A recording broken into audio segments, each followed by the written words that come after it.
Chapter 832. Your Highness, bad news. Bad news. In Changle Palace, a little palace maid hurriedly rushed into the palace and went up to the small attic where Changle lived. She said in a panic as she ran. Changle, who was sitting by the window and reading a newspaper, couldn't help but turn around when she heard the commotion. She frowned and asked, Lear, what happened to make you so flustered? Lear didn't even have time to catch her breath and hurriedly said, Your Highness, bad news. The Prime Minister of the Gyri dynasty proposed to His Majesty in the court. Their king wants to marry Your Highness as his consort. Clap. As soon as the little palace maid finished speaking, the newspaper in Changle's hand fell to the ground with a clap. Her little face instantly turned pale, and her pair of lively eyes lost their luster. Political marriage. These two words subconsciously appeared in Changle's mind. Although she knew from a young age that she was born in a royal family and could never decide her own marriage, she had never thought that something like a political marriage would fall on her head. She couldn't help but feel a trace of sadness in her heart. Who was King Gyri? How old was he? What did he look like? Which country was he the king of?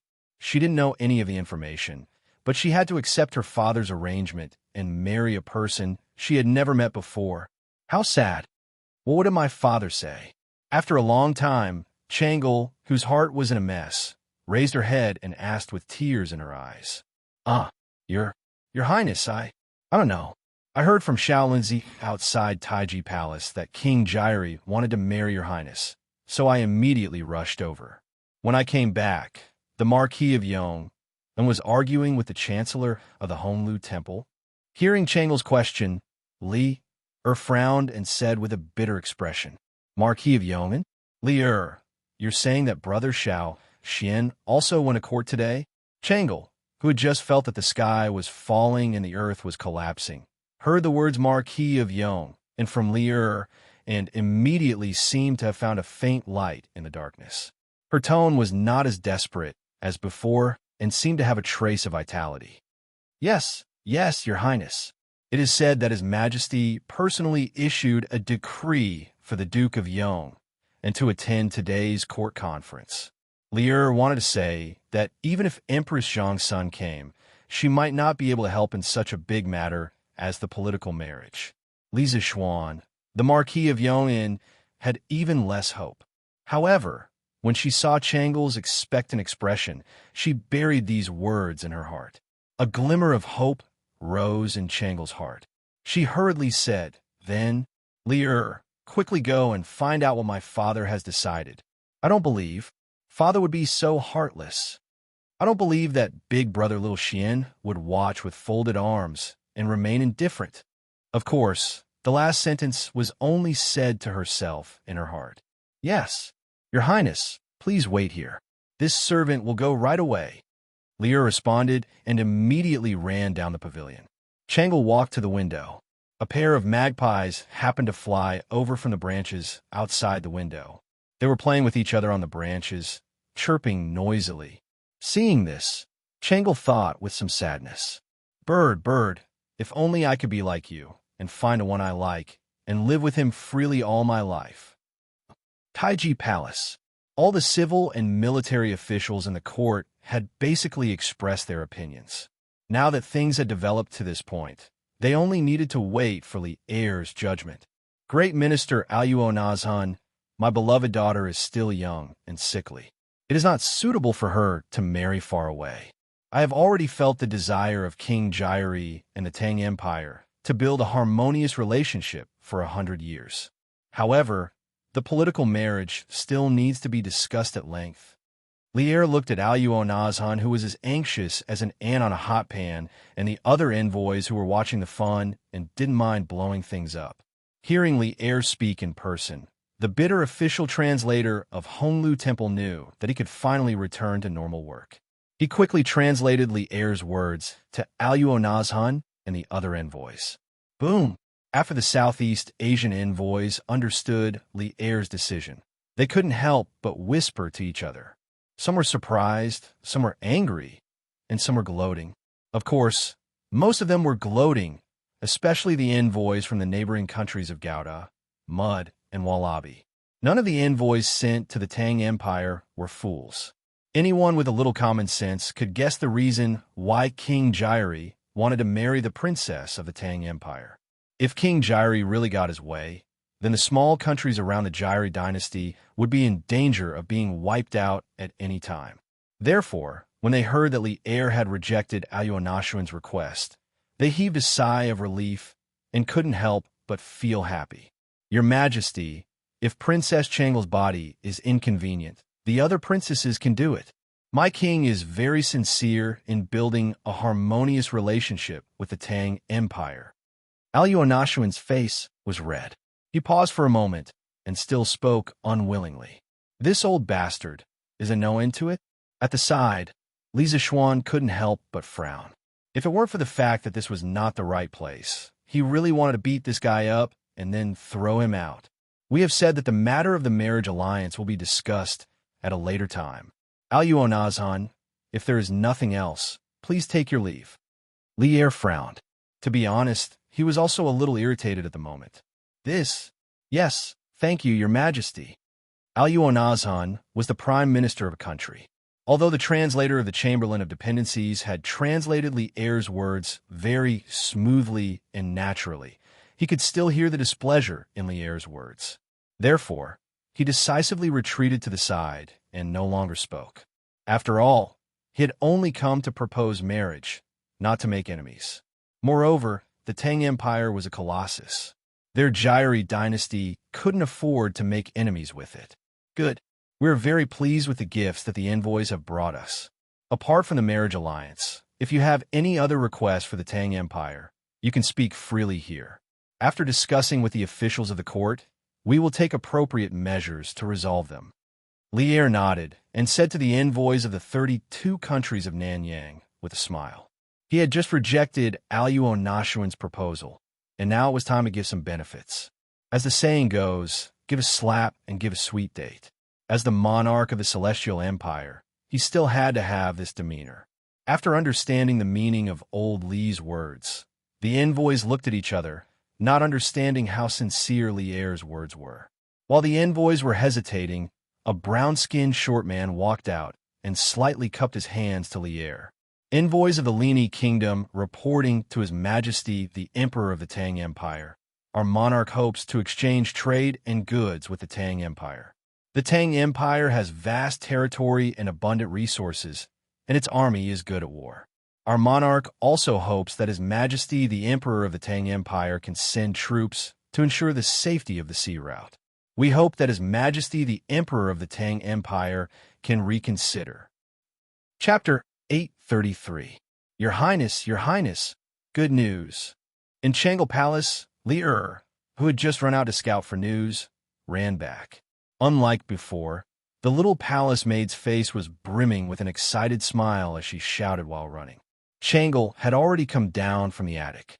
How could she still have the mood to quietly read the newspaper upstairs at such a crucial moment? Hearing Li Er's voice outside, she couldn't help but feel happy. She hurriedly stood up and looked towards the door. Your Highness, there's good news. His Majesty didn't agree to the Prime Minister's request for marriage. Your Highness doesn't have to marry to another country. In the blink of an eye, Lear ran in and said to Changle with a grin. Speaking of which, if Changle really married to the Jianri dynasty as her personal palace maid, she would definitely have to accompany her. Thinking of the Prime Minister of the Jianri dynasty who was as black as a coal ball in the imperial court, Lear couldn't help but shudder. Now that there was such an outcome, she was sincerely happy for Changle and herself. Really? Imperial Father really does love Changle.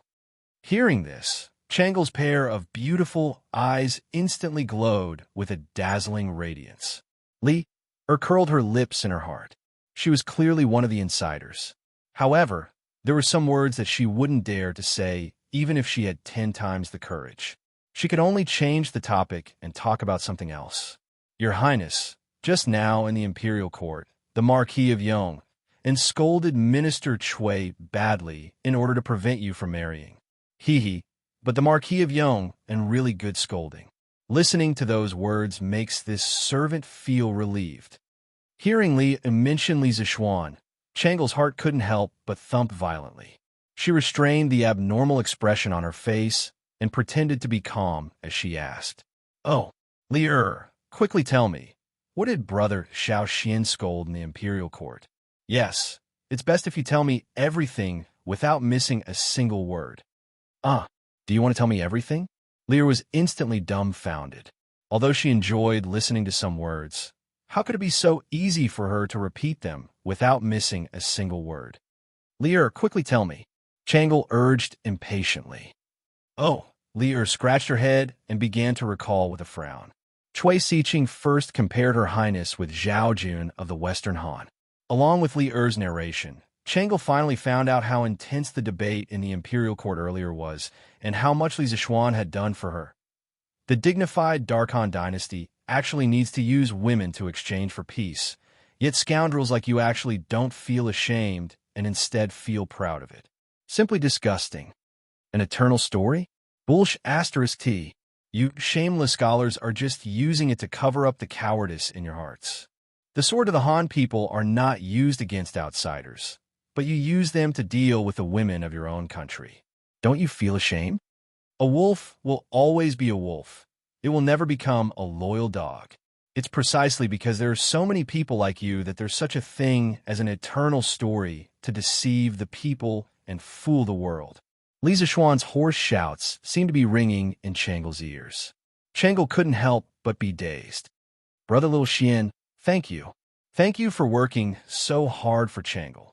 Taiji Palace. The emissary of Lini Kingdom's request for trade made the other emissaries restless. Emissary of Fu Nan Kingdom, reporting to His Majesty the Emperor of Tang. "Before I left, our monarch also said that he hopes to trade with Tang. Everyone in Fu Nan Kingdom loves the porcelain and silk of Tang and hopes to use food and spices to exchange for them."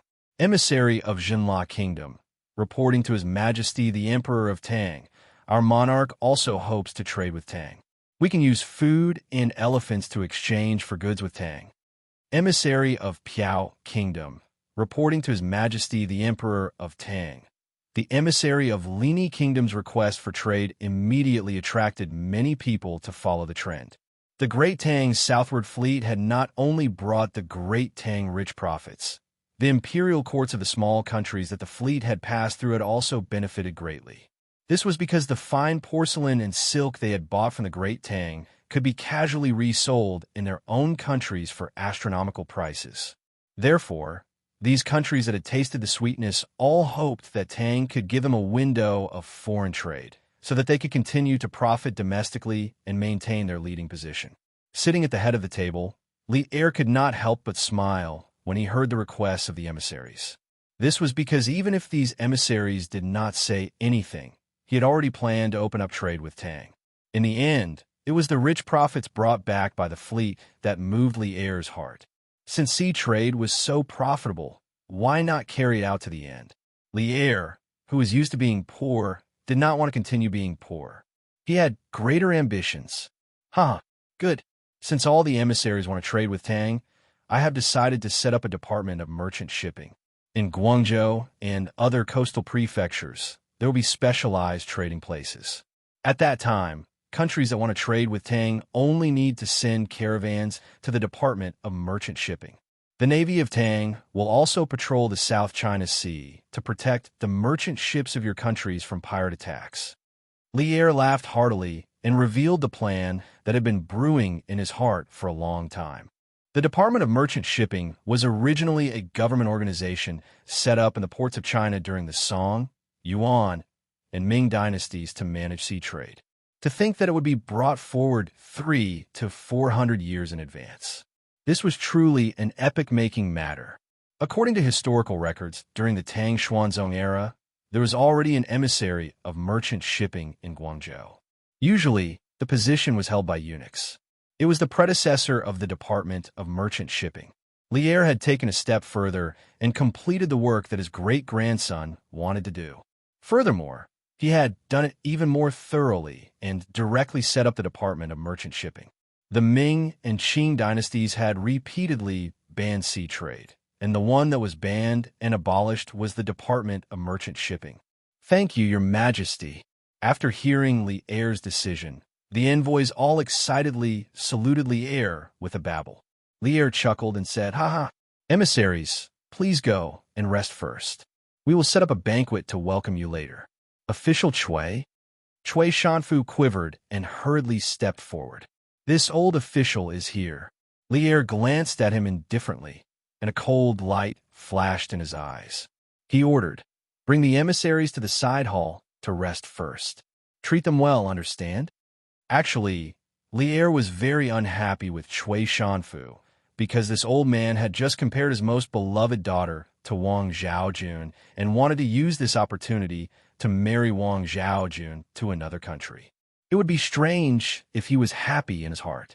If there was a good opportunity, he really didn't mind killing Chui Shanfu. This old official obeys the decree. Chui Shanfu didn't notice the cold light that flashed in Li Er's eyes and bowed with a businesslike attitude. Chapter 834.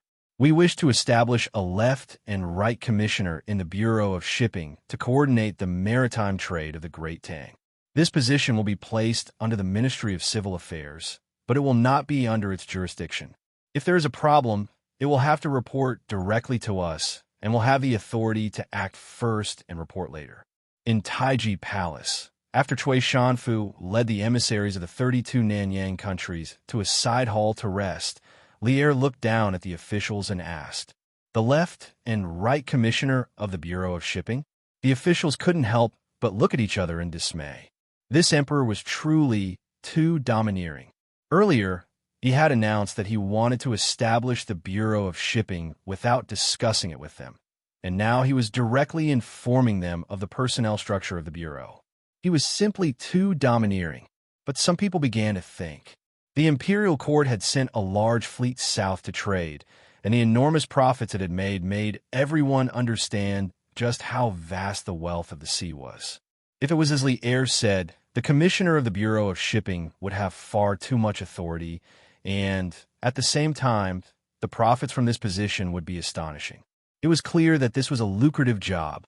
"Your Majesty, the commissioner of the Bureau of Shipping is of great importance, and tens of thousands of dollars will be handled every day. Forgive this old subject for speaking bluntly, but this position is extremely prone to corruption. If Your Majesty really does decide to establish the Bureau of Shipping, this old subject hopes that Your Majesty will be extremely cautious in choosing the commissioner. It would be best if Your Majesty could choose someone with both ability and integrity. This will ensure that the Bureau of Shipping operates normally and also increase the revenue of the Great Tang's treasury." Fang Xianling glanced at the buzzing officials behind him, then stepped forward and clasped his hands to Li Er. To be able to say these words was proof that old Fang was truly devoted to the country and had no selfish motives. For the sake of the country, he was even willing to offend despicable people. Li Zixuan couldn't help but nod when he heard old Fang's words. The Bureau of Shipping was in charge of the entire country's maritime trade, and it was similar to modern customs. Just the taxes alone could bring in thousands of strings of silver every day. This was not an exaggeration at all, especially in this era when maritime trade had just begun. The imperial court had a monopoly on all maritime trade, and the Bureau of Shipping was even more profitable than a bank. And for Li Er to give a commissioner of the Bureau of Shipping so much power was simply a hotbed for corruption. Throughout the two dynasties of the Ming and Qing dynasties, the collusion with the local tyrants, corruption were simply too numerous to enumerate. Who knew how many coastal tycoons were created, and some of them were so rich that they could rival a country. These people were all parasites of the country because they earned money that originally belonged to the country. Minister Fang is right. We will carefully consider the candidates for the Ministry of Shipping. I wonder if Minister Fang has any suitable candidates in mind? Li Er narrowed his eyes and asked Fang Xianling kindly, "Your Majesty, I have no ideal candidate in mind at the moment." Fang Xianling thought for a moment before replying. He knew a lot of officials who were honest, not greedy, and upright. However, it was too difficult to find someone who could meet these conditions understand sea trade, and have a strong view of the overall situation. For the time being, he couldn't think of anyone who could take on this heavy responsibility. What about the auxiliary machine? Do you have a suitable candidate in mind? Lier nodded and asked as he looked at Zhangsun Wuji, who was like an old monk in meditation. Hearing Lier's question, Zhangsun Wuji tidied his clothes and answered unhurriedly, "Your Majesty, Xuanling's concerns are extremely reasonable. Therefore, I think that there should be a place for Prince Hejian in the Ministry of Shipping. Prince Hejian is an upright person and will not disregard the interests of the imperial court for mere money. Furthermore, Prince Hejian led a fleet to the south not long ago to trade. He is the most knowledgeable about sea trade. Therefore, I think Prince Hejian is the most suitable candidate." Surprise! Li Xiaogong, who was standing in front of the courtiers, couldn't help but feel surprised after hearing Zhangsun Wuji's words. Logically speaking, he didn't have a deep friendship with Zhangsun Wuji. Why would Zhangsun Wuji praise him like this? More importantly, he didn't want to be the minister. Because he was a member of the imperial family of Li Tang, he had to avoid suspicion. He felt that his current position was enough. If he went any further, it would be a bottomless abyss. He understood that he couldn't participate too much in the imperial court to avoid being disliked or arousing Li Er's suspicion. "Your Majesty, I also think that Prince Hejian is the most suitable candidate for the Ministry of Shipping." Hearing Zhangsun Wuji's suggestion, Fang Xuanling's eyes lit up as he agreed. He didn't think of Li Xiaogong previously. Now that Zhangsun Wuji said this, he instantly felt that Li Xiaogong was the most suitable candidate. Yes, that's right. Xiaogong is indeed suitable. Li Er's gaze turned and looked at Li Xiaogong. Just as he was about to speak, Li Xiaogong quickly stepped forward and cupped his hands. "Your Majesty, the Ministry of Shipping is very important. I don't have much experience in sea trade and have only traveled a few more miles. It is really difficult for me to take up this heavy responsibility. I hope that Your Majesty can choose someone else." To others, this position was a delicious fat piece of meat, but to Li Xiaogong, this position was a hot potato. With his current status and reputation, there was really no need for him to do such things.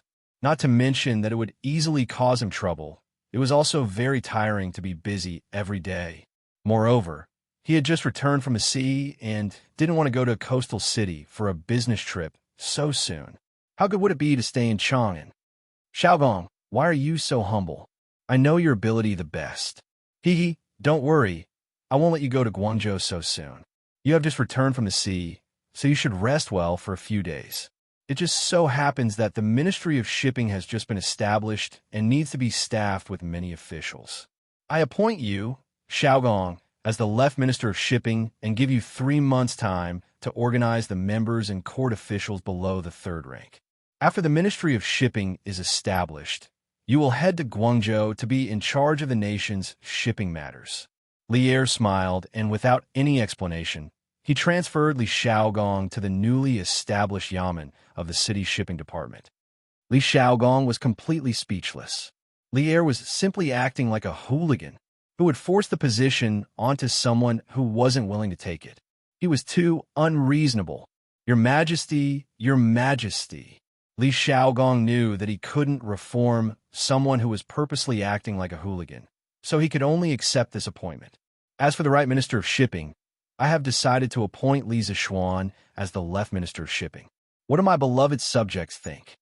Li Er smiled with satisfaction and then used the same trick again. He extended his fangs towards Li Zishuan, who was leaning against the wall and half asleep.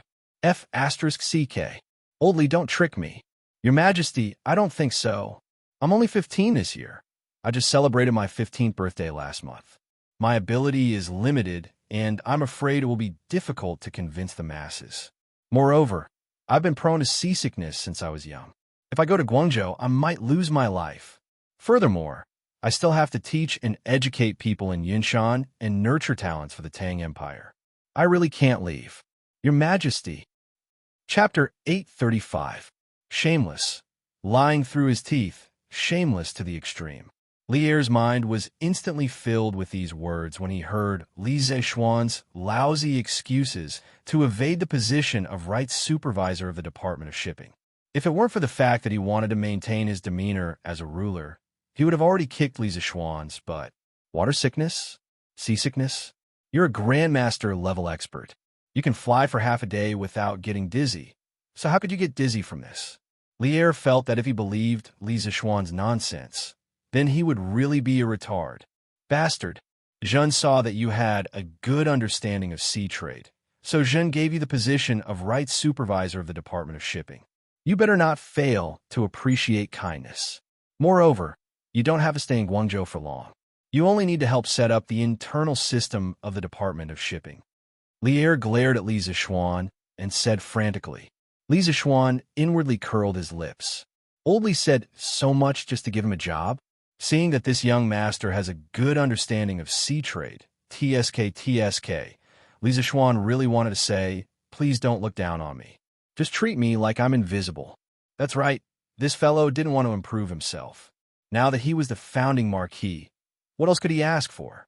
In any case, it was unlikely that his title would rise during Li Er's reign.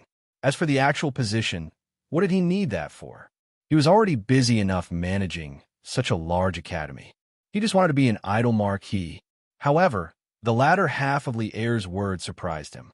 He didn't think that Oli would make such a big concession in order to poach him to the Department of Shipping. Your Majesty's praise is too much. This subject's talent is shallow and cannot be worthy of your Majesty's attention. I hope that your Majesty can choose someone else. He couldn't agree. Even if he didn't have to go to Guangzhou, he definitely couldn't agree. He couldn't make himself uncomfortable. Marquis Yong'an, national affairs should be the most important thing. Since you have the ability, why don't you use it to your advantage and serve the court? His Majesty trusts you so much. You should live up to His Majesty's trust. Fang Xianling couldn't stand it any longer. He turned to Li Zixuan and earnestly said, in truth, Old Fang also felt that Li Zixuan was quite suitable for the position. After all, Li Zixuan was the first person in the entire Great Tang to propose the idea of organizing a fleet. Li Zixuan's teeths. Moreover, Li's wealth was so great that he probably wouldn't be tempted by the temptation of money. It could be said that apart from his age, apart from Li was the most was Li's. His court is dismissed. Li Er, who was sitting at the head of the table, was furious at Li Zixuan's stubbornness. He immediately announced the end of the court session. Li Zixuan, you stay. The rest of you leave. Li Er stamped his feet and added, F***CK. What's the meaning of this? I'm gonna be done for. Li Zixuan was dumbfounded. He could act shamelessly in the court as long as Li Er didn't catch him red-handed. That was because Li Er had to take care of Junyi. But now, Old Li didn't play by the rules and wanted to have a one-on-one talk with him. Wouldn't he be done for? Seeing this, the officials all cast a sympathetic and pitiful look at Li Zixuan. Then, they turned around and left the hall with smiles on their faces.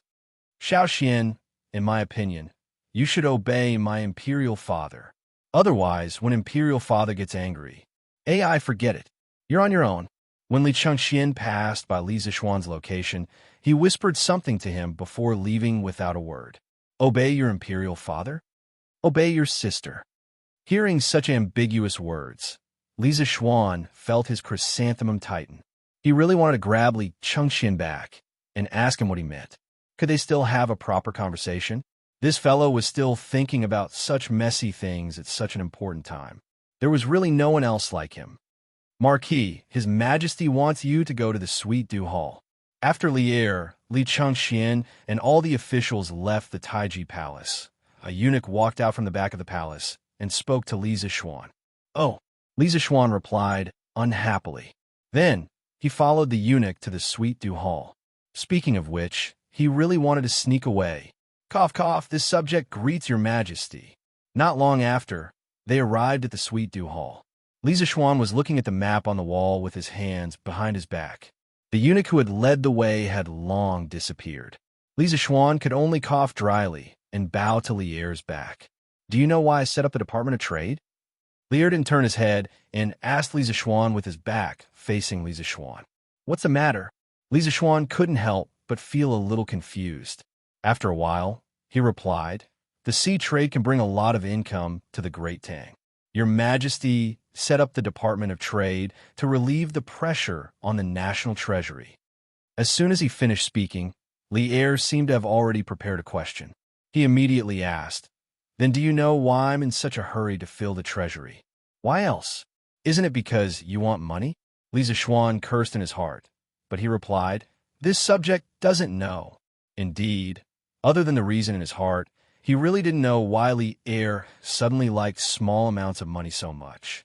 3 months ago, Shui Yinda, Wuxia, Baegu, and other tribes that had submitted to the Turks rebelled. Shili Khan sent Tuli Khan to suppress them, but failed to win. The rebel army flourished, and Tuli Khan's light cavalry fled. Shili Khan was furious and imprisoned him. Tuli Khan was resentful because of this. Just half a month ago, Tuli gathered his 30,000 troops and wanted to rebel against the Turks and return to the Great Tang. Shili naturally didn't allow it. He personally led the remaining troops to encircle and suppress Tuli. At this time, Shili was facing enemies from all sides. The Turk civil war was raging. I wanted to take this opportunity to let the imperial court recover from last year's huge loss at the Wei River Alliance as soon as possible and accumulate the capital for a counterattack. When the Turk civil war was at its worst, I would send troops to the Turks to avenge the enemy that year. The Department of Trade can quickly fill up the treasury of the Great Tang. That's why I value it so much. Do you understand? Lier looked at the map on the wall and slowly explained some military information that Li Zishuan didn't know. Then, he turned around and looked at Li Zishuan with a burning gaze. The atmosphere in the room suddenly became heavy. Li Zishuan didn't expect that a small Department of Trade would involve the Turks.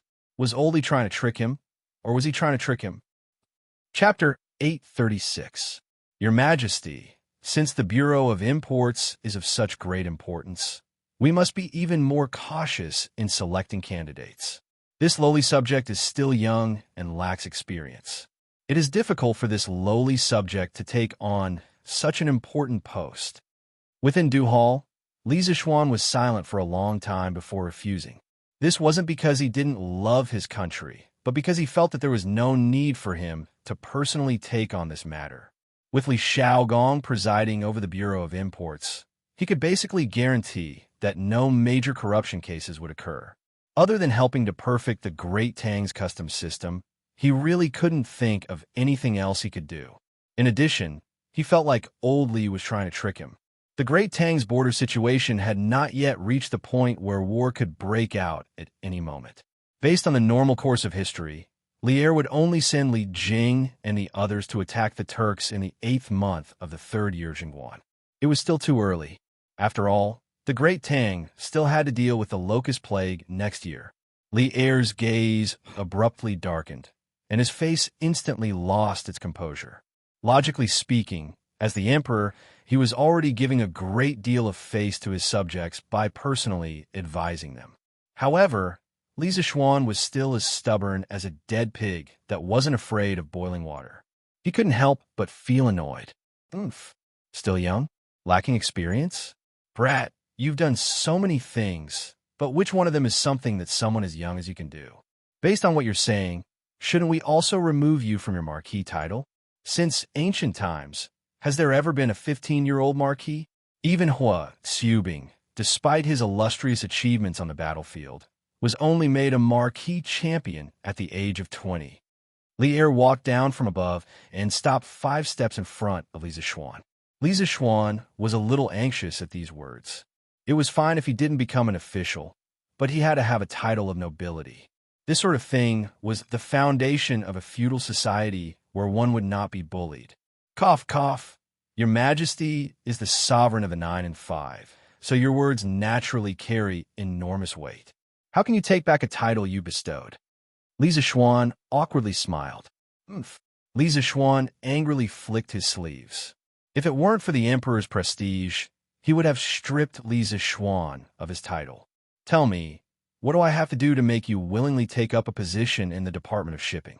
As long as the request is not too excessive, I will consider it.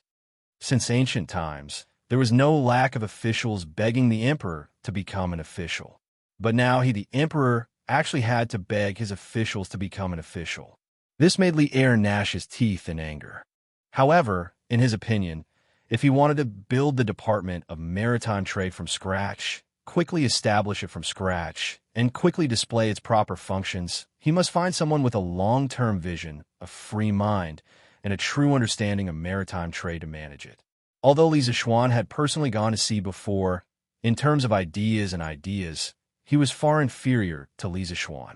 Letting Li Zixuan be the head of the Department of Maritime Trade and overseeing the overall situation, and then letting Li Zixuan be the second head of the Department of Maritime Trade and be responsible for formulating the specific rules and regulations. In Lier's opinion, this was the most perfect personnel allocation.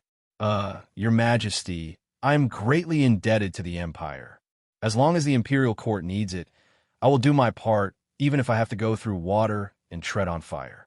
This kind of thing where I haven't even done anything yet is definitely not something I could do, Li Zixuan said with awe-inspiring righteousness.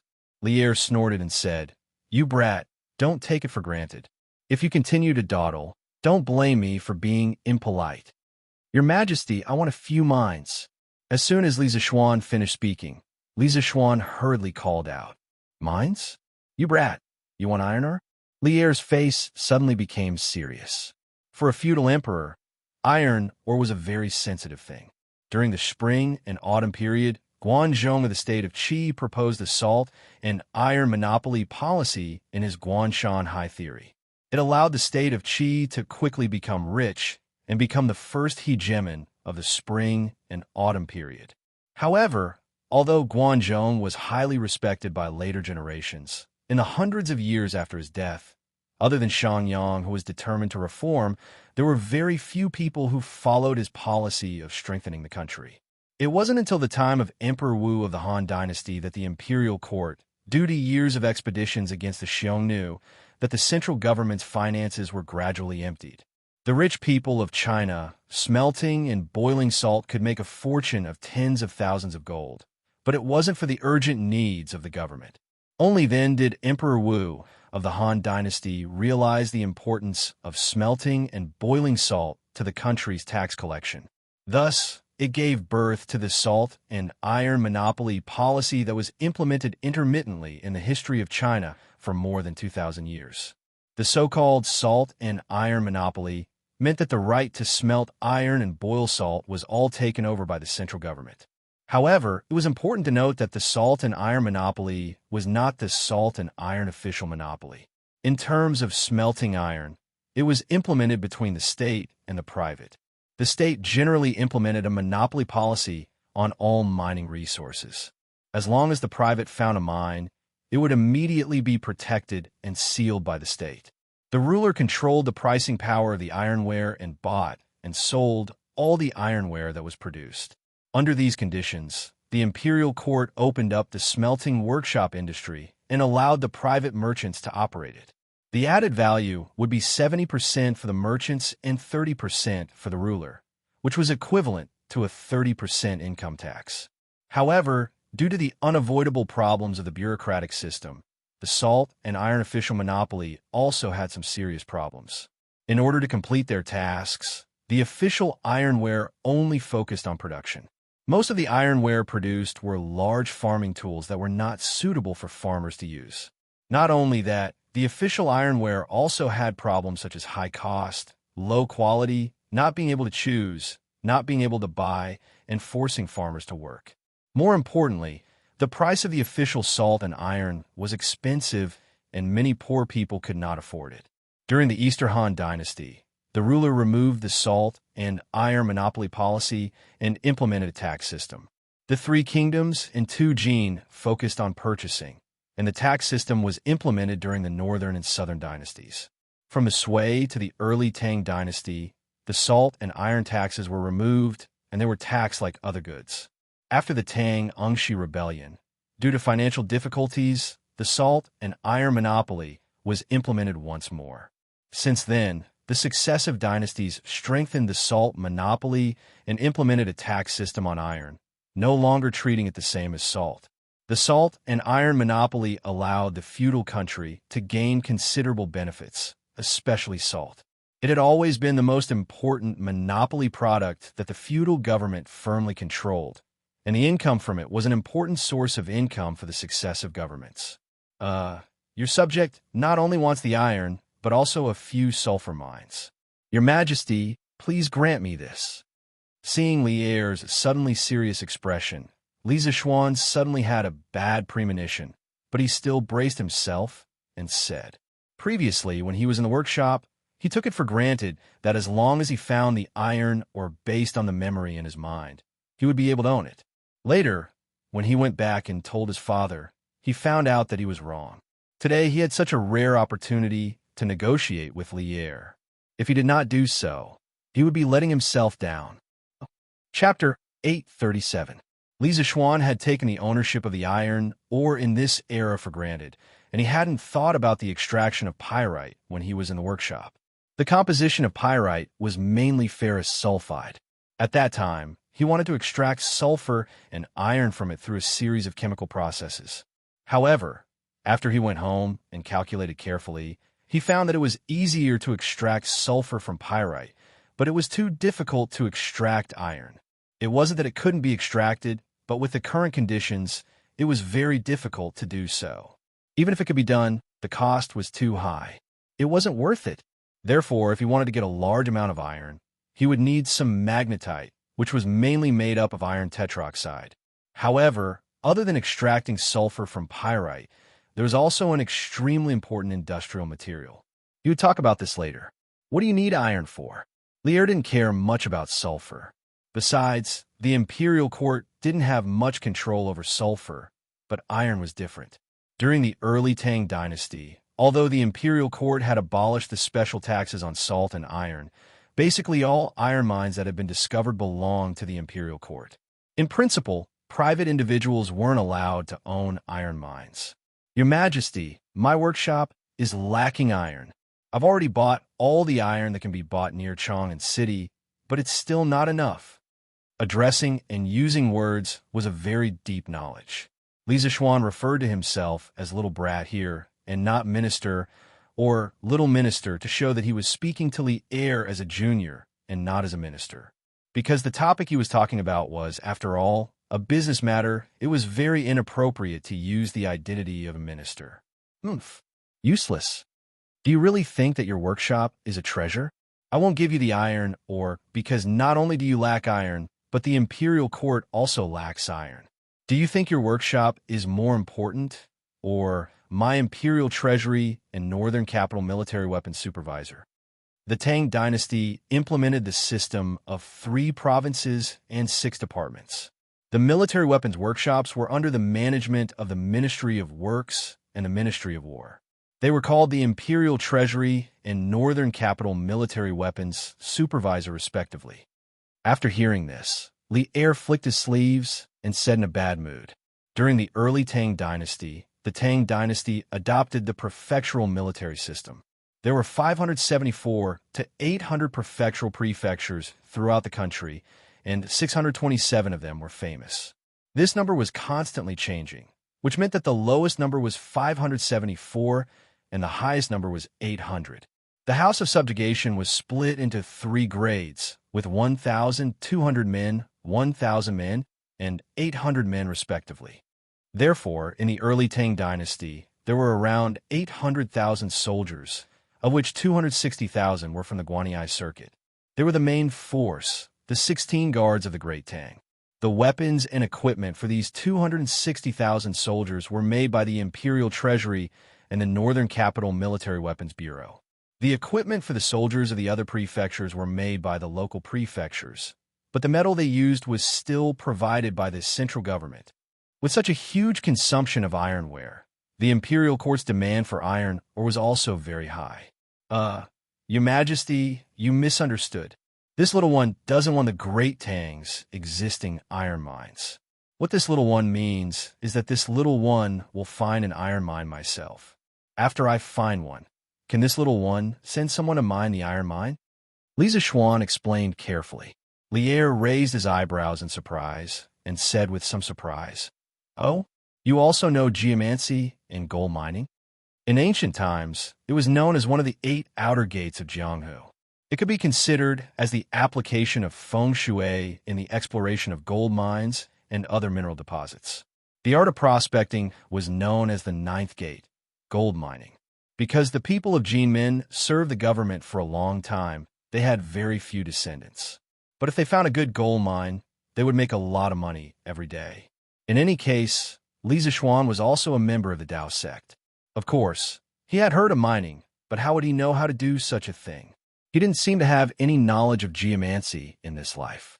His confidence in finding ores came from the memories of his previous life. But he definitely couldn't say that to Lier. Under the influence of my master, this little one knows a thing or two about this, a thing or two. Li Zixuan's mind turned quickly, and then he seriously spouted nonsense. Lier glanced at him, and after a while he said, "If that's the case, I will grant you an iron mine. But at the same time, you have to help the court find a similar iron mine. When the time comes, you won't have to pay taxes to the court and can mine as much as you want. How about it?" At this time, although the iron mines were owned by the country, a large part of it was mined by the people. Old Tang Book, official records recorded. Any mine that comes out of the copper and iron state prefecture will be taxed by the officials. As the emperor, Lier still had a lot of room for manipulation. When the time comes, he could ensure that the other officials couldn't find fault with him. Old Fox, Old Li's advantage wasn't something that ordinary people could take advantage of. Li Zixuan silently cursed in his heart. After a moment of consideration, he nodded and cupped his hands. "Thank you, your majesty." "The sulfur mine?" Lier smiled proudly, and then said, "You can have the sulfur mine. As long as you can find it, it's yours. I won't ask about it." Although he didn't know what Li Zixuan wanted the sulfur mine for, he was too lazy to ask. This thing wasn't an important strategic resource of the country. He would just treat it as a benefit for Li Zixuan to join the Department of Commerce. "Thank you, your majesty. I will do my best to help Commandery Prince Hajian manage the Department of Commerce well and increase the revenue of the Tang Empire's treasury." Although this result wasn't ideal, Li Zixuan could accept it. He would treat it as a contribution to the country. The more iron the court had, the better the military's weapons would be, and the stronger the country would be. As for the right promotion of the Department of Commerce, he didn't have to go to Guangzhou to work. He only needed to use his brain. It wouldn't have much impact on his current life. "Humph! Get out of here!" Lier snorted in annoyance when he saw Li Zixuan's seeing a rabbit. He immediately let go of the falcon look. Damn, Old Li is too disrespectful. Getting rid of the donkey after it has outlived its usefulness. Li Zixuan was a little unhappy, but he did have the upper hand in this matter. Therefore, he didn't argue with Old Li. He cupped his hands and left. "Humph, I don't want to stay in this lousy palace." After leaving Taiji Palace, Li Zixuan secretly gave Lier the middle finger. Then, he walked towards the palace gate and prepared to go home. "Brother Xianxia." At this moment, a pleasant female voice came from beside him. Li Zixuan looked over and saw Changle walking over with graceful steps. She was very dignified and elegant. "Your Highness." The reason why Changle was so dignified was that she was in the palace and had to follow the rules. Similarly, Li Zixuan had to follow the rules. Therefore, he cupped his hands and bowed. "Brother Xianxia, don't be so polite. Changle is here to thank Brother Xianxia. Thank you for speaking up for Changle in the court just now." Changle asked her servants to leave and hurried over. The little girl's eyes seemed to be made of water, which made her look very gentle. Chapter 838. On the stone arch bridge outside the Taiji Palace, Li Zixuan looked at the beautiful girl in front of him and thought that if he hadn't argued for her in the imperial court, Changle would have been sent to northern India for a political marriage thousands of miles away. How sad and unfair it was. In his impression, the so-called Jianri dynasty did not last long. This was because in the history after Zhengguan, he had never heard of the Jianri dynasty. This meant that even if Changle married over, she would only end up with a sad ending. It was true. According to the historical records, in the 21st year of Zhengguan, King Jianri drowned in the Ganges River and didn't leave any heirs. At that time, the country was in chaos. Prime Minister Aluonazhan usurped the throne and the huge empire that was maintained by force collapsed instantly. Haha, your highness is too polite. What I did was just what a Han person should do. Li Zishuan smiled kindly. What he said was both right and wrong. In his previous life, Li Zishuan was a bit angry. After traveling to ancient times, he certainly didn't want his country to trade women for peace. If what happened today happened to any princess, Li Zishuan would speak up for her. However, if it weren't for Chang'e, he might not have been so nervous and worked so hard today. The reason was that he didn't like Chang'e. He did like her, but it was definitely not the kind of love between a man and a woman. After all, Chang'e was only a 7 or 8-year-old girl. If he, a modern man, really had feelings for Chang'e, it would be too abnormal. It was undeniable that Chang'e, like her name, was born beautiful and charming.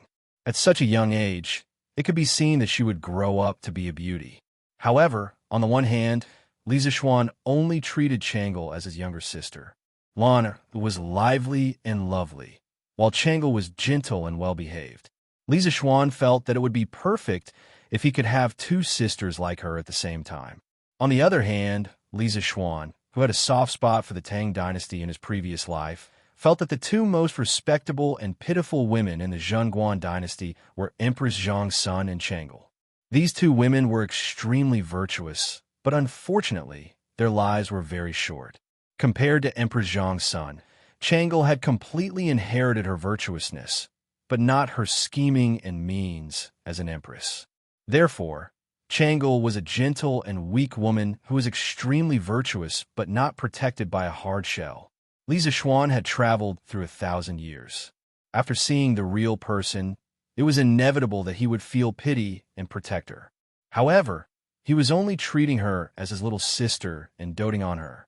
He was not that perverted. This is what a Han should do. But why is it that out of all the civil and military officials in the imperial court, only you, Brother Xianxia, speak out for justice and argue for what is right? Chang'e muttered in her heart. After that, she looked at Li Zishuan with her watery eyes and said with a smile, "No matter what, Chang'e should thank Brother Xianxia. All right, Brother Xianxia, you can go and do your work. Chang'e should go and find father." She also knew that there were many eyes and ears here. If she chatted with Li Zishuan for a long time, it was inevitable that people would gossip. "All right, take care, Your Highness." Li Zishuan smiled and cupped his hands in salute. Li Zishuan kept addressing her as Your Highness so politely, which made Chang'e slightly dissatisfied. She felt that it was very distant, but in this situation, there was nothing she could do. She could only nod and sigh in her heart. Then, she turned and left. "Young master, you're back." When it was close to noon, Li Zishuan returned to the Li residence. San Bao hurriedly took over the reins and greeted Li Zishuan warmly with a smile. Where's Yushi?" Li Zishuan clapped his hands and asked casually. "Young mistress is in the kitchen right now. Young master, you can go and wash your hands first. The food will be ready soon." San Bao held Big White's hand and bowed. Li Zishuan nodded and walked into the residence. He thought to himself that his wife was really too good to him. Ever since they got married, Han Yushi had been making delicious food for him every day. She was simply raising him like a pig. If he didn't have martial arts in this life, he would definitely become a fat otaku again if Han Yushi continued to raise him like this. After a sumptuous lunch, the couple returned to the bedroom. Han Yushi asked, "Husband, is everything okay during the morning court today?" Han Yushi had never asked or cared about the matters of the imperial court. However, she saw that Li Zishuan was not in high spirits after returning today. She hesitated and asked. Li Zishuan thought for a while and replied, "Today, the main thing is that the small Nanyang kingdom is presenting tributes to His Majesty. It wasn't a big deal, but later, the prime minister of the Jidi dynasty proposed to His Majesty. Their king wants to marry Chang'e." Han Yushi was shocked and covered her mouth. How could this be? Husband, did His Majesty agree? She had always had a good impression of Chang'e. When she heard that Chang'e might be married to another country, she couldn't help but worry. Li Zishuan shook his head and sighed. "No, His Majesty is not muddle-headed. It's just that I have another task now." Hearing that Li Zishuan didn't agree to this marriage, Han Yushi couldn't help but breathe a sigh of relief. When she heard the second half of the sentence, she couldn't help but raise her head and ask, "Husband, did His Majesty arrange another task for you?" Li Zixuan nodded and roughly told Han Yushi about the matter of the shipbuilding department and the iron mine. After Han Yushi heard this, she whispered with a complicated mood, "Yes. Husband, the greater the ability, the greater the responsibility. His Majesty thinks so highly of you and has given you so many important tasks. Whether it's for the country or the people, you should treat them seriously. With me at home, husband, you don't have to worry." From a personal point of view, Han Yushi certainly hoped that Li Zixuan could foolishly do nothing every day and stay by her side. However, she knew that this was impossible. Her husband was so capable that he was destined to not be an ordinary person. Since the moment Yanhuan College was built, Li Zixuan spent less and less time at home. At that time, Han Yushi truly tasted what it meant to regret teaching her husband to seek the title of Marquis. "Thank you for your understanding, wife." Li Zixuan smiled. Han Yushi shook her head and asked again, "Husband, are we going back to Yinshan in the afternoon?" We'll go back to Yinshan after resting for a while. In the afternoon, Faubert still has something to do with me." According to yesterday's agreement, Faubert would bring his nephew for an interview this afternoon. He had to tell him the location of several magnetite and pyrite mines. At around 1 o'clock in the afternoon, Li Zixuan took his wife out of the mansion in a carriage and went to Yinshan. Naturally, Sanbao and Fu were extremely resentful. They didn't expect their young master and young madam to leave after only staying in the mansion for a day. Such a master was extremely rare in Chang'an. Chapter 839. "Young master, this is my nephew Fu Bin." When they returned to Yinshan, Faubert was already waiting outside the courtyard with a young man. Li Zixuan directly brought them to the study on the first floor. Faubert smiled and introduced the young man beside him to Li Zixuan. Li Zixuan nodded and then began to size up the young man. This young man was about 25 or 26 years old. He had a delicate face, a high-nose bridge, and a pair of eyes that were 70% clever and 30% timid.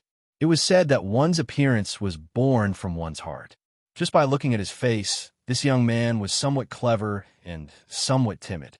Fortunately, Li Zixuan didn't need someone who wasn't afraid of anything.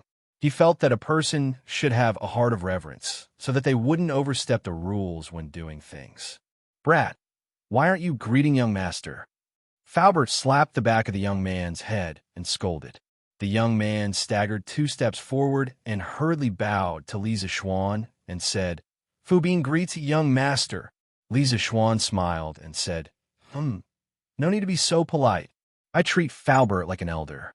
Since you're Faubert's nephew, then you're family." Fu Bin lowered his head and said, "Young master is too kind. I don't dare." Li Zixuan didn't force him and asked, "You know martial arts?" He saw that Fu Bin's lower body was very stable, so he asked this question. Fu Bin scratched his head and said embarrassedly, "I don't know martial arts, but I know some boxing." Faubert couldn't help but interrupt at this moment. This kid didn't like to study since he was young. He didn't learn how to dance, but learned a lot of fancy boxing. If it weren't for young master's favor, he wouldn't have made a name for himself. Li Zixuan waved his hand and said, Hee, Faubert, you can't say that. There are 360 professions, and each profession has its own master. Studying is not the only way out of a person's life. As long as Fu Bin is down to earth, he will definitely have his own future." Hearing this, Fu Bin's eyes flashed. He couldn't help but have a good impression of Li Zixuan. Speaking up to this point, Li Zixuan took out a map from the bookshelf and beckoned to Fu Bin. When the latter came over, he said, "Let's go. Fu Bin, as long as you can accomplish this task, I will arrange you to work in the workshop. If you do well, you might even take over the position of Faubert in the workshop. By then, you'll have a bright future." Fu Bin's expression lit up, and he hurriedly said, "Many thanks for young master's promotion. Young master, if you need anything, just tell me. Even if I have to go through water and tread on fire, I will definitely complete the task given by young master." Li Zishuan smiled and said, I don't need you to go through water and tread on fire. I have marked 4 locations on this map, corresponding to the 4 mines. They are not far from here, and they are all in Hudong Road. You can take some people there and look for the mines near the locations I marked. If the local government obstructs you, you can just show them my warrant. In the 2nd month of the 1st year of Jingguan, Lier divided the country into 10 roads, namely Guanyi Road, Hunan Road, Hudong Road, Hebei Road, Shannon Road, Longyu Road, Huainan Road, Jiangnan Road, Jiannan Road, and Lingnan Road. The counties were abolished and replaced with provinces. The 4 mines marked by Li Zishuan on the map were all located in Xianxia province, which was Hudong Road in the Tang dynasty.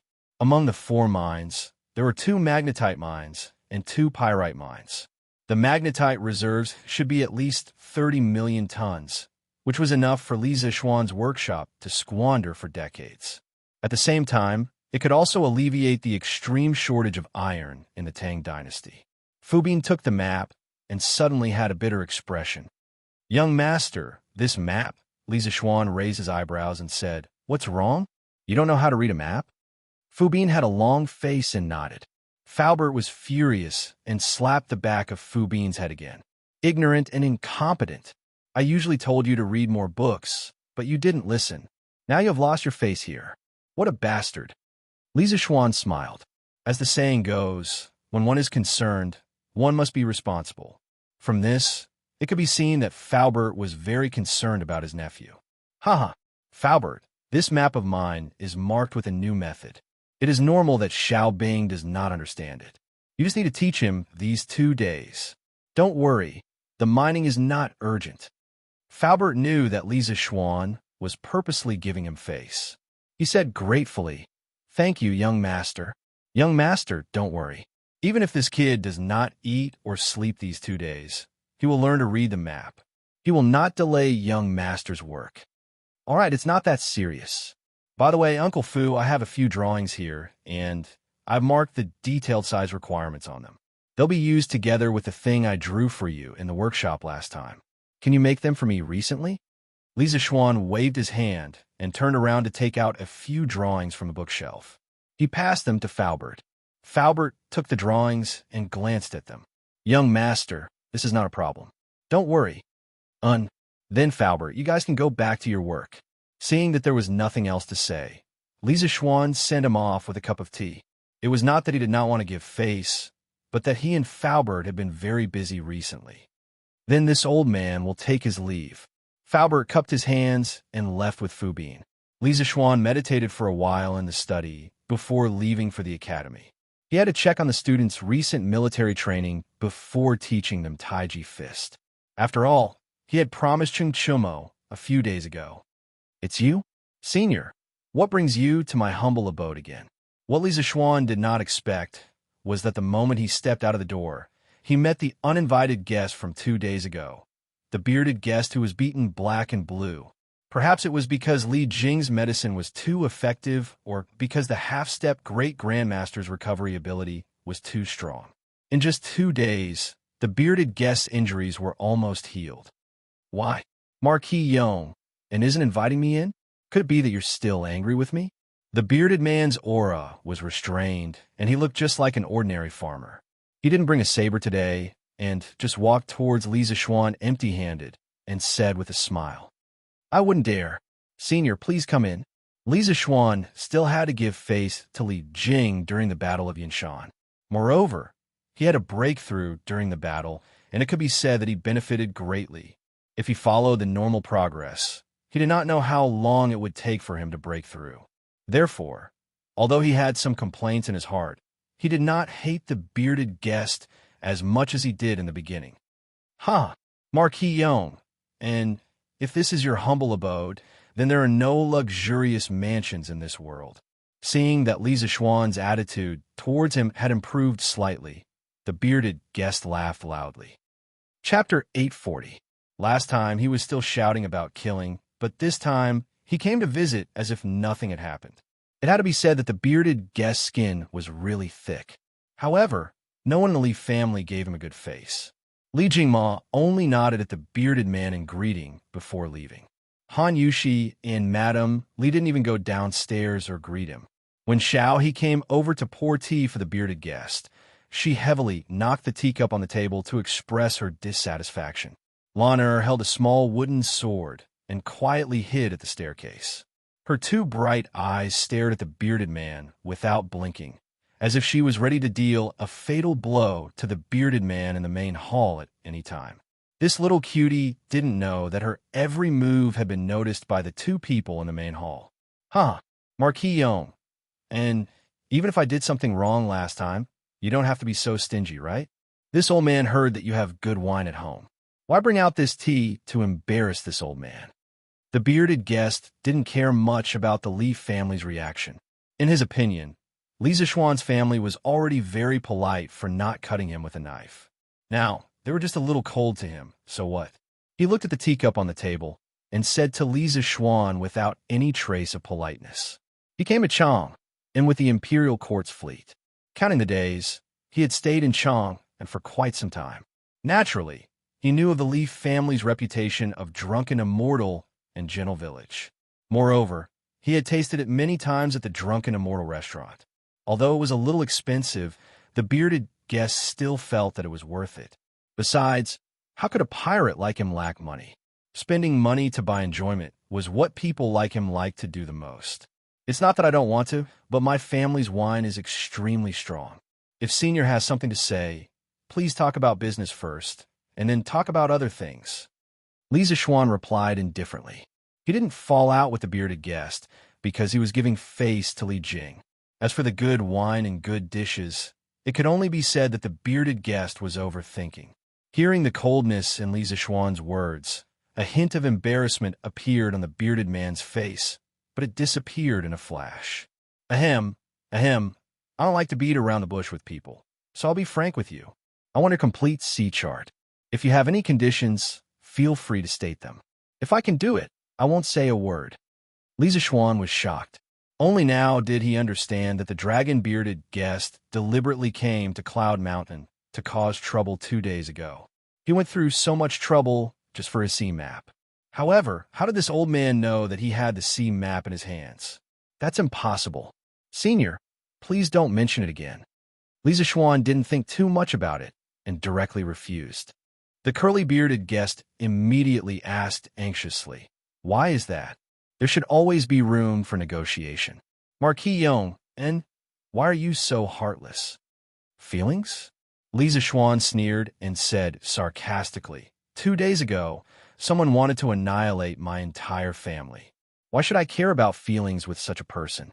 I'm already giving face to Duke Wei by not sweeping him out of the door. When the curly-bearded guest heard this, his face turned green and white. The fight 2 days ago was a misunderstanding. I've already explained it to Marquis Yong.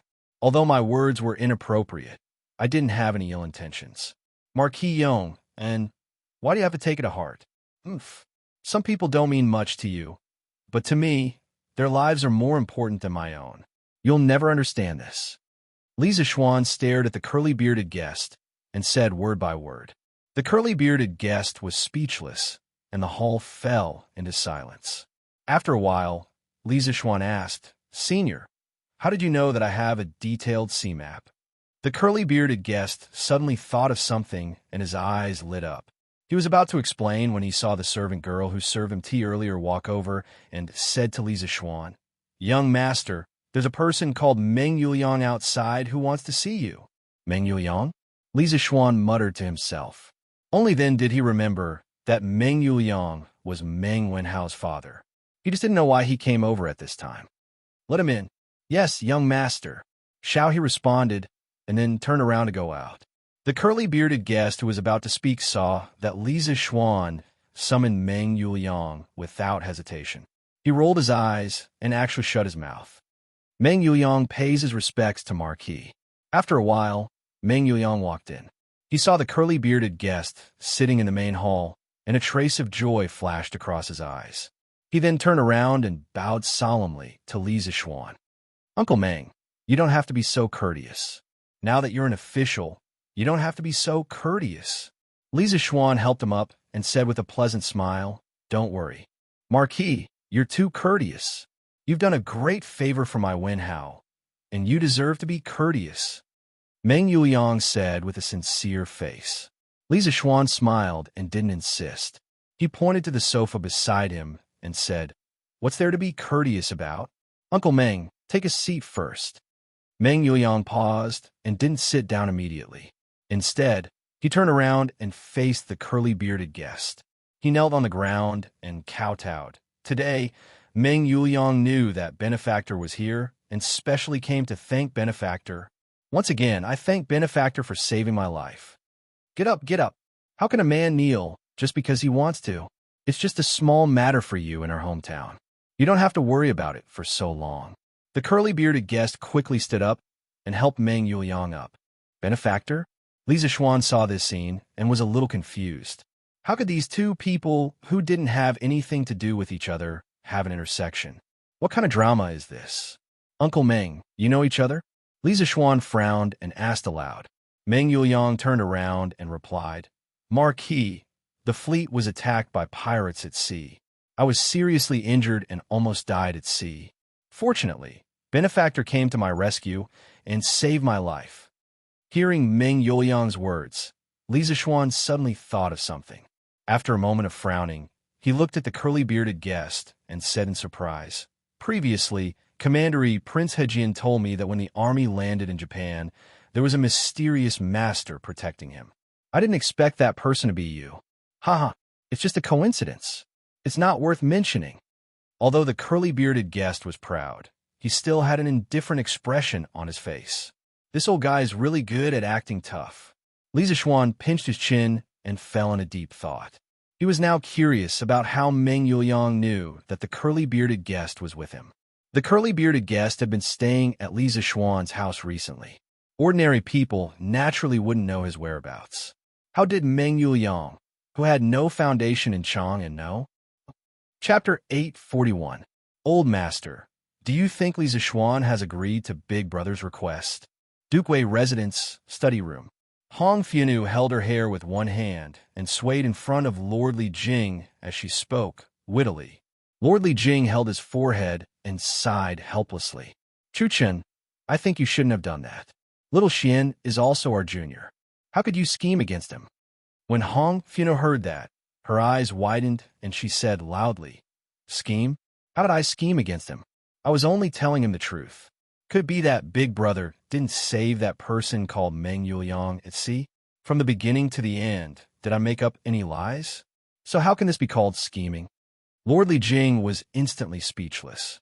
He thought to himself that he really couldn't reason with a woman at any time. Forget it. Just take it as this old man owes that child a favor.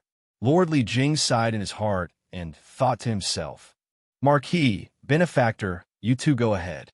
If there's a chance in the future, Meng Yuliang will visit again." Cloud Mountain Residence. Meng Yuliang only sat for a while before he stood up and bid farewell. He also understood that Li Zixuan and the dragon-bearded guest must have something important to discuss. It wasn't convenient for him to continue disturbing them. Speaking of which, if it wasn't for the fact that the dragon-bearded guest was constantly drifting about and came and went without a trace, he wouldn't have rushed over immediately upon hearing news of the dragon-bearded guest. "All right, Uncle Meng, take care." Li Zixuan stood up and smiled. Although he had many questions about how Meng Yuliang knew that the dragon-bearded guest was here, the dragon-bearded guest had saved Meng Wenhao's father. This was an irrefutable fact that couldn't be changed no matter what. Everything else didn't seem too important. After sending Meng Yuliang off, there were only two people left in the main hall, an old man and a young man. The two of them stared at each other for a while before Li Zixuan spoke. "I can give you the map, but you have to promise me one thing." The bearded man was overjoyed. Previously, there was no room for negotiation. Now, although there were conditions, there was finally room for negotiation. The difference between the two was not small. Ultimately, it was because he had inadvertently saved the father of Li Zixuan's favorite disciple. Even though Li Zixuan did not say it explicitly, it was obvious that he had accepted this favor. Otherwise, his attitude would not have changed like this. "What conditions?" the bearded guest hurriedly asked. Li Zixuan stood up clasped his hands behind his back, and lightly said, "In the previous martial arts competition, it should be considered as your loss, right?" The bearded man thought about it seriously and then nodded. "That's right, this old man lost." Although Li Zixuan and Mo Huai had teamed up to fight in the end, he had already lost when Li Zixuan forced his acupoints open due to the threat of death coming from Li Zixuan. A loss was a loss. He, the bearded guest, had traversed the 4 seas. He would never do something so shameless as to refuse to admit his loss. "Good. Before the martial arts competition, you said that if I lost, you would exterminate my entire family. But in the end, you clearly lost, so it's a different story," Li Zixuan said with a smile. The bearded guest's face darkened. He said impatiently, "Marquis Yongin, just tell me what you want.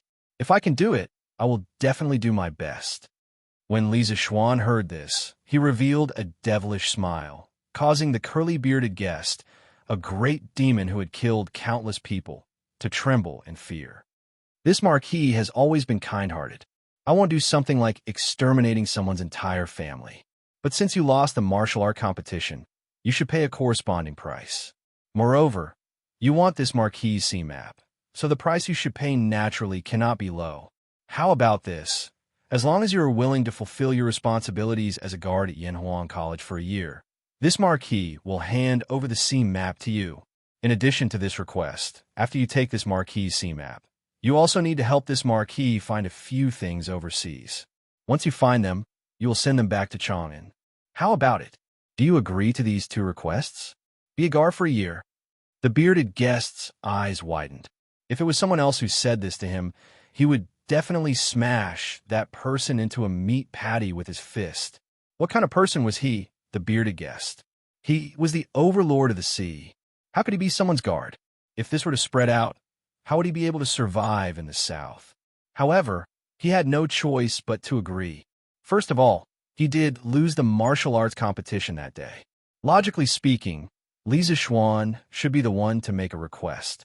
Moreover, that sea map was truly too important to him. After wandering the sea for so many years, no one knew better than him how rich the wealth of the sea was. If he had the help of Li Zixuan's sea map, where in a world could he not go? Can you change the conditions? For example, this marquis can use money to buy this sea map. The bearded guest said unwillingly. As for the latter condition, he didn't think much of it. At most, it would just take some effort to find something. However, the first condition was asking for his life. As the island master of the 72 islands, he also wanted his face. Li Zixuan narrowed his eyes and said indifferently, "Do you think this marquis is someone who lacks money? Just these 2 conditions, there's no way to change them. Senior, you also know that I originally didn't want to negotiate with you. However, now that you're unwilling to agree to my conditions, this marquis is powerless to do anything." 2 days ago, other than threatening Li Zixuan's family, the bearded guest also committed another crime, which was to disrupt the order of Cloud Mountain.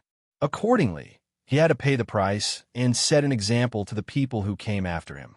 He had to let them know that no matter who it was, if they dared to cause trouble in Cloud Mountain, they must be punished. The atmosphere in the main hall suddenly froze. The bearded guest's face was gloomy. He tapped the table with his finger and didn't say a word. Seeing this, Li Zixuan didn't rush him. He waved at Lan who was hiding at the stairs. The little girl put away the wooden sword in her hand and ran towards Li Zixuan with a smile. The brother and sister played a childish game of rock, paper, scissors in front of the bearded guest. They were very happy. After a long time, the bearded guest coughed heavily and said, "Marquis Yong, and this marquis has thousands of brothers under me. This marquis is not someone who could do whatever I want. This matter is very important. Please give this marquis 1 day to consider carefully. Before sunset tomorrow, I will definitely give you an answer." Although his martial arts skills were basically unrivaled, he still had to listen to the opinions of his subordinates.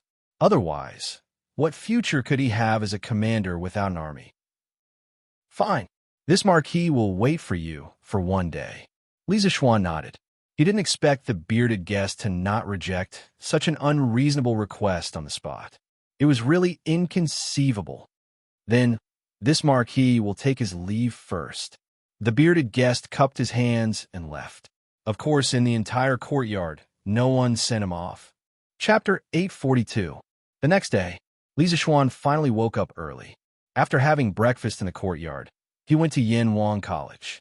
Recently, due to various things as the principal, he had not shown up at Yanhuang College for a long time. Mr. Li Gang had complained about this countless times. If this guy did not show up, Li Gang would probably come personally to catch him. Good morning, Mr. Li. Have you had breakfast yet?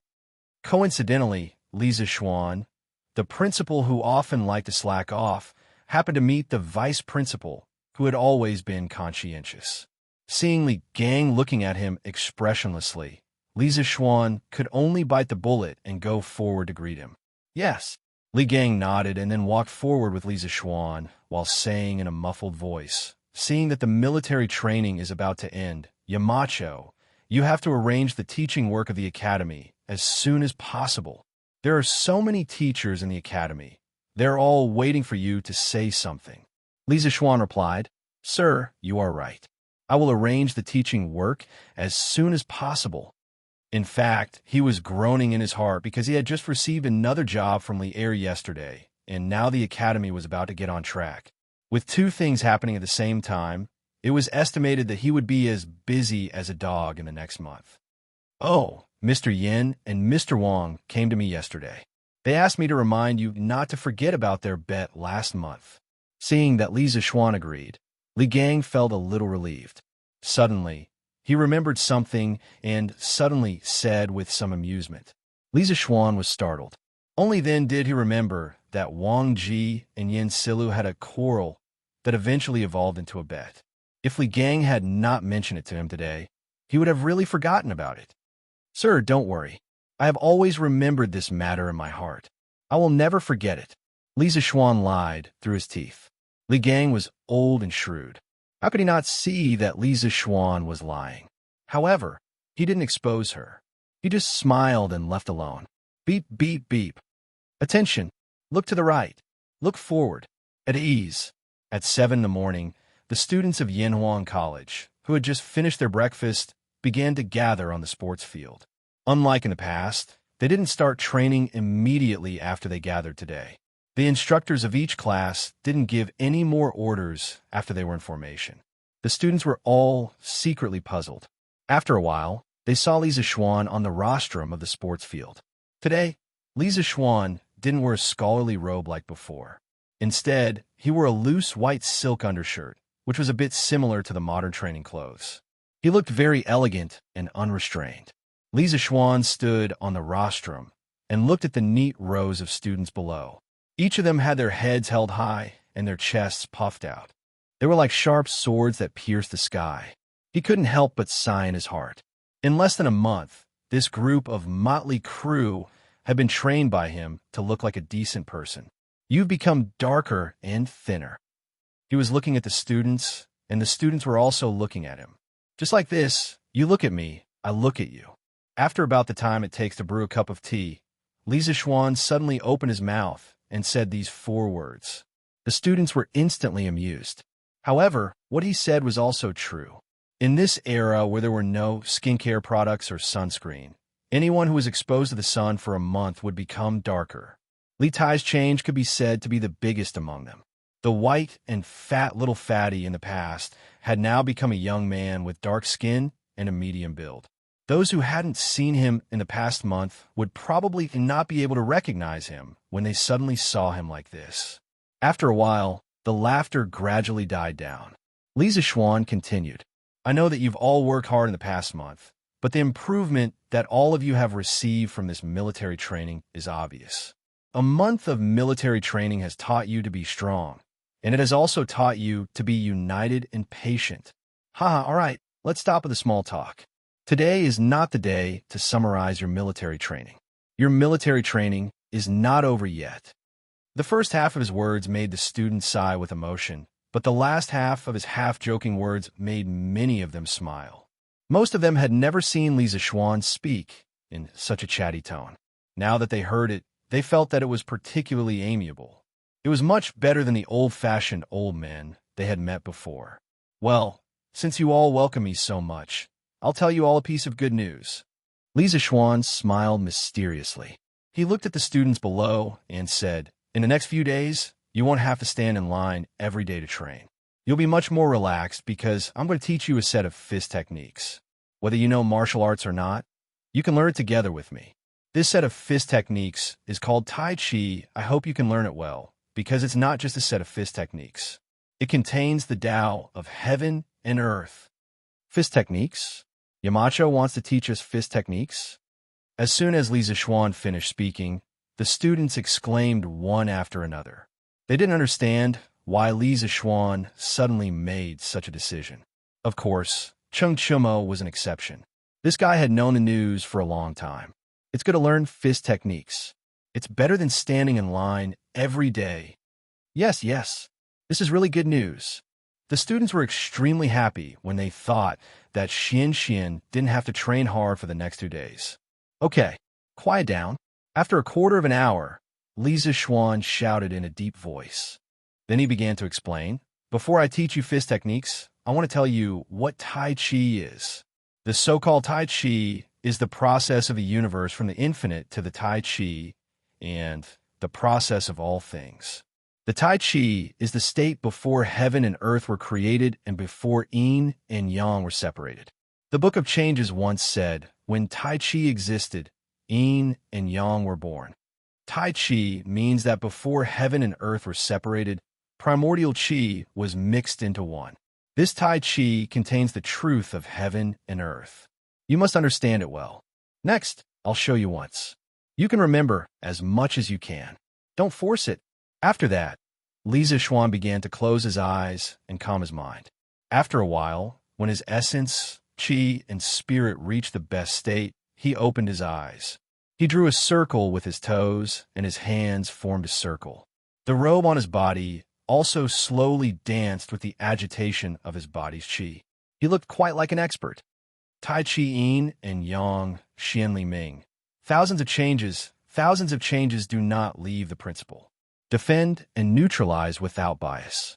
Only when you understand the loosening and tightening skills will you succeed.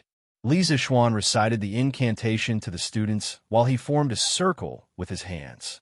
His body and movements gradually stretched out. Now his strength had reached the middle stage of Grandmaster. In addition, after so many life and death struggles, his understanding of Tai Chi was far from what it was before.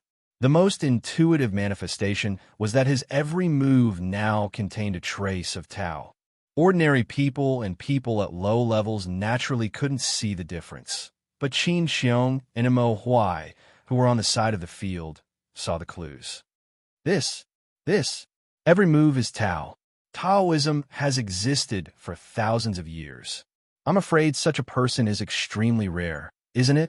Qin Xiong looked at Li Zishuan, who was dancing on the rostrum. He was so shocked that he almost pulled his beard off. He muttered to himself in a low voice. And Mo Huai was also shocked. He felt that this scene in front of him was even more shocking than when he saw Li Zishuan break through to the middle stage of Grandmaster the day before yesterday. Tao follows nature. This is Tao following nature. It's a great fortune for Taoism to have such a person.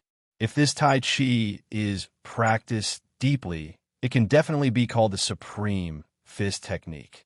I didn't expect Yamacho to so casually make it public. What a pity. Qin Xiong had come to his senses at this time. He smiled and said, Brother Mo, you worry too much.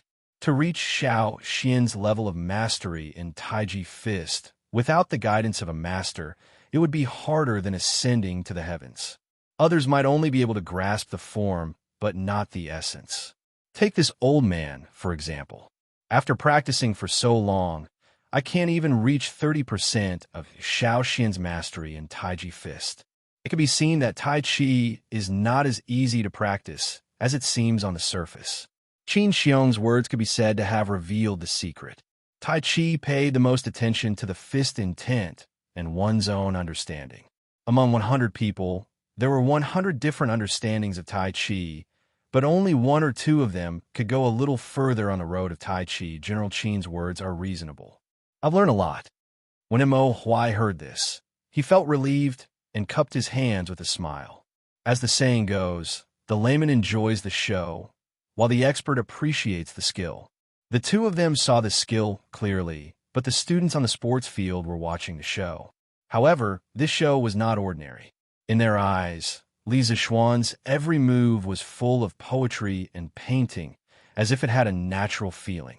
Just looking at it made people feel very comfortable. Simply put, it was pleasing to the eye. At this moment, all the students were deeply intoxicated by the Tai Chi concept that Li Zixuan had drawn. They couldn't help but hold their breaths. Their minds moved with Li Zixuan's moving fists, as if they were in another world. Every move was Tao. Xianxia was right. This was Li Zixuan's current Tai Chi realm. Not only could he immerse his mind into the realm of forgetfulness, but he could also guide the minds of the people around him with lower martial arts realms into his Tai Chi realm to comprehend the great Tao of heaven and earth contained in the Tai Chi realm. However, Li Zixuan himself didn't know all of this. At this moment, he had entered the realm of forgetfulness and couldn't hear or see what was happening around him. He only subconsciously performed the Tai Chi in his mind. Li Zixuan was Tai Chi, and Tai Chi was Li Zixuan. After practicing Tai Chi for Qin Xiong at the Qin family, he finally merged with Tai Chi again to form a complete ball. Tai Chi had already fused into his body, accompanying the beating of his heart and even accompanying his breathing. There was fog around Li Zixuan. His body emitted heat, and the heat and fog condensed together. At this moment, a flock of birds flew over from the forest on the west side of the cloud mountain.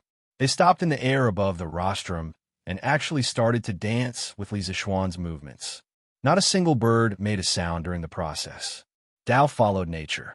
Li Zixuan had really merged himself with nature. He penetrated his mind into every moment of his movements. He was light but not floating, soft but not soft. He was relaxed and heavy at the same time. It was as if he was floating in the water, floating in the Xianxia River. His waist was like a wheel, and his mind surged as he swam continuously. After a short 15 minutes, his entire body was drenched in sweat. His clothes were already soaked. However, his face was even redder, and his skin was even fairer. He appeared to be in a sparkling and translucent state. Arm support, knee support, mind support. If you don't support yourself, support yourself, support yourself, support yourself, support yourself. As the last fist technique was performed, Li Zixuan drew a circle in front of him with the tip of his foot. His body slowly retracted. He stood at attention and gently exhaled a mouthful of turbid air. This set of Taiji fist made him feel extremely satisfied. At this moment, the birds in the sky seemed to have just woken up from their sleep. They scattered and flew in all directions. The students below the stage were all still in a state of intoxication. When Li Zixuan came back to his senses and saw this, he just smiled and didn't say anything to disturb them. He hoped that the students would be able to realize something from his high-level demonstration. Taiji, light but not floating, soft but not soft. It is relaxed and heavy at the same time. What magical fist technique. This little kid is full of secrets. Why have I never heard of such a profound fist technique in the Jianghu before? Under a big tree outside the sports field, a bearded man looked at Li Zixuan on the rostrum of the sports field and whispered to himself. That's right, this guy was the bearded man. He was the person who almost became the head of security of Yanhuang College. Needless to say, he must have snuck in while hiding from the college's guards. If Pang Feiji and Mo Zhong knew about this, they would definitely be pissed to death. Of course, no one would have thought that this famous pirate in the Jianghu would actually come to Yanhuang College to secretly learn. Wow, this Taiji fist looks really good. No, I have to learn it well. No. I think it's mainly because Yamacho is good at it. If it was someone else, they definitely wouldn't be able to do it to this extent. Taiji is the birth of yin and yang. I seem to have thought of something unusual from this Taiji fist. After half a quarter of an hour, the students on the field began to come back to their senses. Suddenly, there was an endless wave of exclamations. Ching Chumo scratched his head. His mind had just been brought into the Taiji realm by Li Zixuan. Then, he wandered around the Taiji realm and came back. He had some enlightenment in his heart, but he couldn't tell what it was. His realm was a little loose, but it was not enough for him to break through. He was in the temporary boundary between breaking through and not breaking through. To put it in layman's terms, it was like wanting to take a dump, but couldn't do it after squatting for a long time. However, Cheng Chumo wasn't too discouraged. This was because he had learned so much just by watching Li Zixuan practice Taiji Fist once. If he completely learned Li Zixuan's Taiji Fist later on, with so much enlightenment, wouldn't it be easy to break through? Chapter 843. How about it? Do you want to learn Tai Chi?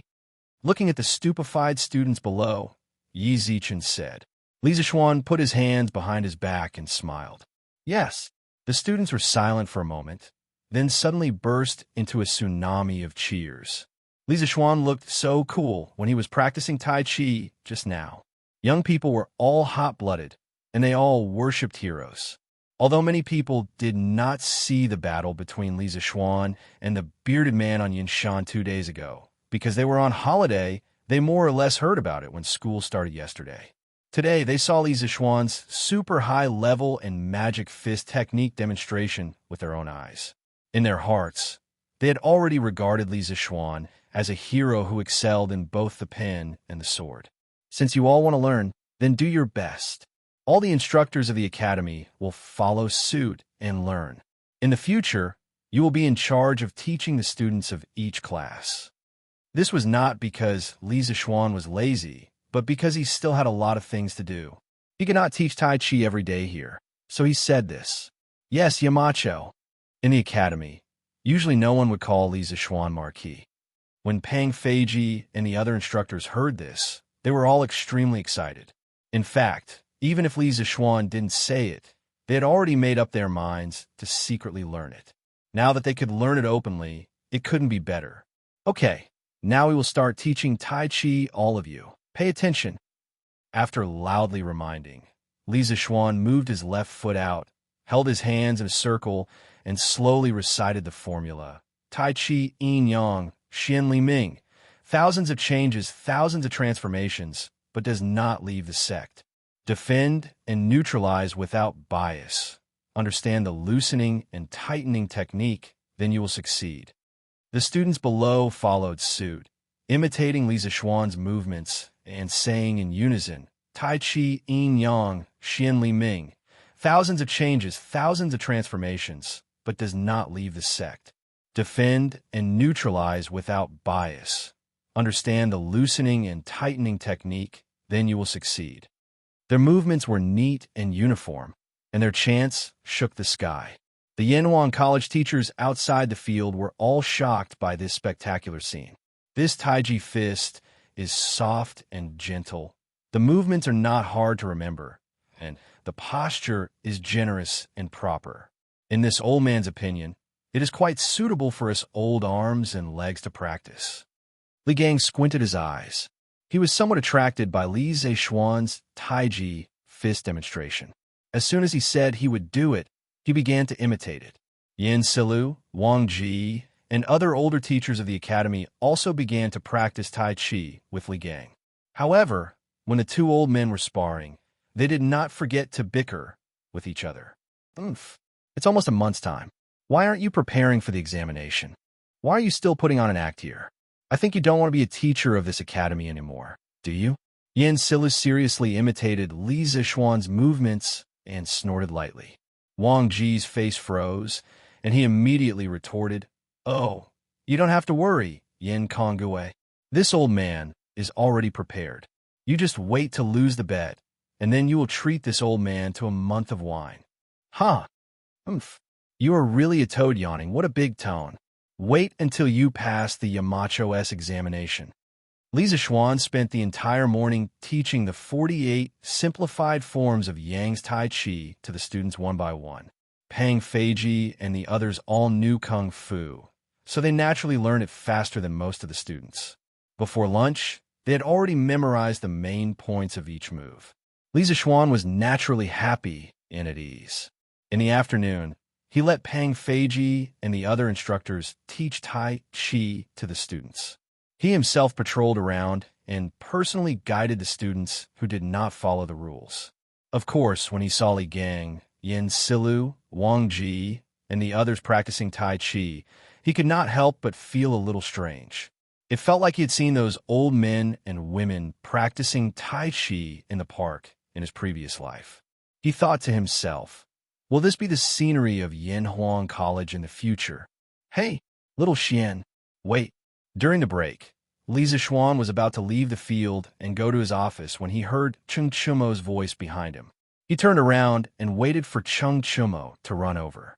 He asked, what's wrong? Ugly bull. Huh, nothing big. I just wanted to ask, little Xian, are you busy? If you're not busy, can you teach me Tai Chi personally? Cheng Chumo scratched his head and asked embarrassedly. Why? Isn't Uncle Qin teaching class 1? Why don't you learn from anyone? Li Zixuan said unhappily. What he meant was, don't be unreasonable and don't bother me. I am very busy. Cheng Chumo, of course.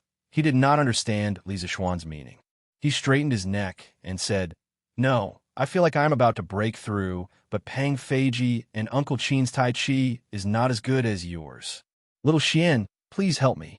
If I don't break through soon, my dad will definitely not let me off easily. Li Zixuan looked at Cheng Chumo suspiciously. He did not expect Cheng Chumo to show signs of breaking through after watching Tai Chi for an entire morning. He thought to himself, when did this blockhead become enlightened? Okay, come with me. I will give you a few pointers. Whether you can break through or not will depend on your luck. Martial arts is not something that can be forced.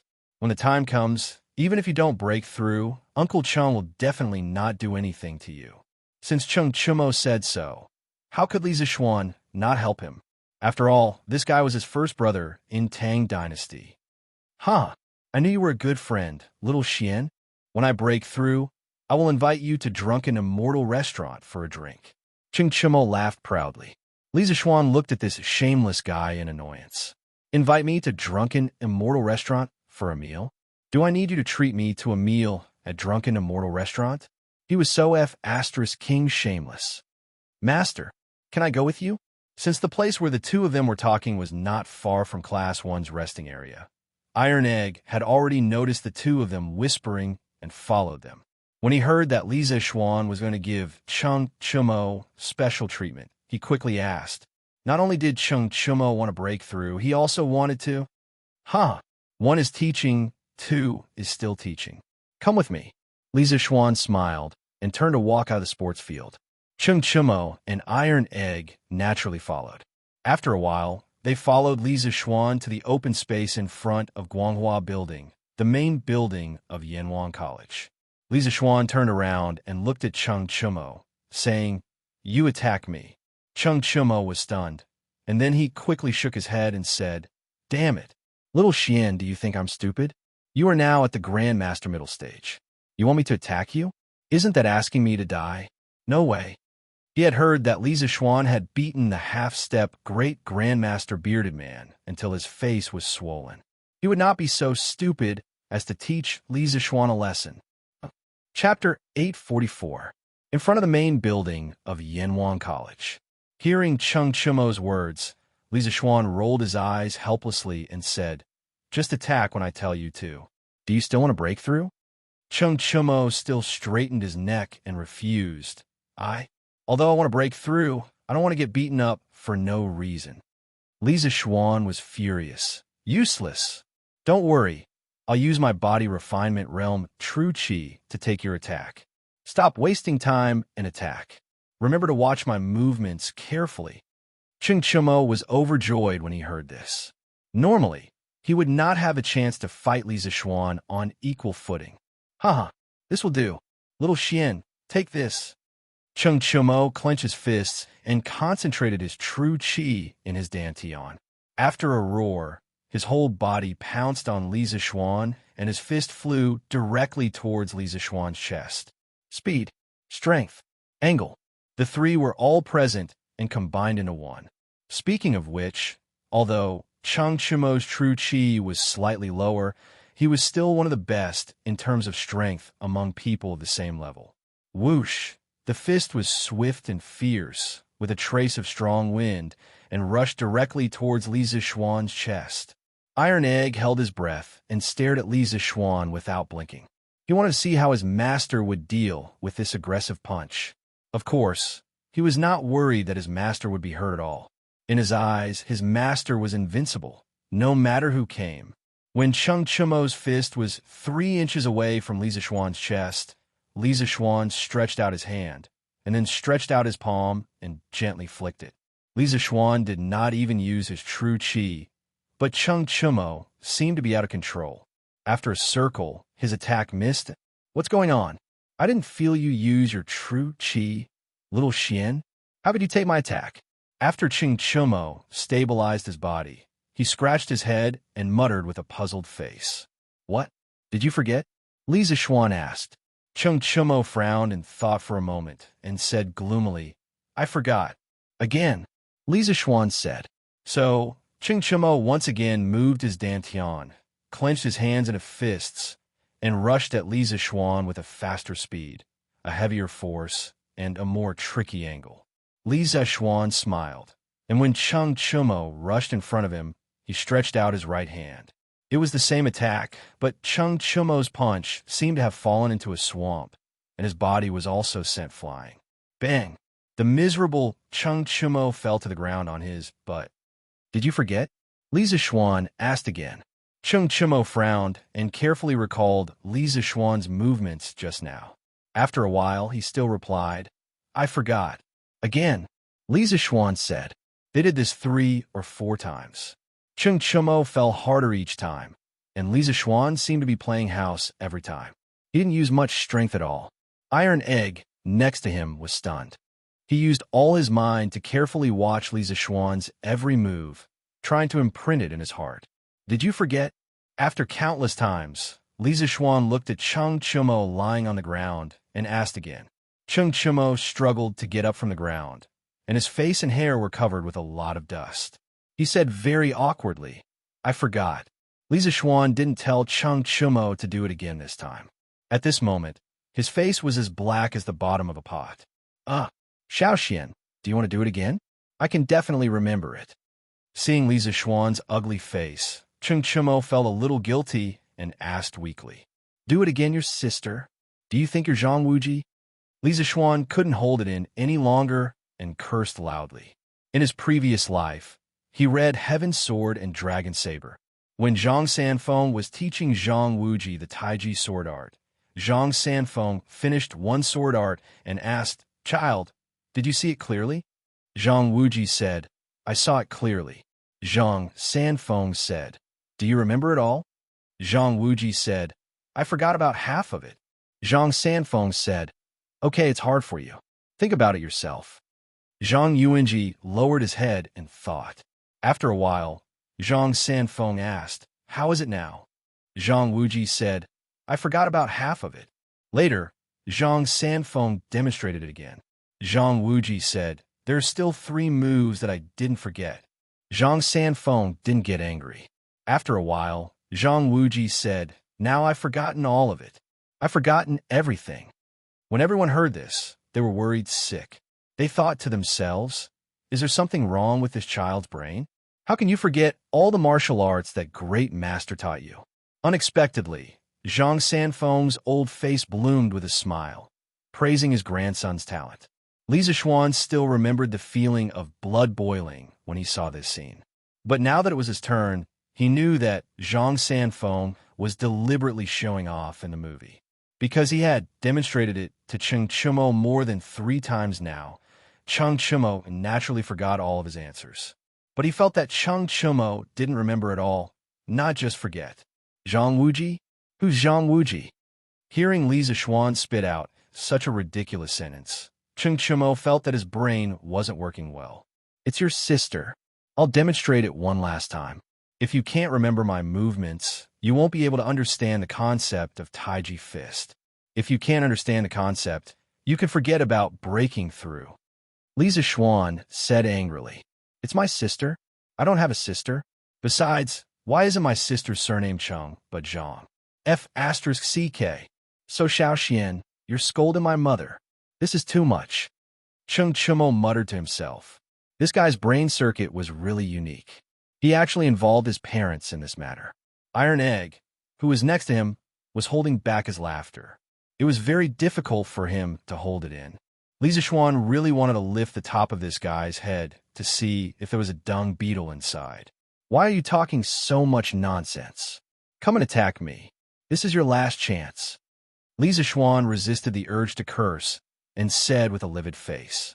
Hearing this, Cheng Chumo hurriedly focused all of his attention, gathered all of his strength, and charged at Li Zishuan with an indomitable will. Li Zishuan's movements were still the same, but Cheng Chumo seemed to be enlightened this time. After he got up from the ground, he shouted, "Ha ha! I'll remember it. I'll remember it. I didn't forget it this time." The way he smiled made him look like a 200-pound child. "Oh, you remember it? Then tell me, what movements did I use just now? How did I neutralize your attacks?" Li Zishuan glanced at the idiot and asked in annoyance. Chapter 845. The dusty Cheng Chumo seemed to have felt Li Zishuan's anger. He patted the dust off his body, and for a rare moment, his face became serious. Then he seriously thought for a long time and said, "I attacked a total of 5 times, but Xiaoxian, you used the same moves and even the same strength to dissolve my attacks." Li Zishuan nodded and said, "Yes, that's right. I used the same moves and the same strength." After getting the affirmation, Cheng Chumo gained a little more confidence and continued to say, "But, Xiaoxian, you used the same moves, but the results were different every time. The first time, you only dissolved the strength of my fist and made me spin in a circle. The second time, I felt my whole body sink into a pile of mud, and I couldn't move even if I wanted to. Then, you gently flicked me, and I fell to the ground. The next few times, I fell in a different way, and each time I fell harder than the last. Damn, Xiaoxian, don't you know how to be merciful?" Li Zishuan rolled his eyes and thought, "If I were merciful, you wouldn't have learned anything." However, he was quite satisfied with Cheng Chumo's conclusion. Even a blockhead could be enlightened. "Then, did you learn anything from our few exchanges?" Li Zishuan pursed his lips and asked faintly. "Learn?" Cheng Chumo's eyes first showed a trace of confusion. Then he fell into deep thought and stood still on the ground.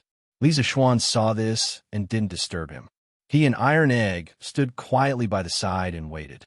After about 15 minutes, Cheng Chumo finally returned to normal. His eyes were blazing. At least Li Zishuan and Iron Egg had known him for so long, but they had never seen him with such eyes. Cheng Chumo walked quickly to Li Zishuan and asked excitedly, "I understood. Xiaoxian, you are teaching me how to use my strength? Am I right? This kid is worth teaching." Li Zishuan heard this and couldn't help but laugh. "Ha ha, you guessed right. I didn't expect you to be enlightened. In fact, if you only talk about strength, there are very few people who can beat you in the same realm. But although you are full of strength, there is no strength in your body. It's like writing. You have to use ink evenly, the thickness is appropriate, and the density is fine. Only then can you become a master. If you don't know how to use strength, even if you have the best ink and paper, the words you write will only be like a dog scratch. Ugly bull, do you understand?" The number of times Cheng Chumo was serious today was more than in the previous month. Maybe it was because Cheng Yaojin had pushed him too far. After listening to Li Zishuan's philosophical words, he pondered for a moment. After a while, he nodded and said, "Xiaoxian, I understand. In fact, you borrowed my strength to hit me. I was wondering why you didn't use any Xianxia at all." Li Zishuan praised. "Yes. Chumo, your eyesight has improved a lot today.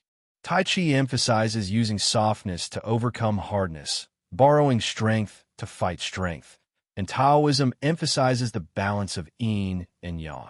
Chumo, your brute strength is the yang of Tai Chi. What you lack now is the yin of Tai Chi. In other words, what you lack is the knack of using your strength. After you understand this, go and learn Tai Chi. I believe you will definitely gain a lot." Cheng Chumo had been with Li Zishuan for so long, but he had never received such praise before. He couldn't help but grin. "Hee hee. I also think that my brain is working very well today. Since you said so, Xiaoxian, I will go back and learn Tai Chi from Uncle Qin now.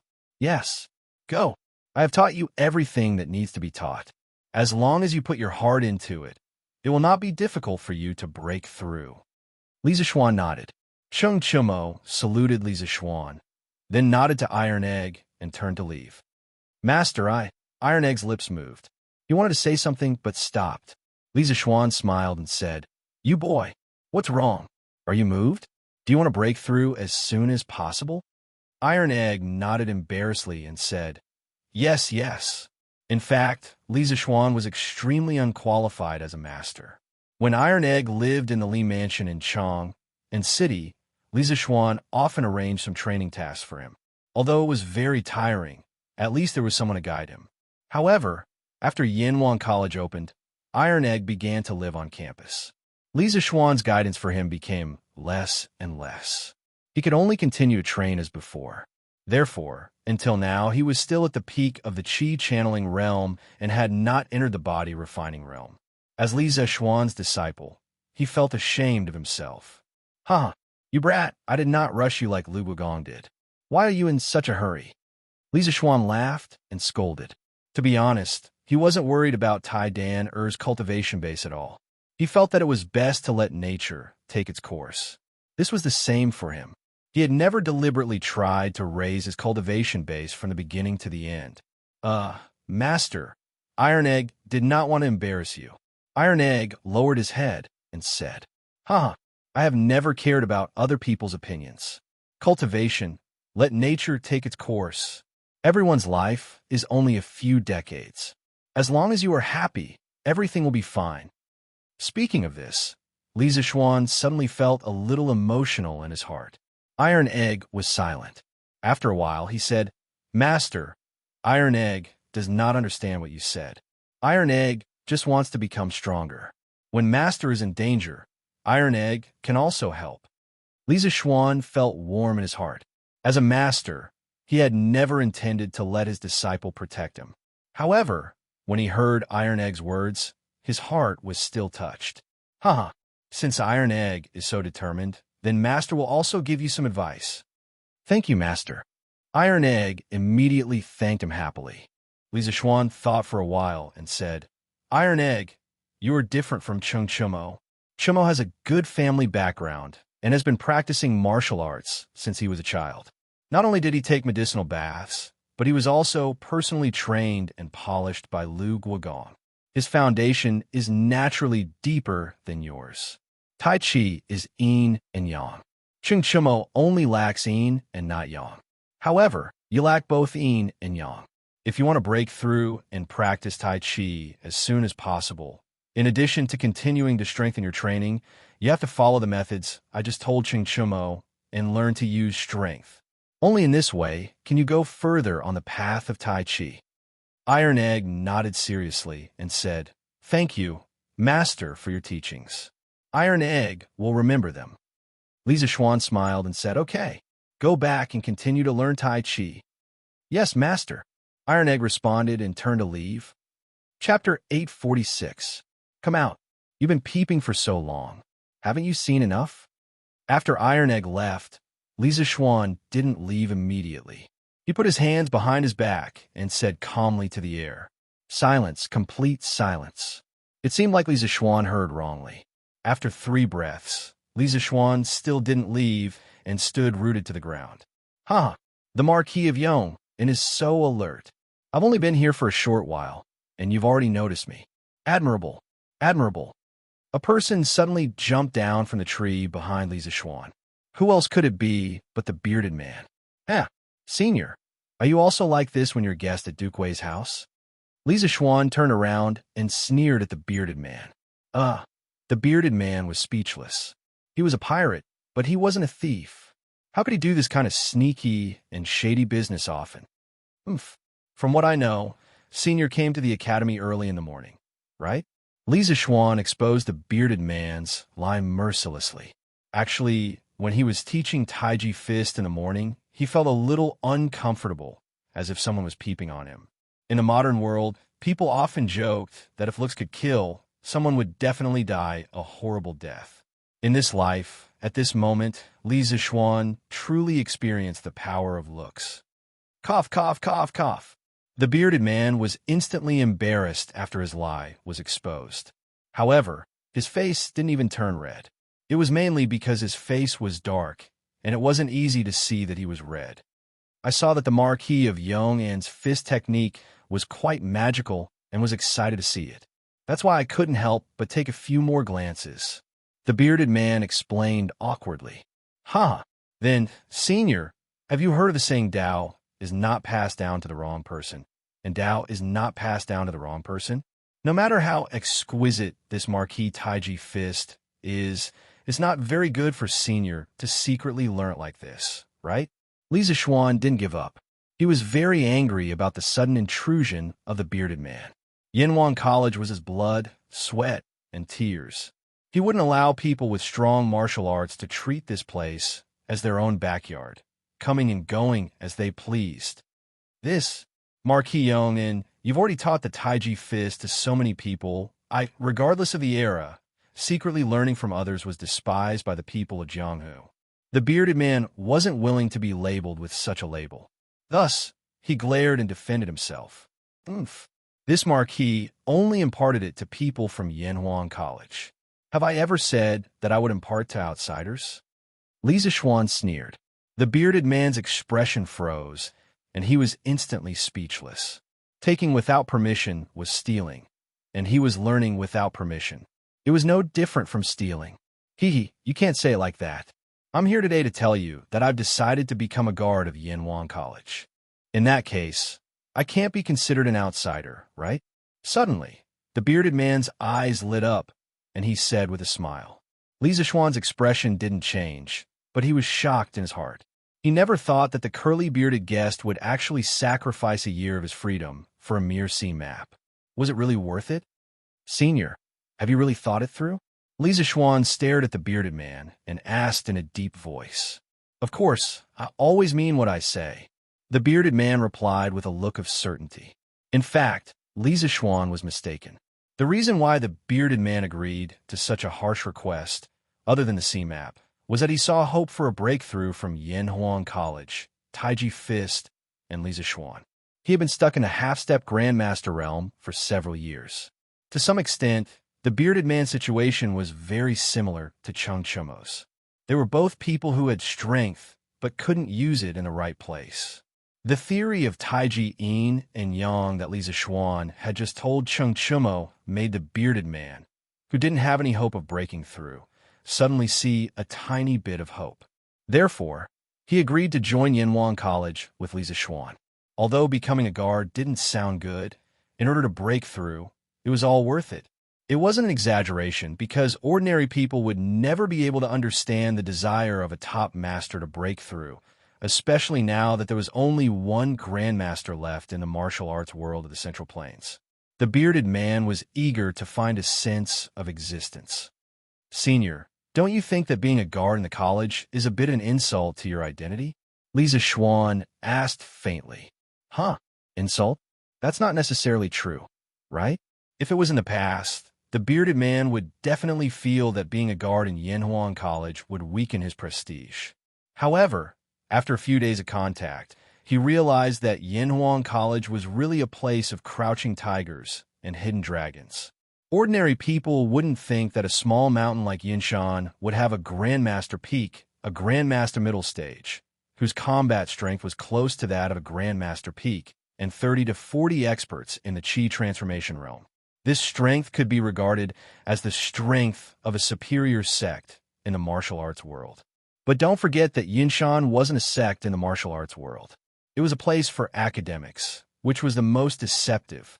2 days ago, when the bearded man was beaten to the ground, he had cursed in his heart, say, "Why are you hiding so many experts in a place for teaching?" It made him fail to show off, and instead he was attacked, calling Li Zixuan a fraud. Rest assured, Marquis Yong, since I've agreed to be a guard in Yanhuang College, I'll definitely do my best. In the future, if anyone dares to cause trouble in Yinshan, I'll teach them a lesson. The bearded man was a little worried that Li Zixuan wouldn't agree, so he quickly expressed his stance solemnly. In the eyes of many people, it was embarrassing for him to be a guard in Yanhuang College. However, the bearded man was thinking that if he, a half-step grandmaster, wanted to be a guard in Yanhuang College and was rejected, wouldn't that be even more embarrassing? All right, since Senior insists, then I welcome you on behalf of Yanhuang College. Senior, you can call me Yamacho like everyone else in the future. Li Zixuan thought about it seriously and realized that this matter was beneficial to him.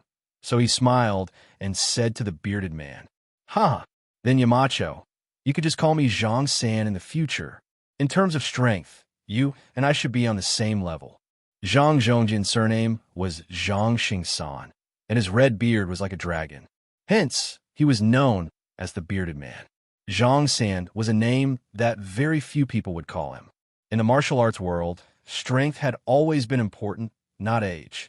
Li Zixuan was already a middle-stage grandmaster at a young age, so he was completely worthy of being on the same level as the bearded man. "No, I'll call you Mr. Zhang San. In the future, other than being a guard in the college, I hope you can also be a martial arts instructor in the college. If there are any martial arts enthusiasts in the college who want to learn from you, I hope you can teach them." Chapter 847. With a different standpoint, one's attitude towards things will be different. When the bearded man barged into the Yunshan courtyard and wanted to kill Li Zixuan's entire family, Li Zixuan felt that this bearded man deserved to die. At that time, he had indeed intended to do so. Even if he didn't kill the bearded man, he would at least cripple him. In the end, Li Jing and Hong Funu came, so he had no choice but to stop. However, he still hated the bearded man. Yesterday, the bearded man came to Li Zixuan and asked for the sea map. He changed his arrogant and despotic attitude, causing Li Zixuan's attitude towards him to change slightly. Today, the bearded man took the initiative to ask to be the Academy's guard. From now on, the Academy had a half-step great grandmaster expert. This made Li Zixuan's mood very good, and he felt that this guy wasn't that annoying. "Haha, good. Yamacho, don't worry. I'm not that kind of petty person." Seeing that Li Zixuan's attitude towards him had started to become better, the bearded man was in a good mood and said with a smile. Li Zixuan nodded and then brought the bearded man to Guanghua Building while chatting. They mainly talked about the bearded man's experiences on the sea. In his previous life, Li Zixuan had a lot of yearning for life on the sea after watching One Piece's anime. Now that he could listen to China's earliest pirate talk about life on the sea, it felt pretty good. The addition of a powerful bearded guard on Cloud Mountain caused quite a stir among the students. This was because many people had seen this bearded man before. He was the one who had been beaten up by Li Zixuan a few days ago and had come to Cloud Mountain to cause trouble. It was said that this bearded man had now become a guard of Cloud Mountain and was also a martial arts instructor. Thus, many students came to watch out of admiration. The next day, "Mr. Zhang San, are you really the Feng Chun 3 heroes? And of course it's the real deal. Mr. Zhang San, how is your relationship with Duke Wei? Medicine Master and I are sworn brothers. What do you think? Mr. Zhang San, are your martial arts very powerful? Hee, it's all right. Then what's your ranking in Jianghu? Well, no matter what, he should be in the top 5, right? Wow, that's amazing. But why were you beaten up by Yamacho that day? Mr. Zhang San, did you enjoy being beaten up by the Yamacho that day? The bearded guest originally felt that it was quite interesting to chat with these young students. However, he didn't know which brat had to mention, which pot didn't boil, and purposely dug a hole for him to jump into, causing him to fall into an incomparably awkward situation. Are you still feeling good? King awesome. He really wanted to grab that naughty student and beat him up while asking, "Can't you King have a good chat?" Sigh, forget it. I'm a great man who doesn't mind petty people. I won't argue with a brat like you. It's time to go to the cafeteria. Speaking of which, the food at Yanhuang College was really good.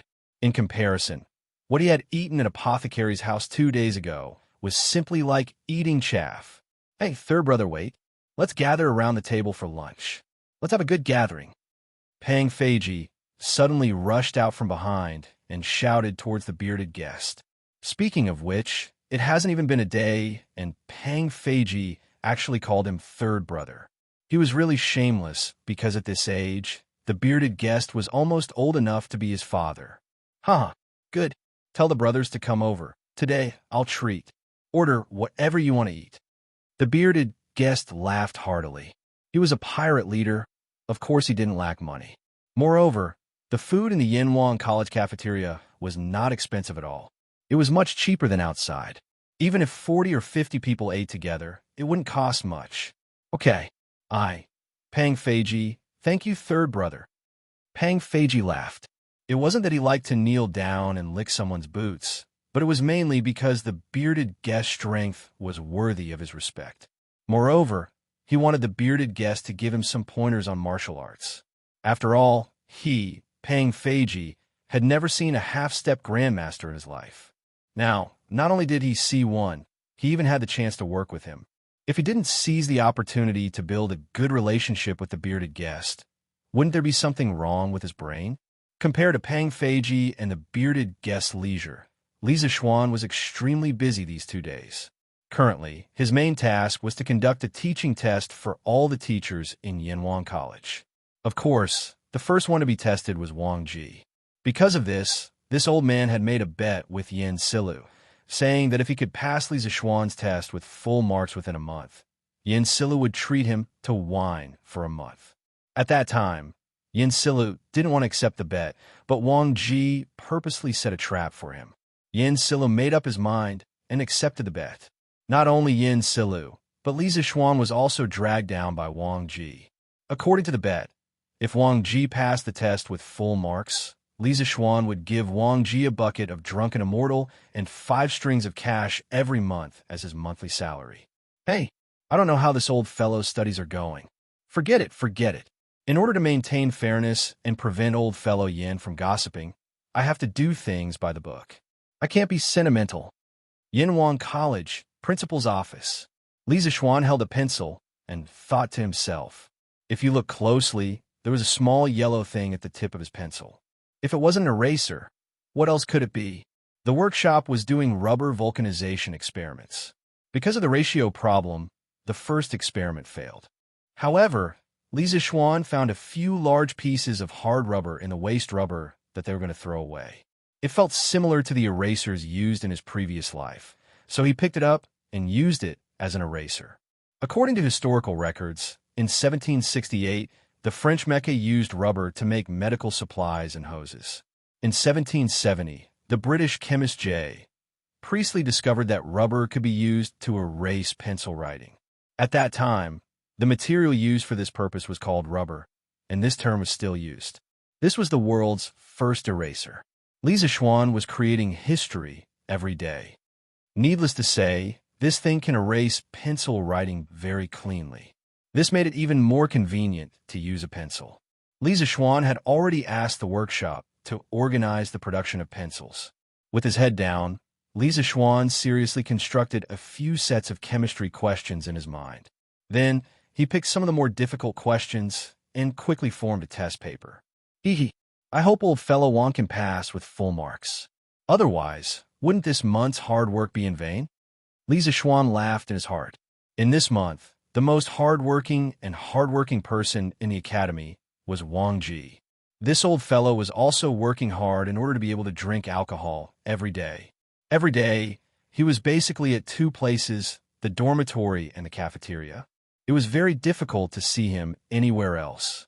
Of course, in this month, Li Zixuan was constantly harassed by Wang Ji.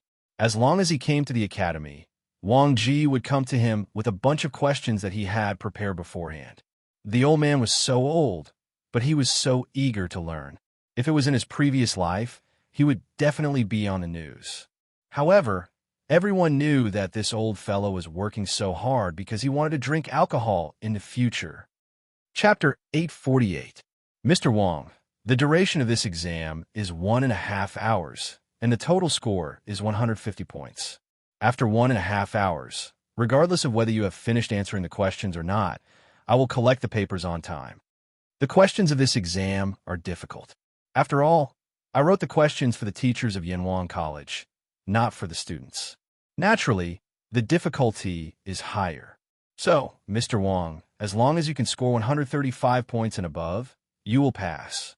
In the afternoon, Li Zixuan took the newly printed papers and called Wang Ji, Li Gang, and Yin Silu to the conference room on the first floor of Guanghua Building.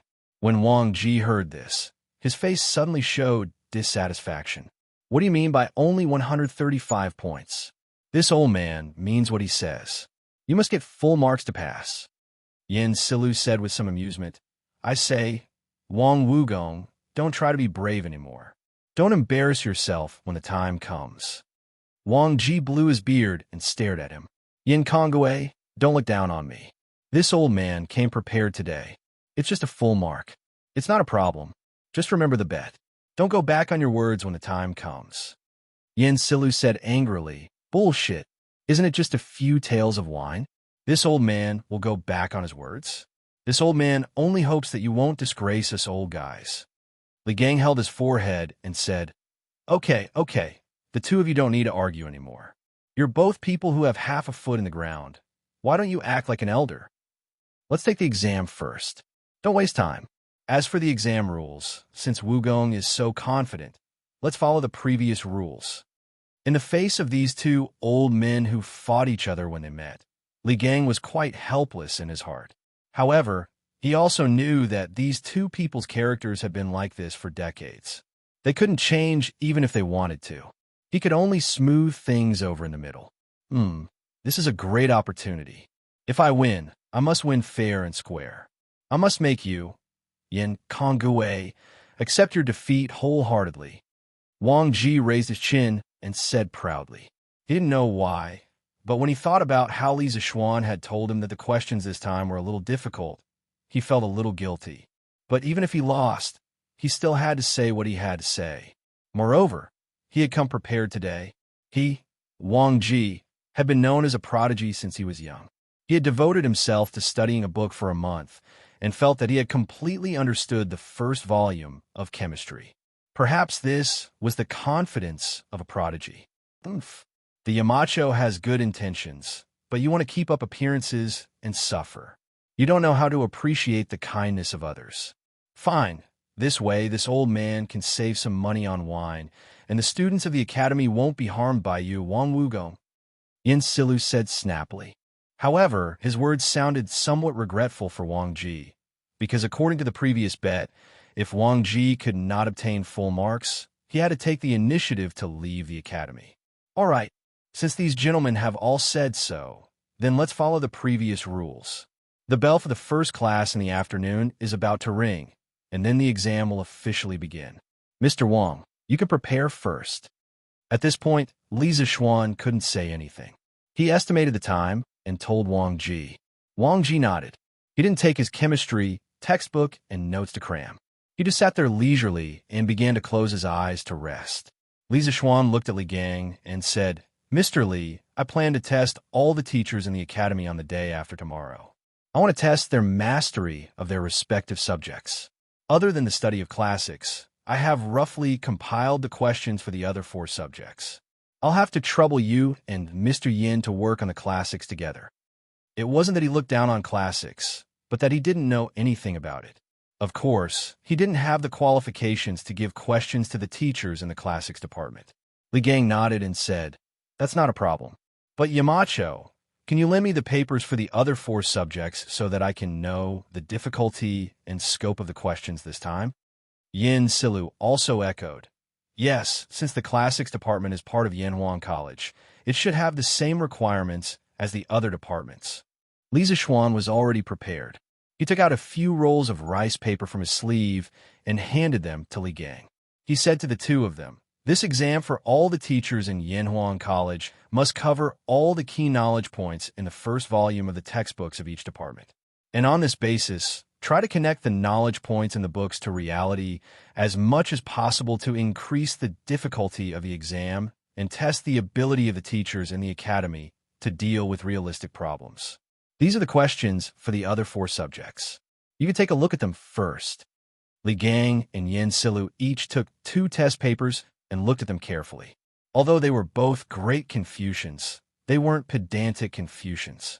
They had dabbled in other fields of knowledge outside of Confucianism. This month, they also read the textbooks for the other 4 subjects. Although they weren't proficient in them, they could still understand them generally. What's more, Li Zixuan even had the answers at the back of the paper.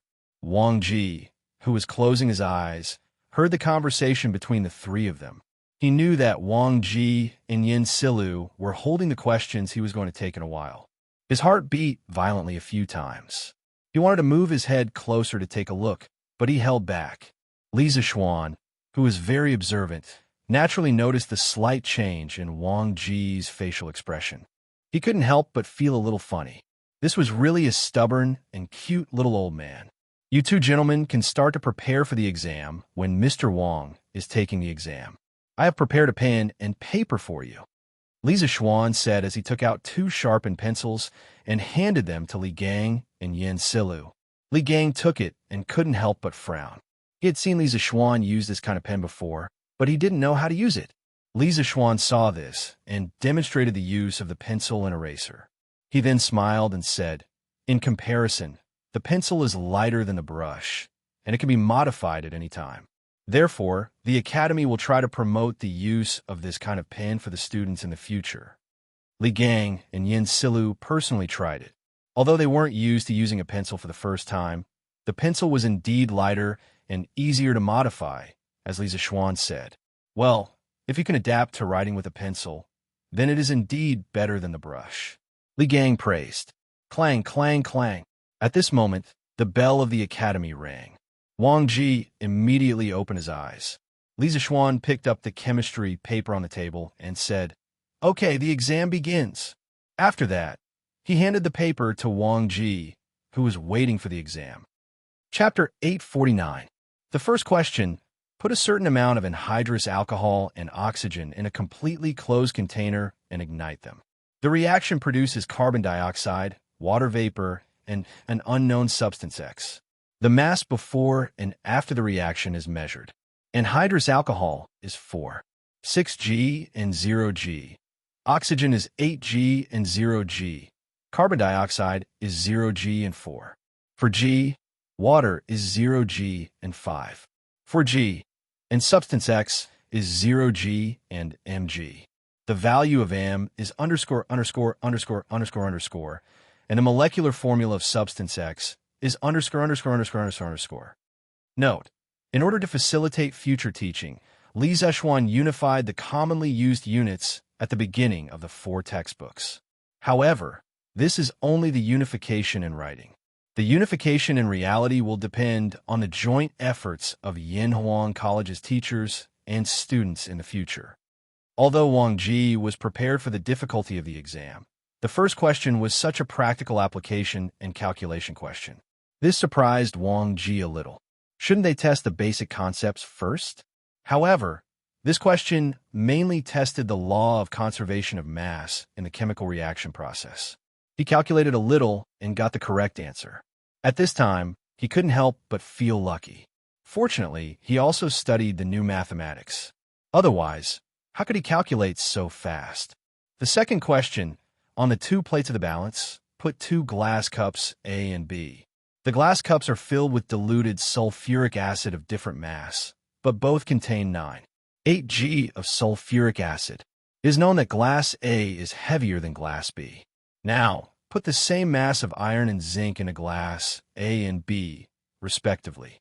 After the reaction, the balance will be balanced. Before the reaction, the biggest mass difference between glass A and glass B before the reaction is underscore, underscore, underscore, underscore, underscore, underscore, underscore, underscore. Note: balance has been around since ancient times. It was produced early. In the late spring and autumn period, the manufacturing technology of balance and weights was quite sophisticated. Bamboo sheets were used as beams, silk threads were used as buttons, and a copper plate was suspended at both ends. Later, because it was more troublesome to weigh heavy objects, it was changed to quan. Balance is only used when weighing small objects. Although Wang Ji had never seen sulfuric acid and zinc before, he still knew their chemical reactions by heart. However, why does this question seem to be more abnormal than the previous one? It should also use the new mathematics knowledge, right? Wang Ji's heart began to race. Fortunately, he had done some research on modern mathematics. Otherwise, no matter how familiar he was with the chemistry textbook, he would have to kneel before this test paper. However, although Wang Ji had done some research on the new mathematics, he was far from being proficient in it. After solving a problem, he was already sweating profusely. It was as if he had run 10 miles. After finishing the second question, Wang Ji couldn't help but raise his head and look at Li Zixuan with a bit of bitterness in his eyes. He thought to himself, "Do I have a grudge against you? It was just a question.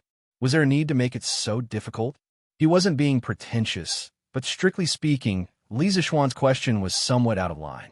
Moreover, all the questions were biased towards practical applications. It was very difficult to get good grades just by reading books. Sigh, no matter how difficult it is, I have to give it my all. I can't lose this bet. Although he had only stayed in Yanhuang College for a month, Wang Ji felt that he had completely fallen in love with it. Not only did he like the environment, facilities, and delicious food, but he also liked the atmosphere of Yanhuang College. That positive, united, and progressive atmosphere. He didn't want to leave. The desire to live, this was also another kind of desire to live.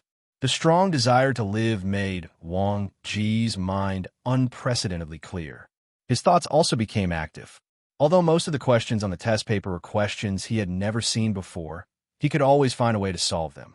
Just like that, he broke through all the obstacles. When there was still half an hour before the end of the exam, Wang Ji finally came to the last question. This was a question-and-answer question. A mixture of sodium carbonate, sodium bicarbonate, calcium oxide, and sodium hydroxide is 37.2 grams. After dissolving in enough water and fully reacting, the calcium ions, carbonate ions, and bicarbonate ions in the solution are all converted into precipitate. After evaporating the water in the reaction vessel, the final result is 39.0 grams of a white solid. What is the mass of sodium carbonate in the original mixture?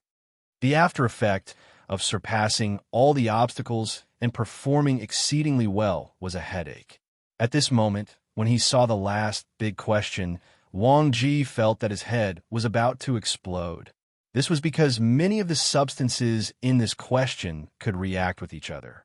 In fact, for a person like Li Zixuan who had received modern higher education, this problem was not difficult at all because it involved nothing more than a multi-step reaction and multi-substance cross-reaction. Calcium oxide reacts with water to form calcium hydroxide.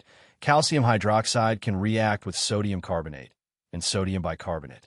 As long as multiple chemical reaction formulas were combined into one and balanced to obtain a total chemical reaction formula, the whole problem would be solved without any difficulty.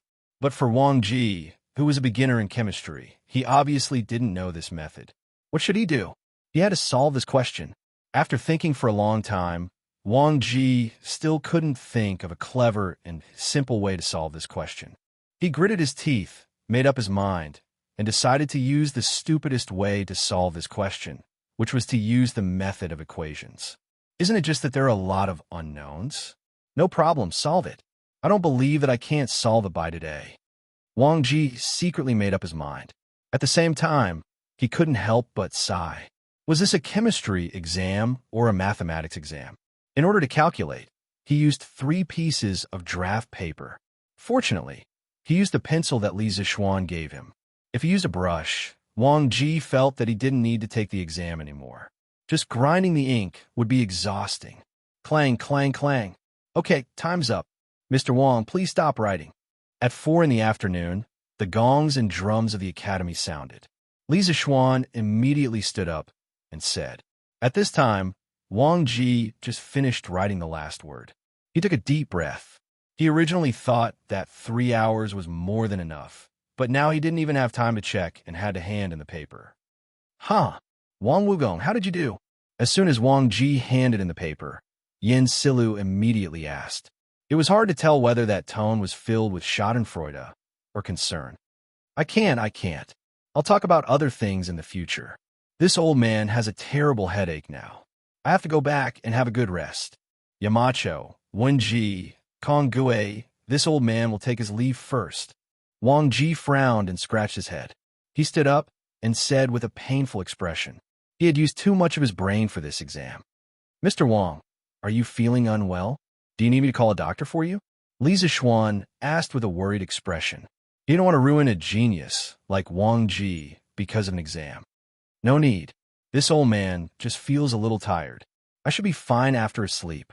Wang Ji waved his hand. Chapter 850.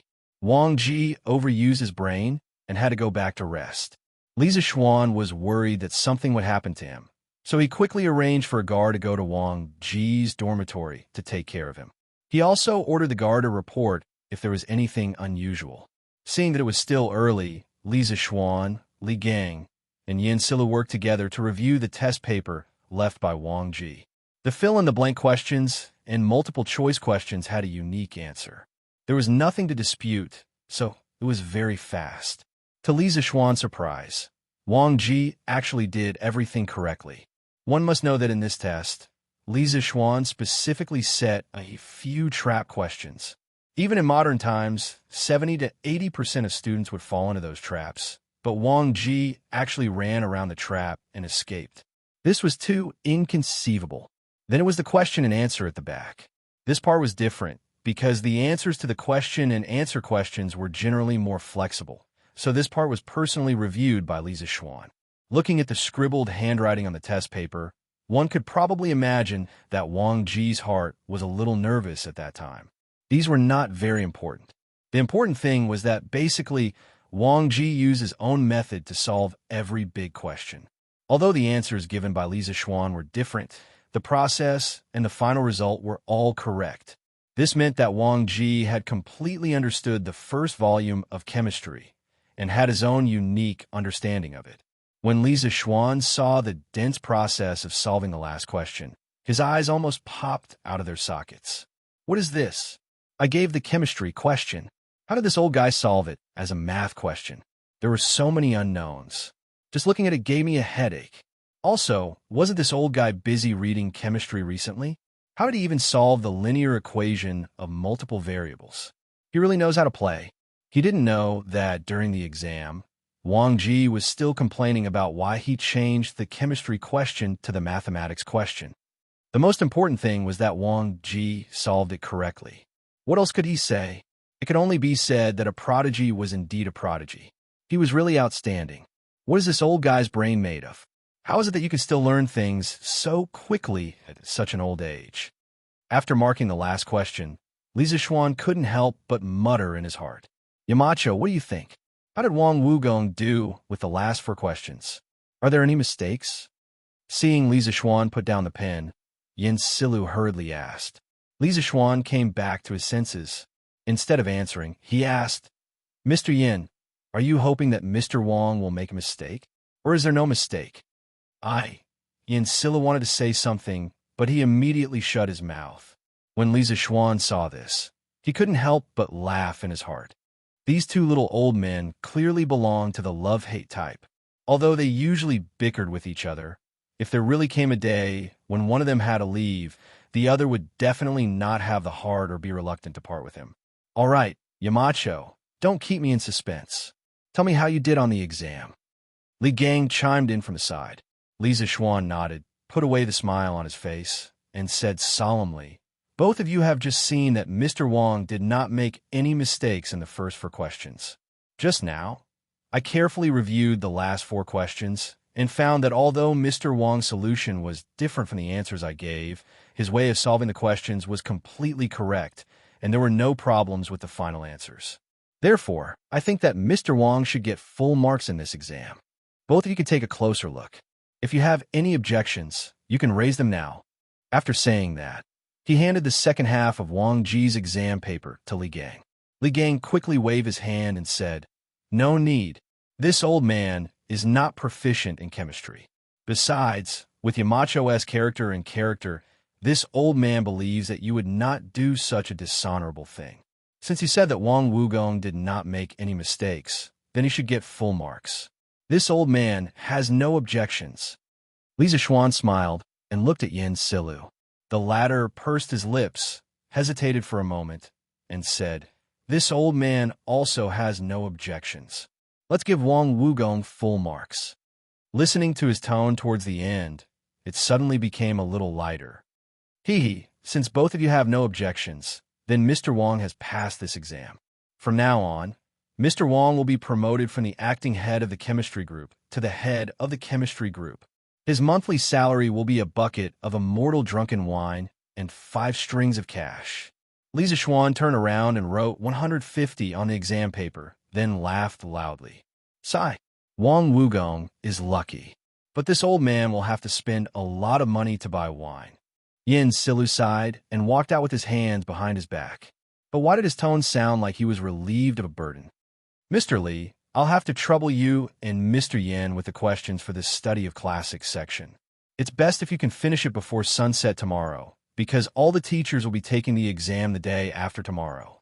After Yin Silu left, Li Zixuan said to Li Gang, "And don't worry, I will not delay your work." Li Gang stroked his beard and smiled faintly. Young master, Xiao Bing already knows how to read the map. He has gathered a group of close friends and is planning to go to Hudong Road together. The next day, in the morning, Faubert brought the young man who came to Li Zixuan's house to Li Zixuan's courtyard and said excitedly, "In, you are a fast learner. Xiao Bing, are these the helpers you found?" Li Zixuan sighed with emotion, then looked at the few youths behind Fu Bin and asked. Fu Bin quickly replied, "Yes, young master. This is Biaozi. He is good at martial arts. These two are his subordinates. Biaozi has some connections in Hudong Road. With his help, I should be able to avoid a lot of trouble." "Nice to meet you, Marquis." After Fu Bin finished his introduction, the 3 men behind him quickly stepped forward and bowed to Li Zixuan respectfully. Biaozi? Li Zixuan remembered. In this life, his memory was very good. He remembered a few months ago when he asked Sanbao to find some hooligans to deal with Cui Shanyu and the other 8 Imperial College professors. The leader of the hooligans that Sanbao found was called Brother Biaozi. Although he was not sure if it was the same person, this person in front of him looked ferocious. Even if he was not the Brother Biaozi that Sanbao hired, there was an 80% chance that he had a similar identity. And since Xiao Bing had chosen all of you to go with him, it means that Xiao Bing trusts all of you. All of you must do your best to help him. Of course, all of you will be rewarded. Li Zixuan calmly said to Biaozi and the rest. "We understand. Marquis, don't worry. Everyone in Chang and knows that I, Biaozi, am the most loyal to my friends. The most trustworthy? We will do our best to help Ah Bin." Chapter 851. Xiao Bing, when you get there, don't take the initiative to make trouble. You're going there to do things, not to make trouble. If I find out that you're using my name to make trouble, I will not let you off easily. In the study, Li Zixuan said to Fu Bin and Biaozi sternly, "Since ancient times, people are not afraid of godlike opponents, but they are afraid of pig-like teammates. It is not uncommon for a superior to be tricked by arrogant and despotic subordinates." Moreover, Li Zixuan still knew nothing about Biaozi and his subordinates. He still had to teach them a lesson. Fu Bin and Biaozi were shocked. Fu Bin solemnly cupped his hands and said, "Young master, don't worry. I will not take the initiative to make trouble and trouble you." Biaozi then cupped his hands and said, "Marquis, don't worry. When we go to Hudong, my brothers and I will listen to Bin's orders and will not make trouble." Li Zixuan nodded. "Well, that's good. But not making trouble does not mean that you are afraid of trouble. If someone takes the initiative to make trouble, you don't have to swallow your anger. Just act according to the situation." "Thank you, young master." "Thank you, Marquis." The 2 of them cupped their hands and thanked him. Li Zixuan then asked someone to give Fu Bin 500 strings of cash for travel and expenses when they arrived at the place. The few of them then bowed and bid farewell. According to the original plan, they would depart for Hudong Road tomorrow. Oh, how long have I been sleeping? Yanwang College, teacher's dormitory. Accompanied by a painful groan, Wang Ji sat up from the bed and rubbed his forehead. He looked at the sky outside the window and muttered to himself in a daze. "Mr. Wang, you are awake. Are you hungry now? I will go to the cafeteria to bring you something to eat." Hearing the movement in the room, a young guard outside the room hurriedly pushed open the door and came in, saying in a hurry, Wang Ji took a closer look and roughly recognized that the person in front of him was from Yanhuang College. So he asked, "How long have I been sleeping? What time is it now?" The guard replied, "Mr. Wang, you've been asleep for more than a day. It's now 9:15 in the morning. If you didn't wake up, Yamacho would have gone to call the imperial physician." Wang Ji was stunned. Then he smiled bitterly and said, I'm old. I'm old." His body couldn't take it anymore. An exam actually made this old man sleep for an entire day. My body is getting more and more useless.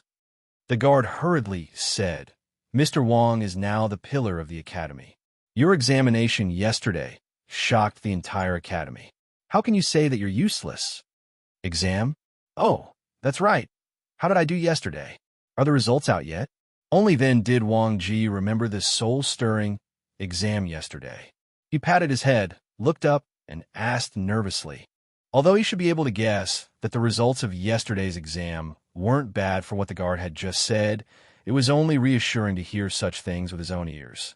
The guard smiled and said, "Mr. Wang, you scored full marks in yesterday's exam. Now, all the teachers in the academy are envious of you." "Huh, is that so?" After Wang Ji heard that, he actually laughed foolishly. The heavens had taken pity on him.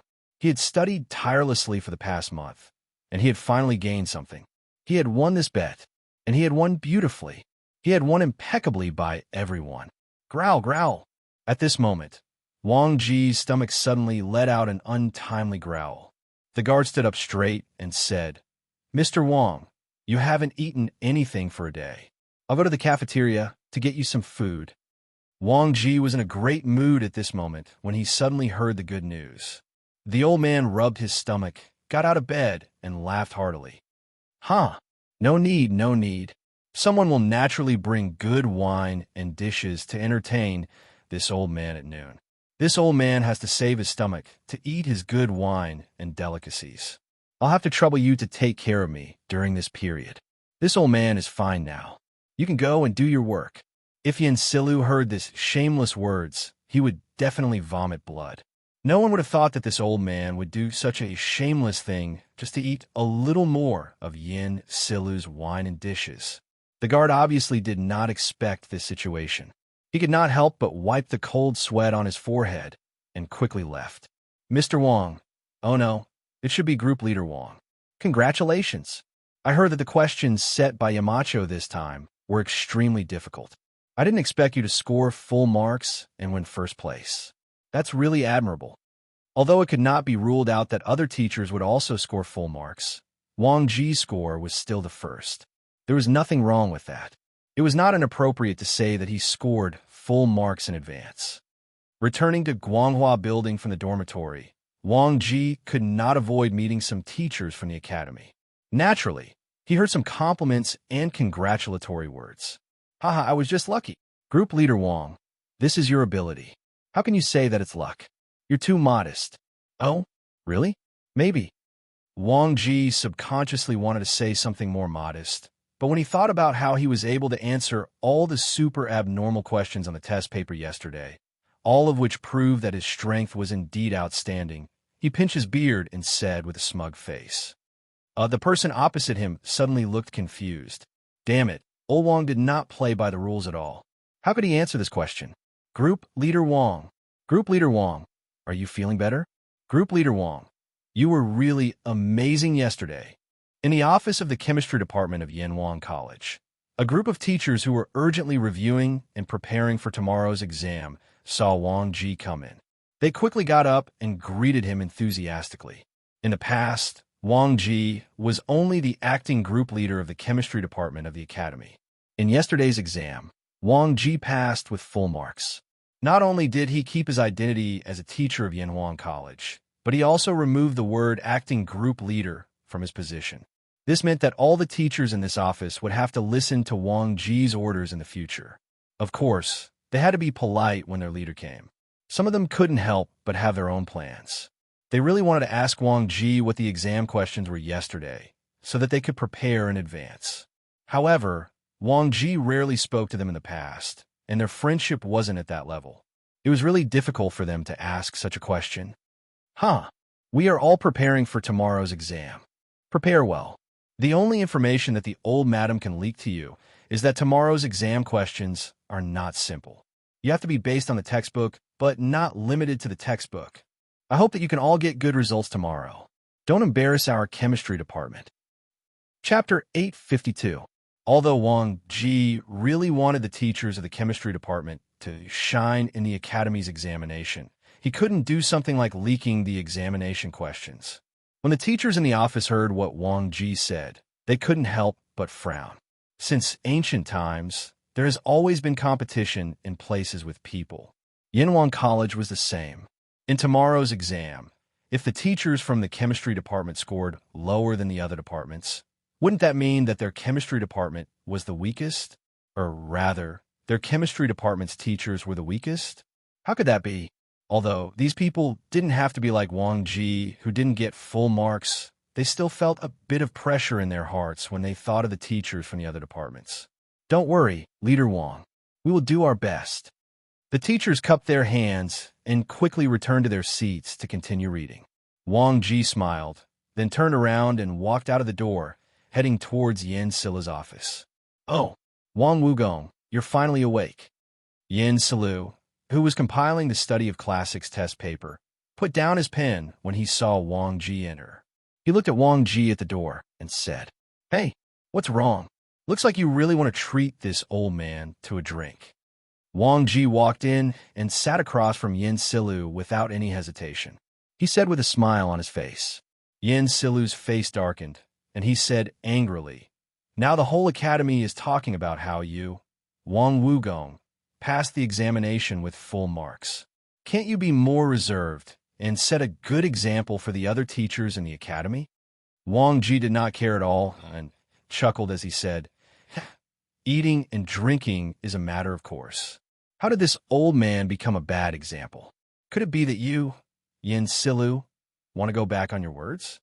"Bullshit. Do you think this old man will go back on his words?" "Hey, is that so? That's great. This old man is hungry now.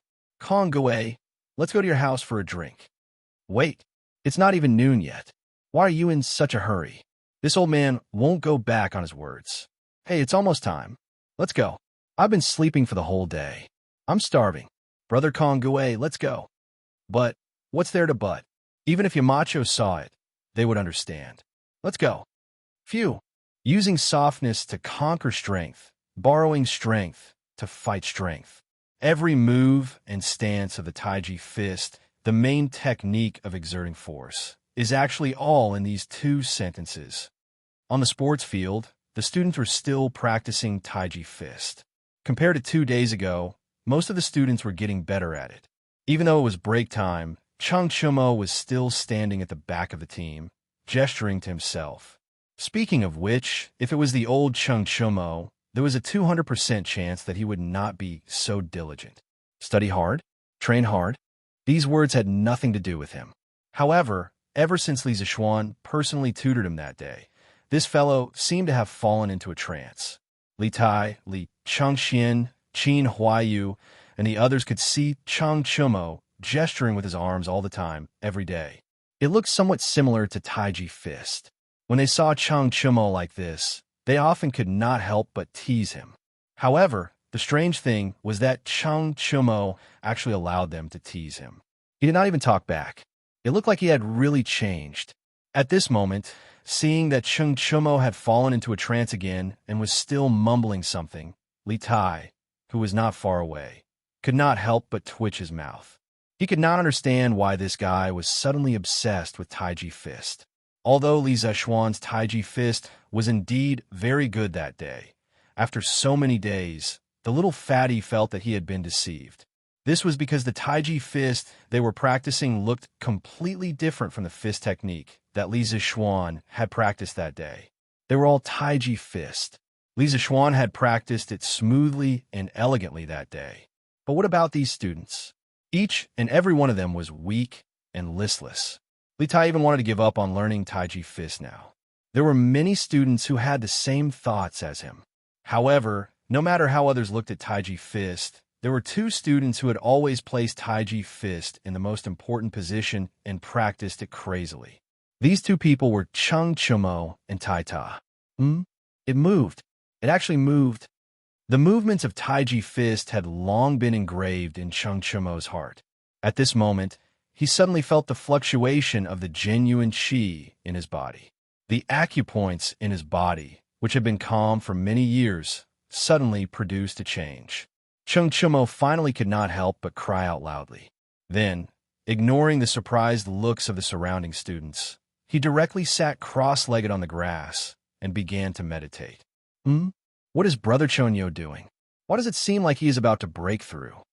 Yuchi Baolin, who is also a martial artist, scratched his head and said uncertainly. Hearing this, Li Tai was shocked. He looked at Chung Chumo, who was sitting cross-legged, and could not help but click his tongue in wonder. His attitude toward Taiji Fist had changed greatly, because he knew in his heart that Chung Chumo had broken through because of Taiji Fist. Oh, Mengzi, help me take care of him. At this moment, Iron Egg, who was standing slightly in front, suddenly sat cross-legged. His actions were exactly the same as Chung Chumo's. Iron Egg, what's wrong with you? Are you okay?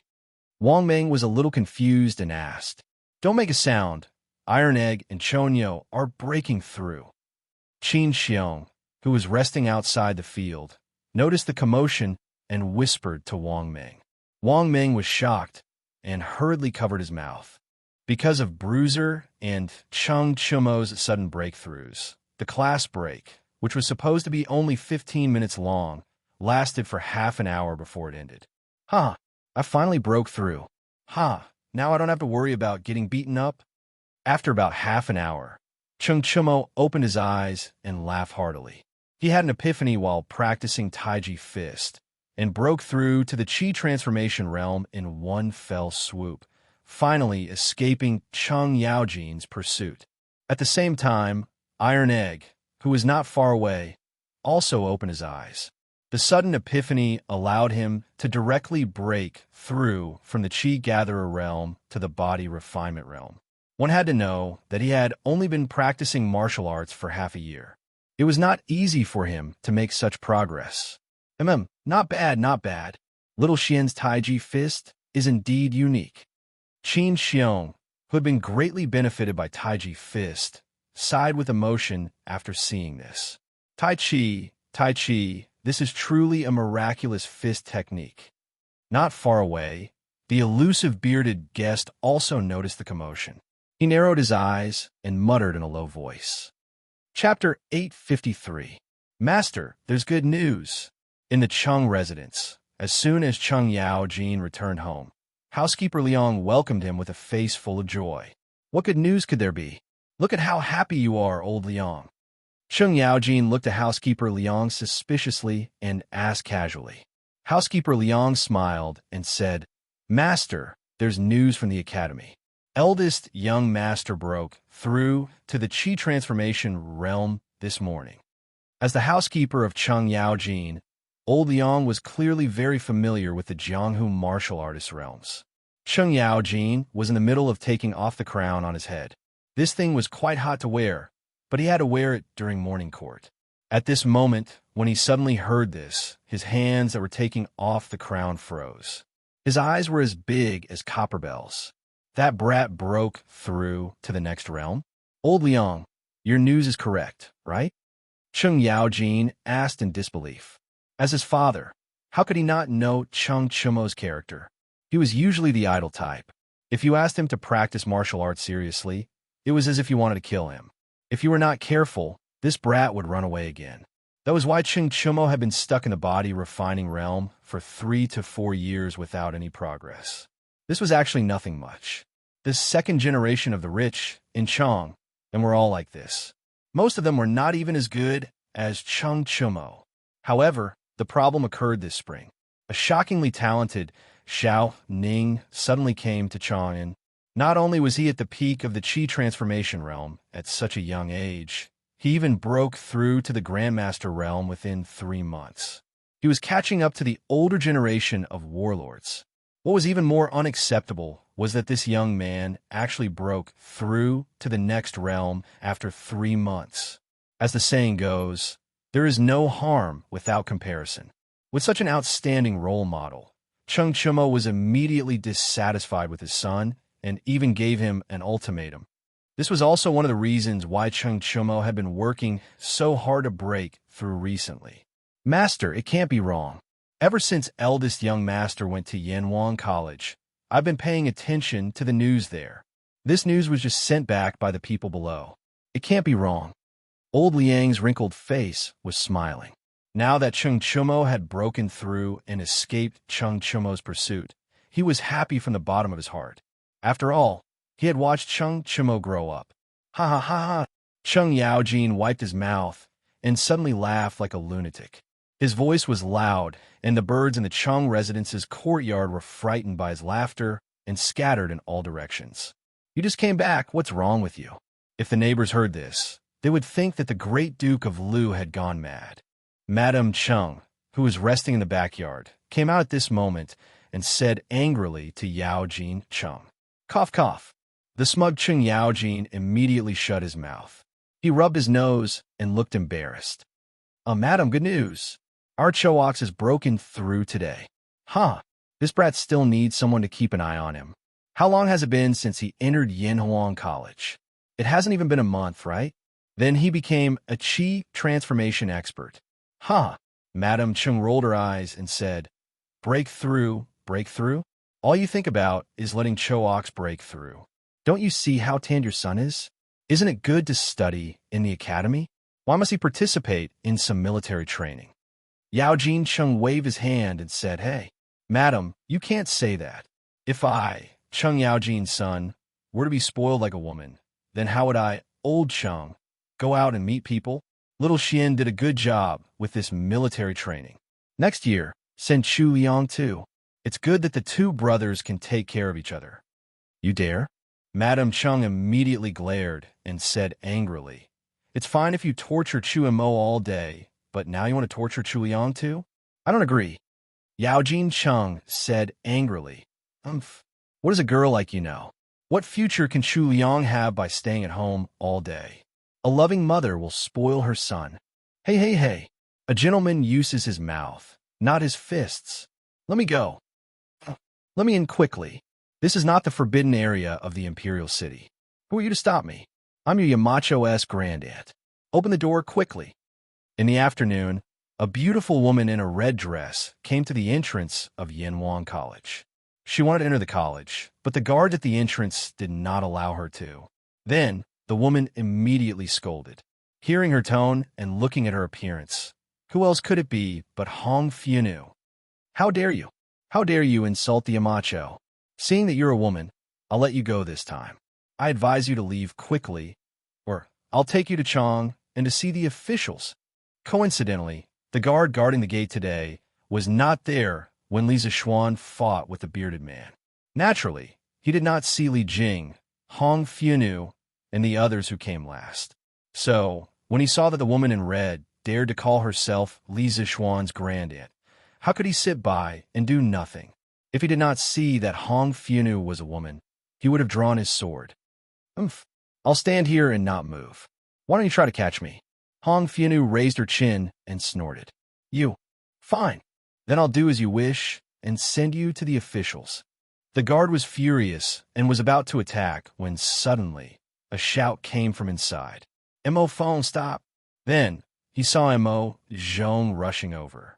The guard turned his head and said, Senior brother, this woman spoke rudely to the Yamacho. I was about to, okay, I got it. Mo Zhong waved his hand and looked at Hong Fianu. He cupped his hands and said, My junior brother has never seen you before. I hope you won't take offense if he offends you. Then he turned around and said to the guard, Mo Feng, this is a senior of the Yamacho. If you come to the college in the future, you're not allowed to be rude.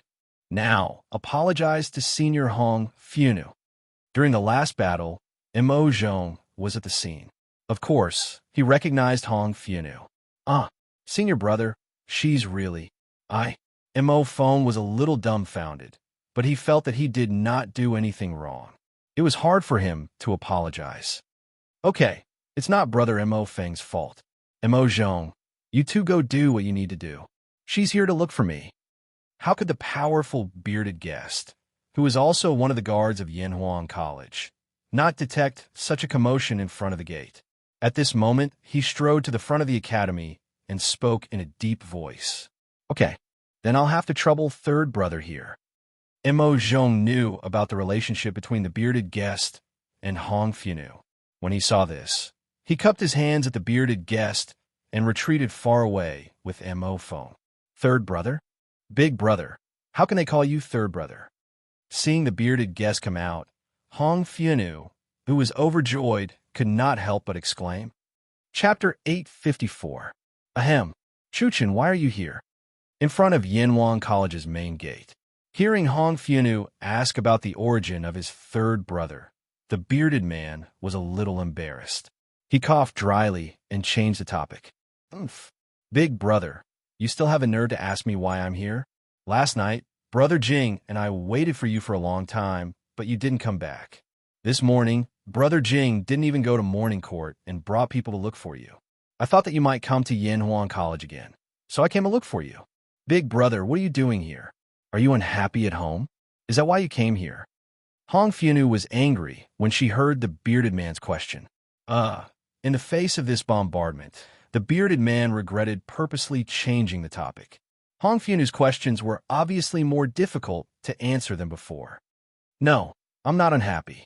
The medicine master, you, and I have reunited after a long time. We're happy. Chuchen, I'll be staying at Yanhuang College from now on. I have some things to do here. If you and the medicine master want to catch up with Big Brother, you can come to the college directly to look for him. If there's nothing important on a normal day, you can go about your own business. The bearded man didn't want Hong Funu to know that he was a guard at the college, so he could only speak vaguely. But how could Hong Funu be so easily fooled? What? Big brother, you want to stay at the college? Why? Is it because Li Zixuan is not willing to give you the C map and is using it to blackmail you? The quick-witted Hong Funu hit the nail on the head. Her guess was very close to the correct answer. Obviously, when the bearded man was at their house, he had already told them about the C map. The bearded man was obviously stunned. After thinking about it, he denied it. Of course not. Although Big Brother needs the C map, he will definitely not be blackmailed by others. Think about it, Chu Chun. Who in the world can blackmail your big brother? Hong Funu felt that it was reasonable. She was very confident in the bearded man's personal strength. Generally speaking, as long as he wasn't surrounded by a regular army, there weren't many people in the world who could threaten him. Then Big Brother, why are you staying here? Hong Funu stroked the beautiful hair on her forehead and asked. After delaying for so long, the bearded man had already thought of an excuse. He pretended to be mysterious and said in a low voice, Chu Chun, this Yanhuang College has something that can improve Big Brother's martial arts, so Big Brother must stay here. Don't ask about the specifics. Be careful of others hearing it. Understand?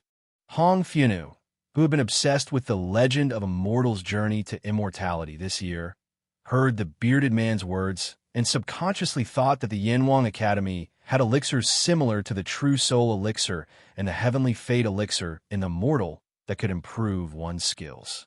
She immediately narrowed her eyes and looked at the bearded man with a everyone knows look. Big brother, you don't have to say anymore. I already know. I just didn't expect that such a desolate place like Cloud Mountain would produce such immortal elixirs. Li Zixuan's methods are indeed extraordinary. The curly-bearded guest was dumbfounded when he heard this. What spiritual pills? Where did this come from? However, since Hong Funu could fill in the gaps in his words, he was naturally happy to see it. Yes. Chuchen, since you understand this, you should go back first. By the way, tell Medicine Master not to look for Big Brother anymore. He should focus on his future. The current emperor is a rare, wise emperor. Let him assist him well. The bearded man put on the attitude of an elder brother and said earnestly, Okay, then I'll go. Big Brother, take care. Brother Jing and I will come to see you often. Hong Funu hesitated for a moment and was about to leave. Yes, you and Medicine Master also take care. October 19th, Yanhuang College Calendar, Friday, cloudy weather. Today was a good day, at least for the students of Yanhuang College. Because almost all the teachers in the college had to take the exam or be invigilators, they really didn't have any teachers to control them. Although there were still instructors by their side, compared to before, there were no Li Zixuan, Li Gang, Yin Silu, and the others patrolling the field. The pressure on their bodies was suddenly reduced by a lot. Hey, after today, I'll be officially free from the sea of suffering. This military training has really tortured me, Sun Zifan said as he lay on the grass and let out a long breath. In your dreams, I heard from Yamacho that on the last day of the military training, all the classes will be put together to test their results. But today, the teachers of the college have to take the exam. I guess this test results will have to be postponed to next Monday. Li Tai mercilessly poured a bucket of cold water on Sun Zifan's head. The latter's heart instantly turned cold. Damn, do you have to be so ruthless? Putting aside whether this was ruthless or not, the teachers of Yinhuan College were all complaining that Li Zixuan's questions were so ruthless. This exam involved the 5 major departments of Yinhuan College, with a total of more than 70 teachers.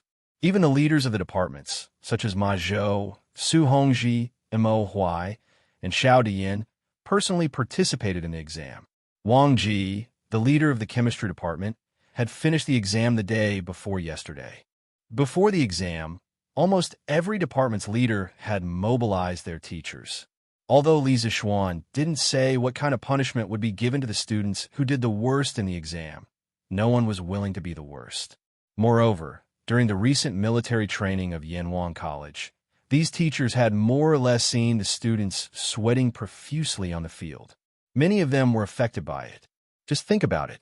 The students were already working so hard. So how could they, as teachers, be willing to degrade and be the last in the class? They had to fight for the first place. However, when the exam papers were handed out, they realized how perverted the questions were this time. They finally understood why Wang Ji slept for an entire day after taking the exam the day before yesterday. It was because these questions were too difficult: physics, chemistry, and geography. These 3 subjects' exam papers were more or less mixed with some new mathematics knowledge. If you only looked at the textbooks of this subject and didn't look at the mathematics, you would definitely not be able to get a high score. Then, did that mean that the teachers of the science department had the most advantage? Of course not.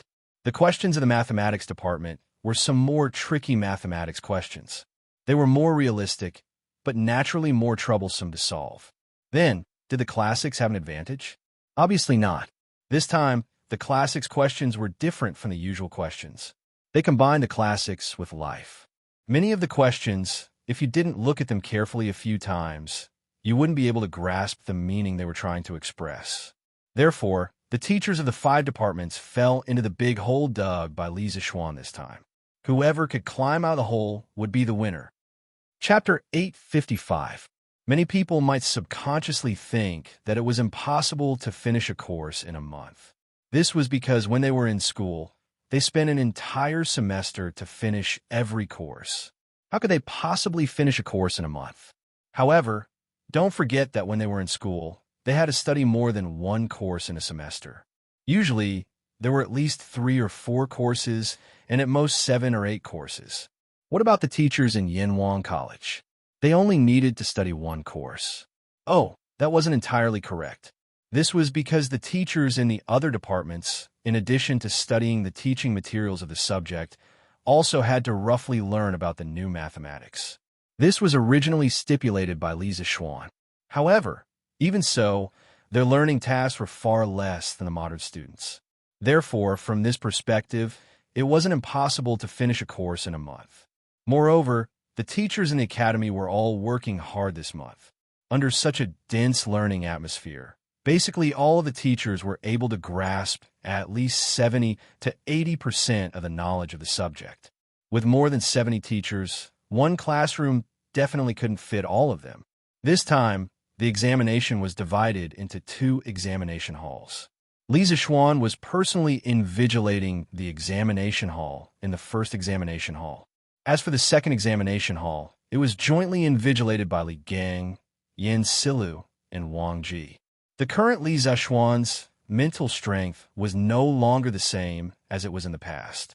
Even the slightest movement around him couldn't escape his perception.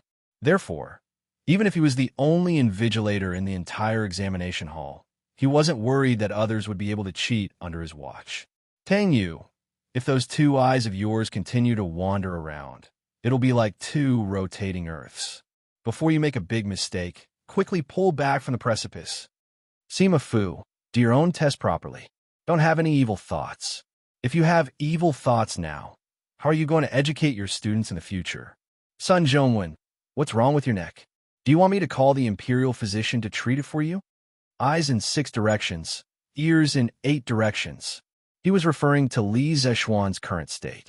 Those who rolled their eyes, raised their heads, and craned their necks were all called out by Li Zexuan. It was not that these people were cheating, but they were just a little bit restless. Li Zexuan's purpose was to nip these restless people in the bud. After all, it wasn't easy to recruit a teacher. He couldn't let them go down the wrong path and ruin the reputation of the teaching team. However, it was inevitable that some people would be wrongly accused. When a middle-aged teacher named Sun Zhongwen heard Li Zexuan calling his name, he immediately became anxious. Yamacho, my neck was stiff when I slept last night. If you don't believe me, you can come and take a look. I really didn't have any evil thoughts. Li Zexuan saw the way this guy was talking to him with his head tilted, and he couldn't help but find it funny. Yes, I know. I've wronged you. You can continue answering the questions. Oh, Sun Zhongwen answered in a muffled voice, and then lowered his head laboriously. Although there was such a small episode, none of the teachers dared to let their guard down. They were conquered by Li Zexuan's keen eyesight. Under this 360-degree, omnidirectional, and tight surveillance, anyone who wanted to plagiarize would be courting death. A few people who wanted to take the crooked path immediately put away their little schemes and began to do the test questions seriously. Li Zexuan was secretly pleased. In his previous life, he was the flower bud of the motherland. Being invigilated by the teachers was a common occurrence. In this life, he was the one invigilating the teachers. The changes in the world were truly unpredictable. In the other examination room, although the 3 old men were not as observant as Li Zexuan, they had the advantage of numbers, so there were no signs of cheating. At 9:45 a.m., the gongs and drums of the academy rang, and the examination rooms on both sides collected the papers at the same time. No matter if they had finished the exam or not, the papers in their hands were all collected. Phew, the exam is finally over. Brother Ma, how did you do? I heard that the classics exam was set by old Mr. Li and Mr. Yin. I don't think it was very difficult, right? Su Hongji put away his pencil. The academy had already started to use pencils everywhere, stood up, and asked Ma Zhou with a smile. Ma Zhou shook his head. There was no joy or sadness on his face. He only said faintly, "Hee, I thought so too, but after finishing the exam, I became uncertain. The exam this time was not easy." Brother Su, how did you do? You're a grandmaster in mathematics, so you should have done well. Su Hongji smiled bitterly and said, "With my little knowledge, how could I dare to call myself a grandmaster in mathematics? Yamacho is the real grandmaster in mathematics. In my opinion, all the exams this time were difficult. After all, we are going to be teaching students in the future. Yamacho also has high hopes for the students in the academy, so he has to be strict with us. Immediately organize all the teachers to mark the exam papers. First, paste the names of all the exam papers. Then, cross-mark the exam papers between the different departments. Then, let the team leaders of each department conduct a review. Finally, if there are any problems, let me do the final review." In the academy's conference room, Li Zexuan pointed to the stack of exam papers on the table and said to Yin Silla beside him, "Okay, I understand. I will arrange it now." Yin Silla nodded and was about to assign tasks to the teachers of each department. "Oh, by the way, there is one more thing. Mr. Yin, wait a moment." Li Zexuan suddenly remembered something and hurriedly stopped Yin Silu. He added, "Immediately inform all the students that there will be no rest on Saturday and Sunday this week. There will be a military training exercise next Monday. After the exercise, there will be a 3-day break, and classes will officially start after that. The class with the last performance will be responsible for cleaning the academy for a month. Xianxia was stunned. Yamacho, you mean there will be no rest this week? If the students know about this, won't they make a fuss? Li Zixuan narrowed his eyes and replied calmly. It's just a temporary break, not a permanent break. I want to see who dares to make a fuss. Mr. Yin, you just have to arrange for someone to inform the students. Don't worry about the rest. Xianxia could only nod in agreement.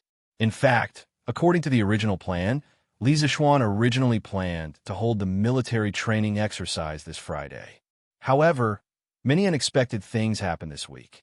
He had too many things to do, so he could only postpone the military training exercise. If he really wanted to calculate, the students didn't lose out. They even had an extra day of break. Yamacho, is this exercise really that necessary? Wang Ji was a straightforward person and didn't know how to hide anything. He felt that Li Zixuan was doing some meaningless face engineering, so he directly asked. He didn't care if his words would make Li Zixuan angry. Chapter 856. In the meeting room of Guanghua Building. Hearing Wang Ji's accusation, Li Zixuan smiled meaningfully and said, Of course it's necessary. The students have been training hard for a month. It's time to show us the results and let them see it for themselves. Military training is a learning experience, but it is also a test. I hope that they can bring this spirit of military training to their future studies. Li Gang couldn't help but nod. Well, I agree with Yamacho's point of view. A military training performance is equivalent to posting the students' exam results and letting them compare with each other. It's also good to leave a deep impression on them. You have to know that there are a lot of playboys in this batch of students. We have to let them remember this month's military training. Wang Ji was silent for a while before nodding in agreement. On the field, the students were practicing Tai Chi compared to a few days ago when they first came into contact with Taiji Fist. Most of them did not have much enthusiasm for it now. Ultimately, it was because after a few days of learning, they still could not perform the same artistic conception as when Li Zixuan performed Taiji Fist. They felt discouraged. However, there were still some people who were obsessed with learning Tai Chi. Most of these students were from the special training class. Yesterday, Chung Chumo and Iron Egg both broke through to the next realm. Although there was no direct evidence to prove that it was because of Tai Chi, humans always like to daydream, especially those who like to have dreams. What if I also broke through after practicing Tai Chi? Would I also have a chance to reach the level of a grandmaster in this life? Therefore, with this belief, the students in the special training class who had a foundation in Kung Fu were very serious when learning Tai Chi. However, they were wrong. Tai Chi wasn't that magical. It didn't mean that practicing Tai Chi would improve one's Kung Fu. Qin Xiong broke through to the next realm because of Tai Chi. That was because he happened to be recovering from his internal injuries. Coupled with his many years of Kung Fu comprehension, he broke through to the next realm. The reason why Chung Chumo and Iron Egg broke through to the next realm because of Taiji was, to a certain extent, a kind of accumulation. After a month of arduous military training, all the muscles in their bodies were fully trained, and their bodies were in a state of hunger. At this time, Li Zixuan happened to teach them the essence of Tai Chi step by step. The two of them crazily absorbed the nutrients and comprehended the Tao. In Tai Chi, only then did they break through the realm. It could be said that the three of them had broken through due to special reasons and special conditions. It wasn't just because he had practiced Taiji Fist. It was almost lunchtime. Unexpectedly, Xianxia, the teaching director of the academy, came to the sports ground. Under his arrangement, the students of the academy gathered in the middle of the field. Xianxia was now on the rostrum. He said in a deep voice, I've just received a notice from Yamacho. All the teachers and students of the academy will not rest this weekend. The military training will continue as usual. The academy will hold a military training exercise next Monday. The class with the lowest grades will clean the academy for a month. Whoosh! When they heard that Xianxia wouldn't have a weekend off, the students immediately exploded. What? Are you kidding me? I already packed my things last night and was ready to go home today. Now you're telling me that we won't have a weekend off? How can this be? Yeah, Why do they have to hold a military training exercise? They've already been trained. What's the point of putting on an exercise? Isn't this unnecessary? Exactly. So what if it's a joint exercise? It's also taking up our rest time. This is unfair. I don't agree. After coming to Yanhuan College for so long, the students had already gotten used to the 2-day rest schedule every 5 days. Why were they able to persevere through the long and painful military training? Wasn't it because they could rest for 2 days after enduring 5 days of military training? It was precisely because there was hope in life that they persisted. Now, the students thought that the military training was about to end. Who knew that Yin Silu would come to them and tell them that there would be another 3 days of military training without rest in between? Most of them couldn't accept this.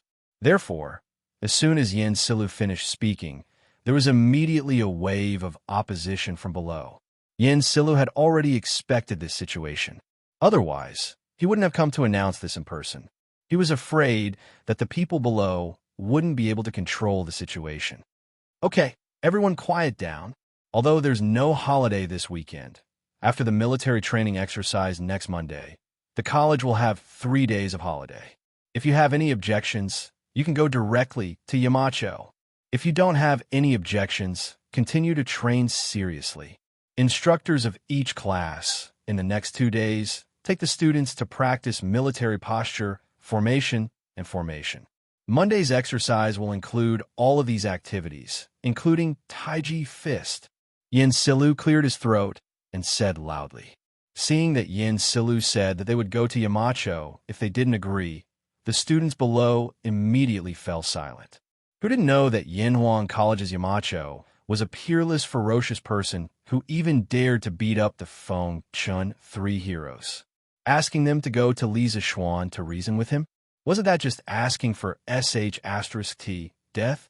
Moreover, although there was no holiday this weekend, after the exercise next Monday, they could take 3 days off. It seemed that it wasn't that hard to accept. Therefore, as soon as Yin Silu finished speaking, the students who were shouting suddenly quieted down. Seeing this, Yin Silu smiled satisfactorily and left the rostrum. Things were progressing more smoothly than he expected. The main reason was that Li Zishuan's fierce reputation was too widespread. Young master, in the afternoon, Faubert sent someone to deliver a big bag and a small bag. I don't know what's inside, but young mistress said to wait for you to come back before opening it. In the evening, Li Zishuan returned to the Yunshan residence and saw 2 bags on the stone table in front of the door. 1 big bag and 1 small bag. Xiaoxi went up and explained with a smile. Faubert sent something? It must be something good. Li Zishuan's eyes lit up. He walked to the stone table and quickly opened the bigger bag. He saw 8 beehive-shaped pillows of the same size. Hey, looks like the workshop's rubber technology has made some progress. Li Zishuan exclaimed at his heart. 2 days ago, Faubert sent news that the workshop's rubber research was not going well. It was estimated that the main problem was the ratio of sulfur. The rubber produced did not meet the requirements, so the things that Li Zishuan asked him to make would be made later. Li Zishuan did not blame him. He asked someone to pass a message to Faubert, asking him to take his time and not rush. He did not expect to make something today. Young master, what is this? Why does it look like a hornet's nest? Xiaoxi looked into the bag and asked curiously. Chapter 857. There's good stuff inside. With it, Xiaoxi, you can have beautiful dreams every day. In front of the Yinshan courtyard, Li Zishuan held a natural latex pillow and smiled at Xiaoxi. As for the benefits of natural latex pillows, Li Zishuan, who had experienced the bombardment of the information age, could give a lot of information. For example, anti-mites, anti-allergy, lowering blood pressure, strong elasticity, designed according to the principles of ergonomics, effectively promoting sleep, reducing snoring, suitable for asthma patients, and so on. Cough, cough, of course, it was all thanks to his classmate who opened a latex pillow factory during his undergraduate studies. Under the influence of his classmate, he knew more about natural latex pillows. Umph. Young master is lying again. Xiaoxi, don't believe him. Xiao He, who ran out of the house, heard Li Zishuan and immediately pulled Xiao Shi and snorted. This girl had never been easy to fool. Li Zixuan didn't mind. He held the pillow with one hand and patted it with the other hand. After realizing that the elasticity was not bad, he smiled and said, "Hee hee. So, Xiaohe, you don't believe me?" Xiaohe pouted and said, "Of course I don't believe you. How can such a small thing make people have beautiful dreams every day? Young master, we're not 3-year-old kids. How can we be fooled so easily?" Then, Xiaoshi, do you believe me? N. Xiaoshi believes young master. Xiaoshi thought for a while and nodded crisply. Having such a teammate, Xiaohe couldn't help but stomp her feet. Li Zixuan laughed. If you believe it, then it's true. If you don't believe it, then it's not true. Here, this is a latex pillow. Xiaoshi, take it, young master will give you one. Use this as a pillow at night, and I guarantee you a good dream. As for Xiaohe, there's no one, haha. Thank you, young master. Young master, can you give one to Xiaohe too? Xiaoshi happily took the pillow and hesitated for a moment before saying. Xiaohe used her hand to touch the pillow in Xiaoshi's hand. After feeling the amazing elasticity, she regretted what she said just now. When she heard Xiaoshi pleading for her, she quickly looked at Li Zixuan and used her eyes to express that she also wanted one. Enough, husband. Don't tease her anymore. Han Yushi walked out of the house at this moment and scolded him. After marrying into the Li family for so long, she had already become quite familiar with the two girls. They were basically as close as sisters. Ha! All right, I won't tease you anymore. Take one for yourself. Seeing Han Yushi's Yushi, Xiaohe Yushi, Xiaohe Yushi, Xiao, and Xiaohe Yushi. Thank you, young master. Xiaohe was afraid that Li Zixuan would change his mind, so she quickly took out a pillow from her bag and walked into the room with Xiaoshi. She must have brought the pillow into her room. Husband, it's not like we don't have pillows at home. Why did you ask Faubert to go through so much trouble for this? Han Yushi looked at the 6 pillows in the bag and said softly, Hee, wife, this pillow is different from the pillows at home. It has many benefits for the body. You will know when the time comes. You, me, father, mother, and Lana will each have one. I will get someone to send the last one to Lord Taishan so that he can enjoy our workshop's newest product. Li Zixuan picked up the bag and passed it to Han Yushi. Husband, you are so nice. Thank you, husband. Although she wasn't sure if this latex pillow really had many benefits, the fact that Li Zixuan could think of Han Tianhu when he had something good meant that he really had her in his heart. This was enough to make Han Yushi very happy. Husband is so nice. Wife, shouldn't you repay husband well? Li Zixuan whispered in Han Yushi's ear and laughed mischievously. Husband, I just said a few words and you're being naughty again. Didn't Faubert send 2 bags over? Quickly open the other one and see what's inside. Han Yushi pouted coquettishly, then looked at the other bag and said, It should be a new toy, right? Let me open it and take a look. Li Zixuan had no choice but to stop joking. He went forward and opened the other bag. He saw a round ball inside. It was about the size of a modern soccer ball, but this ball was pure white. Husband, what is this? Is this a ball to be kicked? Seeing the ball in Li Zixuan's hand, Han Yushi's eyes lit up. She looked at Li Zixuan and said eagerly, wife, how do you know this ball is to be kicked?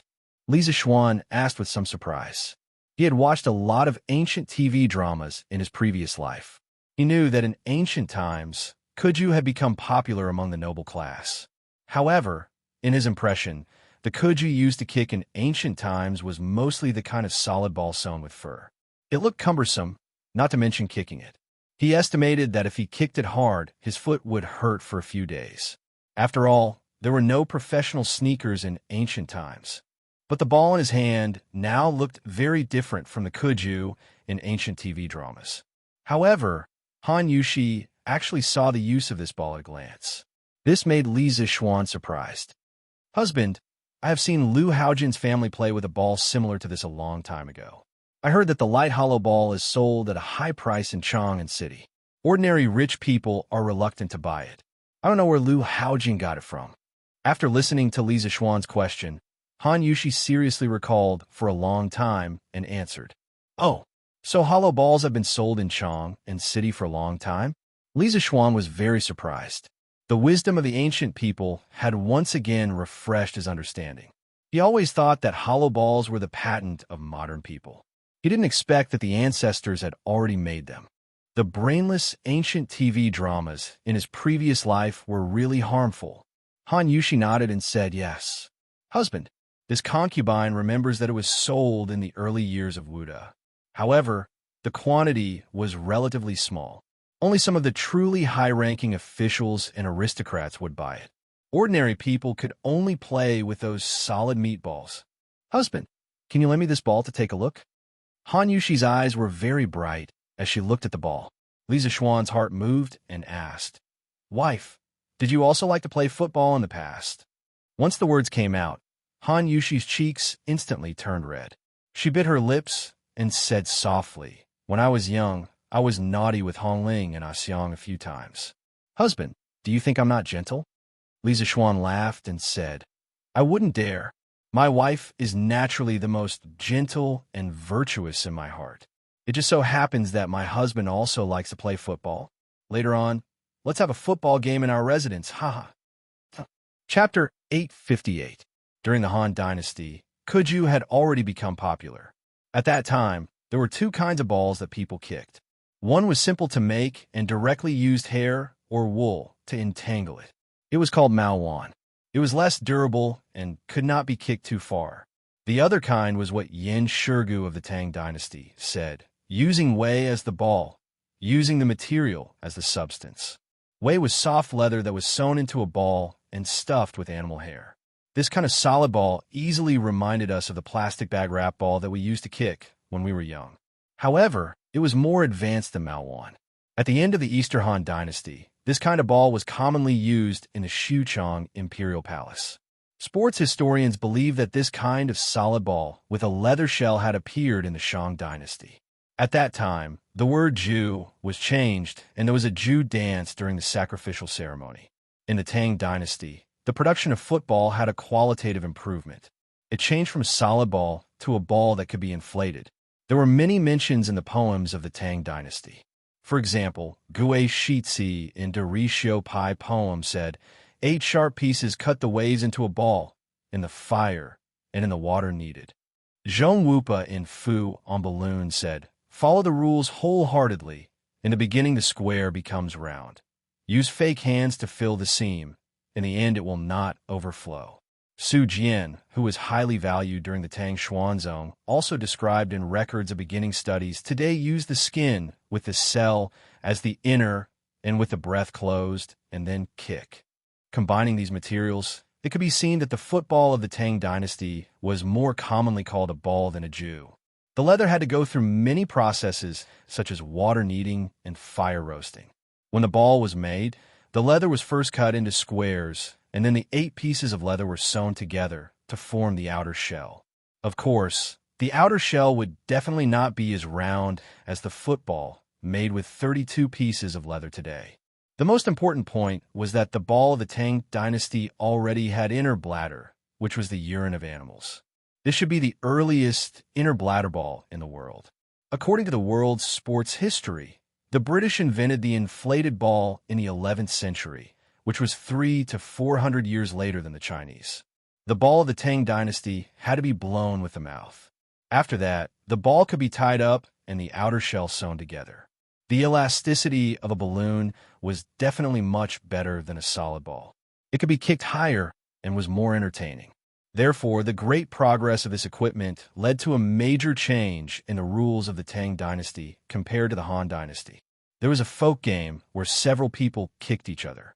It was called White Fight, surrounding and jumping, not making them fall to the ground. Missing a step is a shame. Not falling for a long time is a joy. There was also a pure competition to see who could kick the ball higher.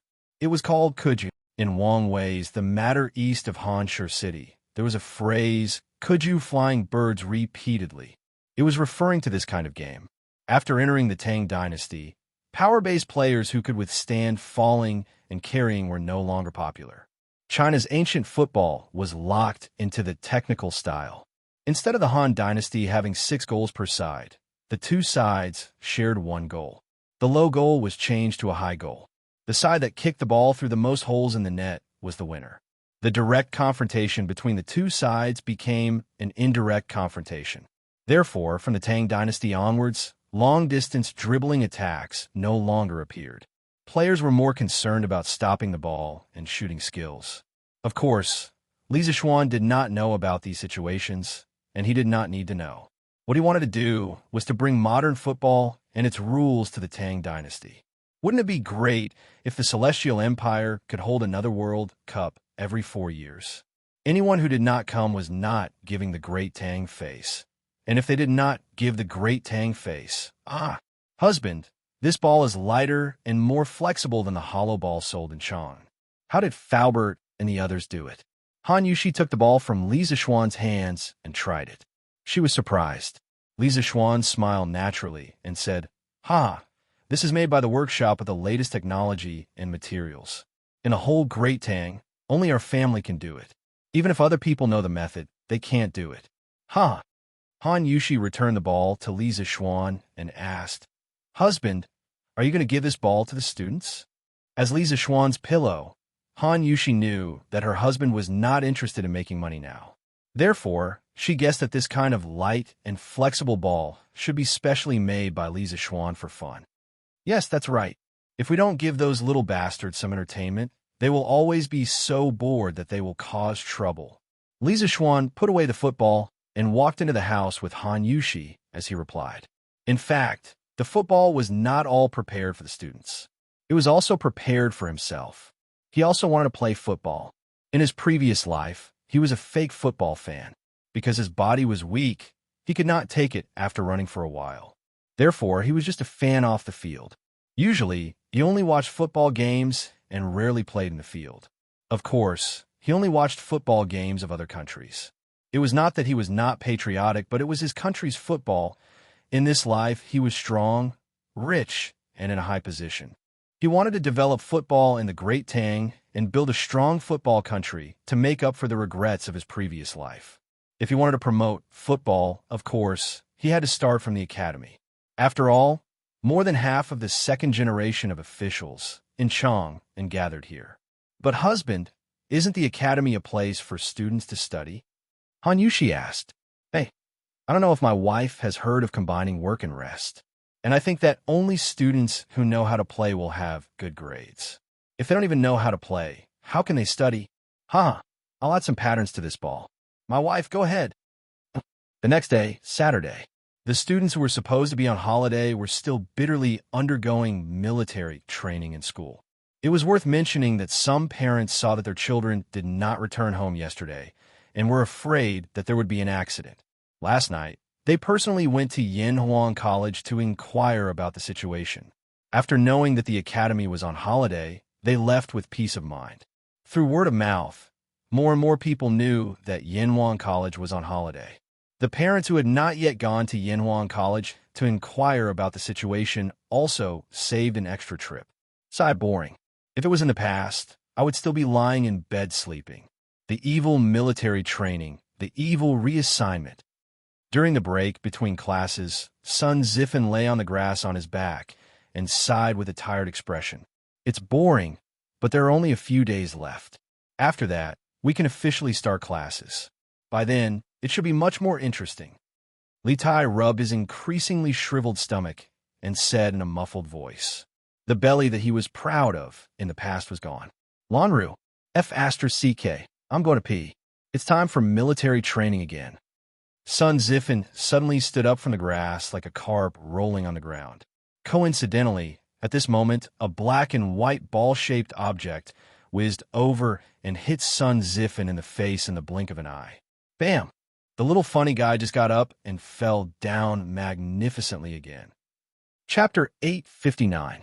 F***, which idiot kicked me in the face? Sun Zifen, who was lying on the ground, recovered from the sudden attack of the unidentified flying object. He opened his mouth and was about to curse, but when he opened his eyes, he immediately stopped the curse that was about to come out of his mouth.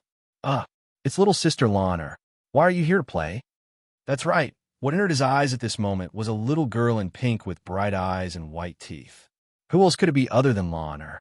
In the past, when Li Zixuan was teaching at the Imperial College, he would occasionally bring Lan to the Imperial College. In addition, the current Yinhuang College was very close to Li Zixuan's courtyard, so Lana would come here to play from time to time. Therefore, Sun Zifan knew that this little girl was Li Zixuan's biological sister. It was precisely because of this that he hurriedly stopped the curse that was about to come out of his mouth. Little brother, you know me? I'm sorry, Lana didn't do it on purpose. Are you okay? Sun Zifan knew Lana, but Lana didn't know him. The little girl was first surprised, then quickly asked with an apologetic expression. No, I'm not. Hey, Lana, don't worry about him. This guy has rough skin and thick flesh. What can happen to him? Can you tell Brother Xianxia where this ball came from? Sun Zifan was just about to politely say that he was fine when Li Tai, who was beside him, interrupted. This guy was still holding the ball that long, or had just kicked over. Xianxia, what do you mean? How do you know that I'm fine? Sun Zifan, who felt ignored, jumped up and said angrily. His head was still dizzy, and his eyes were still swollen. The ball just now hit his eye socket. If the perpetrator was someone else, he would definitely have punched and kicked him directly. Why would he be so polite? It was just that Sun Zifan felt a little strange in his heart. Lana was just a little girl. How could she have so much strength to kick the ball so fast? What's wrong? Could it be that Lana kicked you and hurt you? Besides, do you look like you have something to do? Li Tai did not know the inside story. He rolled his eyes and retorted. Sun Zifan was at a loss for words. He wanted to say that he had something to do, but with Lana standing in front of him, how could he say that? Hey, Sister Lan, quickly tell Brother Xianxia where you bought this ball? Does the Curious Interest Pavilion sell it? Li Tai glanced at Sun Zifan proudly before smiling at Lana. Li Tai took a liking to such a delicate, light, and bouncy ball at first glance. Although he was not very good at playing football, he loved to play football since he was young. Therefore, when the ball just flew over, his eyes basically did not move away. Of course not. Brother Xianxia, give me back the ball. Lana snatched the ball over and said proudly. Sun Zifan, did Lana kick you just now? What do you think? Are you all right? At this moment, Li Zixuan walked over and asked Sun Zifan, who had one eye blue. Just now, he was playing football with Lana at the side of the field. It was the kind of simple kicking. He was careless and did not control his strength well, causing the ball to fly to Lana's side at a faster speed.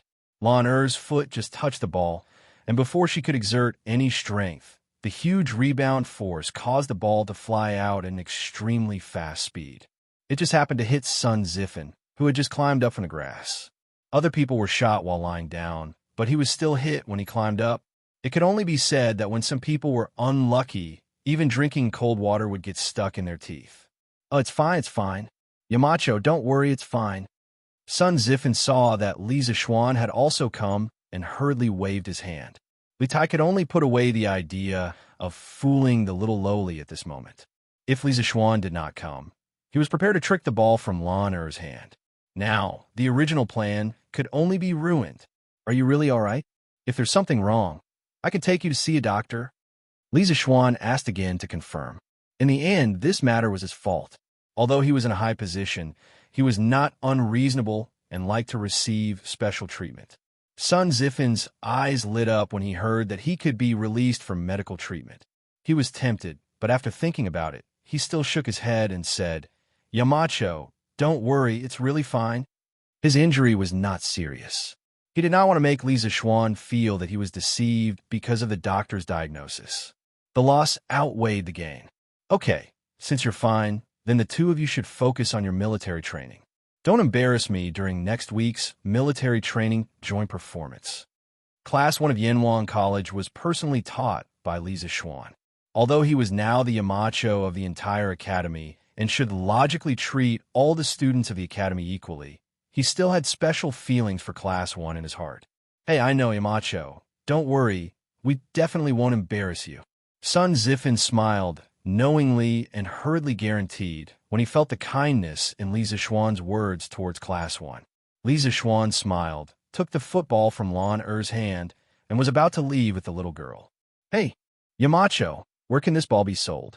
I want to buy one too. Li Tai did not expect Li Zixuan to leave so quickly.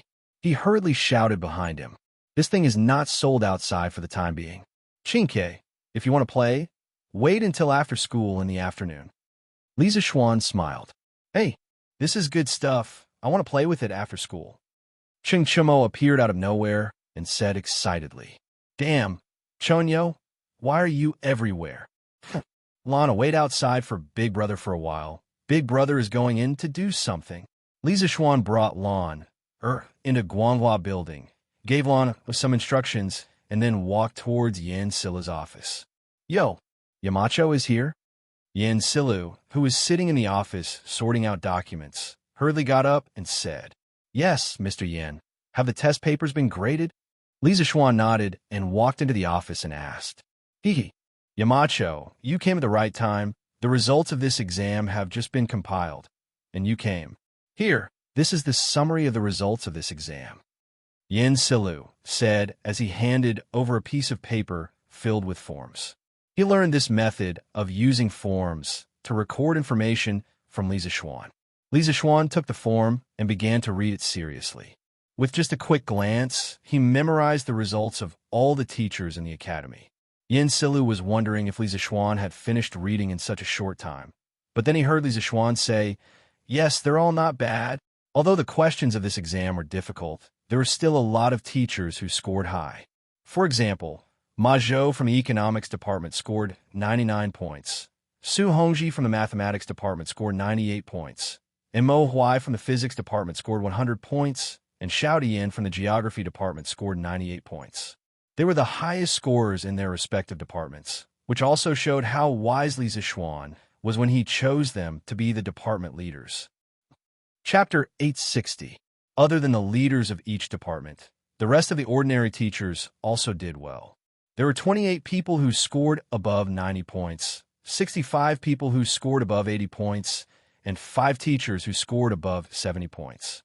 Overall, the teachers of the academy did well in this exam. This shows that they have worked hard this month. Later, I'll have to trouble Mr. Yin to inform them that the results of this exam will be included in the year-end assessment. Teachers who score below 80 points are not allowed to rest on weekends for the next month.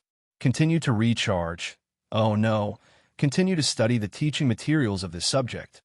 Li Zixuan said as he handed the report card to Yan Silu. Yan Silu was stunned. "Included in the year-end assessment? This, Yamacho, you didn't tell them before." Li Zixuan smiled faintly. "Why should I tell them? Since I'm a teacher of Yanwan College, I have to treat everything seriously. Whether it's included in the year-end assessment or not, I have to treat everyone equally. I can't take the exam just for the sake of the exam." Yan Silu instantly understood Li Zixuan's intention. He couldn't help but praise, "Wonderful, wonderful. I didn't expect Yamacho to be able to use the human heart to treat people at such a young age. I'm impressed." Using the human heart to treat people? Old Man Yan's analogy is quite appropriate. Li Zixuan sighed in his heart. Then he said, "Mr. Yan, you flatter me. I'm just following my heart. I don't have such a profound plan. Since the exam is over, Mr. Yan, you can arrange for the departments to start preparing for the normal classes. I won't disturb you." I'll do it as soon as possible," Yan Silu replied. Li Zixuan nodded, then turned around and went out to find Lan. In the evening, the bell rang to signal the end of the school day. In the principal's office, Li Zixuan habitually got up to pack his things and prepare to go home for dinner. There was a series of knocks on the door, followed by Cheng Chumo, Li Tai, Li Chengxian, and the others. Zhang Sun Chong, Fang Yizhi, and Chu Yinfu were among them. "Hey, Yamacho, didn't we agree to play football after school? Why are you running away?" Who else but Cheng Chumo would dare to speak to Li Zixuan so rudely? However, this guy knew that he had to protect Li Zixuan's dignity as a Yamacho in front of others, so he didn't call him by his name. Instead, he called him Yamacho. Li Zixuan was speechless. He did say that they would play football after school, but he said that they would play football after dinner. These F***king bastards obviously didn't even eat before coming over to harass him. They were really so focused that they forgot to eat and sleep. They weren't this enthusiastic when they were studying. Run your ass. I'm going home for dinner. Why are you saying that I'm running away? Lisa Xuan said angrily. Ching Chumo took 2 steps back and laughed. I'm just kidding, hee hee. Besides, we haven't eaten yet. Yamacho, are you not embarrassed to eat by yourself? Eating and drinking is a matter of course. Why would I be embarrassed? Lisa Xuan said lightly. Li Chengxian saw that Cheng Chumo was making things worse. So he took over the conversation and said, Xiaoxian, you could go back to eat first. As for that ball, I wonder if you can lend it to us to play with? This kid finally spoke like a human. Li Zishuan nodded and took out the black and white football from under the table. He handed it to Li Chengxian and said, You guys can go ahead and play. When I go down later, I'll ask Imo Zhong and the others to move the net to the sports field. I'll teach you guys how to play after I go home and eat. Li Chengxian took it, but Cheng Chumo said smugly, Hey, Yamacho, you're looking down on us. Take me, for example. I've been playing since I was 6 years old. You actually said that you're going to teach us how to play, haha. Li Zishuan couldn't be bothered to talk nonsense with this guy. He rolled his eyes and said, You won't say that when the time comes. Then he left the office. Hey, what do you mean? Yamacho, you have to be clear. Ching Chumo asked with some dissatisfaction, but he didn't get any answer at all. Hey, what do you mean? Yamacho, you have to be clear. Clear my ass. If you want to play, then don't play. If you don't play, then we'll play. Damn it. Li Tai took the football from Li Chengxian's hands and said angrily. After listening to Li Zishuan say damn it for so long, he finally had the chance to test it on someone else. It felt so good. Ching Chumo was furious. F*CK. Chingke, why are you talking to Xiaoxian now? F*CK, wait for me. Half an hour later, Li Zishuan had dinner in the courtyard and went to the sports field of the academy. Because it wasn't appropriate for him to do strenuous exercise after dinner, he didn't eat much at night. What? You're saying that a martial arts grandmaster can feel hungry? Isn't that nonsense? A martial arts grandmaster's legs were just a little awesome. He wasn't a god, so of course he would feel hungry. At this time, on the sports field, Cheng Chumo, Li Tai, and Li Chengxian were playing in full swing. However, Li Zishuan had never seen them play like this before. It wasn't even played like this in period dramas. The few of them kicked the ball in front of each other, and the side who received the ball had to pass it to the other side before it fell to the ground. It seemed that the purpose of this style of play was to kick the ball back and forth so that the ball would never fall to the ground. Actually, the scientific name of this style of play was white hit. Although this style of play lacked competitive spirit and looked boring, it still tested the ability of a player's legs. After all, to make the ball never fall to the ground, strength, angle, and timing of the kick were all indispensable. What surprised Li Zishuan was that Li Tai, this damn fat otaku, could actually walk a few rounds between Cheng Chumo and Yuchi Baolin. Looking at the way he played the ball, it looked like he had some form of play. It didn't match his previous fat otaku image at all. F*CK. Cheng Chumo, why are you using so much strength? Who the F*CK can catch this kind of ball? F*CKU, this ball is yours. F*CK. Sun Ziffin, did you not eat dinner? You passed the ball like a girl. This ball is yours. F*CKU. Li Zishuan was speechless. This little fatty kept saying F*CKU and F*CKU. Where did he learn this from? Why did he sound so similar to the young lady in Chun Xiang 630 in his previous life?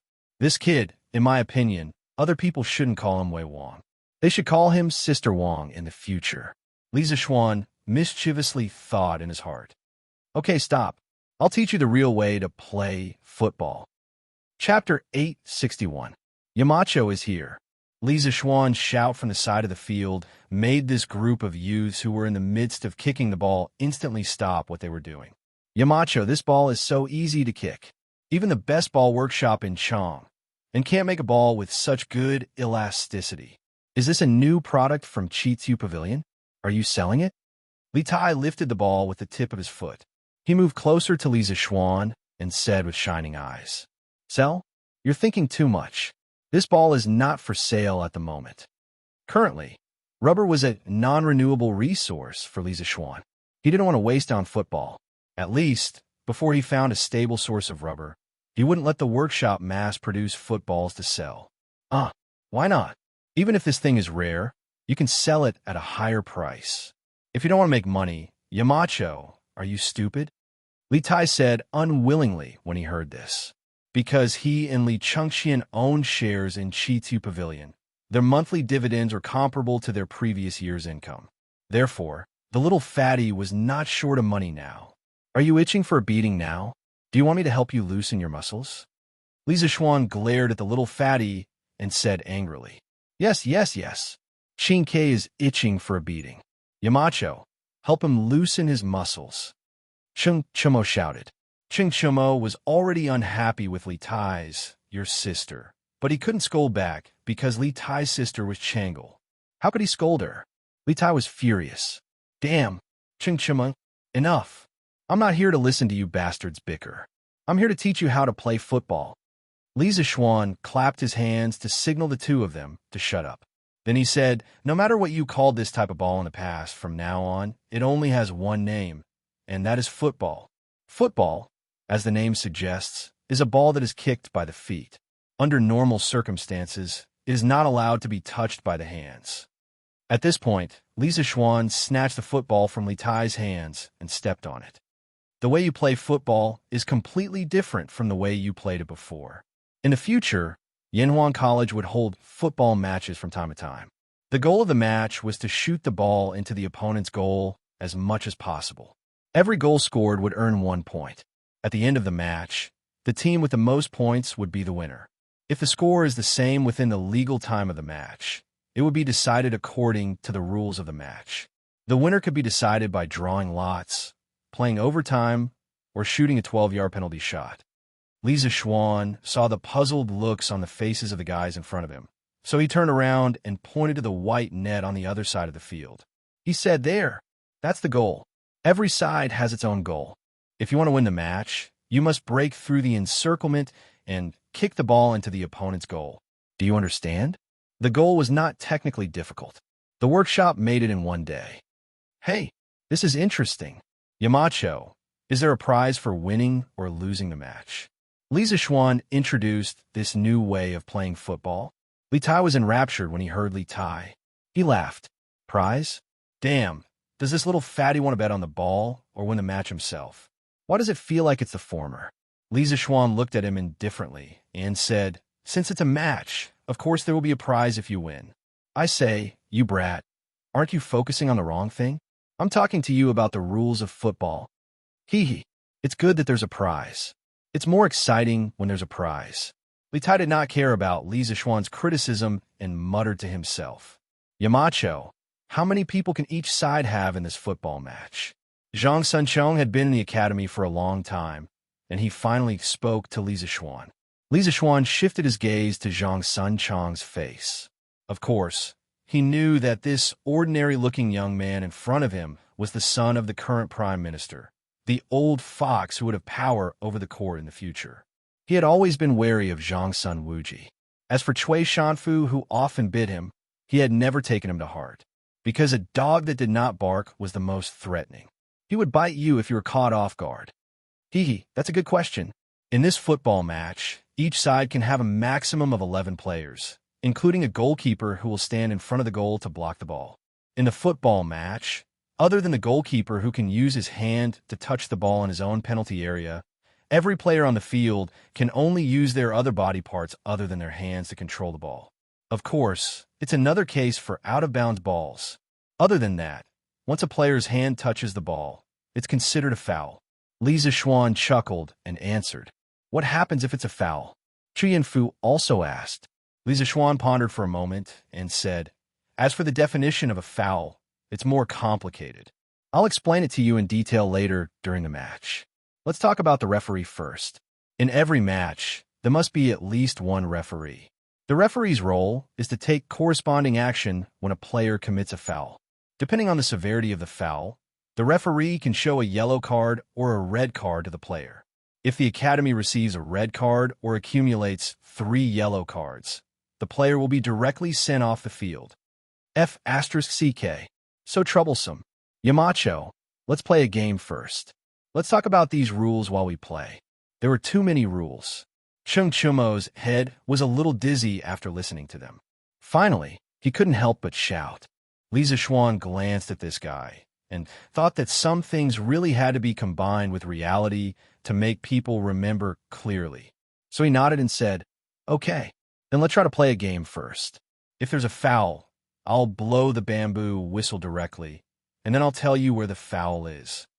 Okay. Let's play a game first. Sun Zifen shouted. He already had this idea, but he wasn't as brave as Chung Chumo and didn't say it directly. The others naturally didn't have any objections. Li Zixuan looked and said, "There are a total of 8 people here. You four could be a team. Divide into 2 teams and experience what football is like first." "Okay, I'll be in a team with Chung Chumo. I'll be in a team with Green Sparrow." In a moment, the 8 people were instantly divided into 2 teams. Chung Chumo, Sun Zifen, Yuchi Baolin, and Zhang Sun Chong were in one team. Li Tai, Li Chengxian, Li Ku, and Chu Yinfu were in the other team. This wasn't a regular game, and Li Zixuan didn't let them choose sides by tossing copper coins. Seeing that the 2 teams had chosen sides, Li Zixuan placed the ball in the center of the field, pointed at Chung Chumo, and said, "You'll kick off." "Hee, this is good.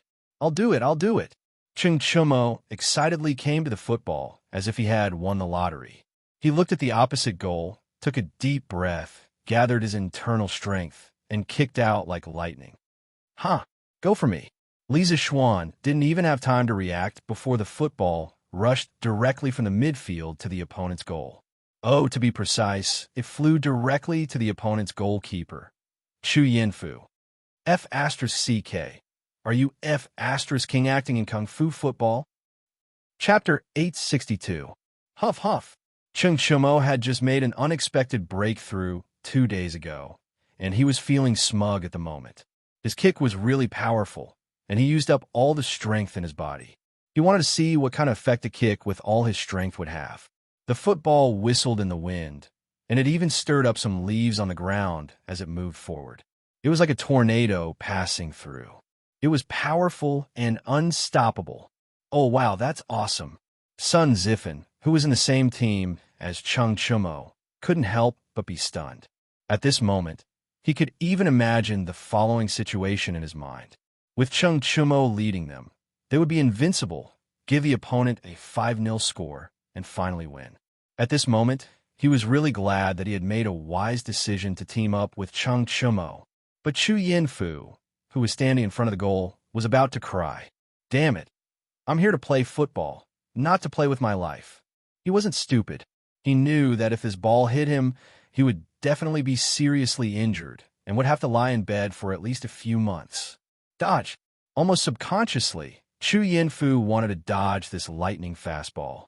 But driven by Chung Chumo's immense inner strength, this lightning fastball arrived at a distance of 10 feet in front of the goal in the blink of an eye. How could Chu Yinfu have a chance to dodge? Bam! Just as Chu Yinfu was feeling a little desperate, a handsome young man suddenly flew in front of the goal. Yes, he did fly over.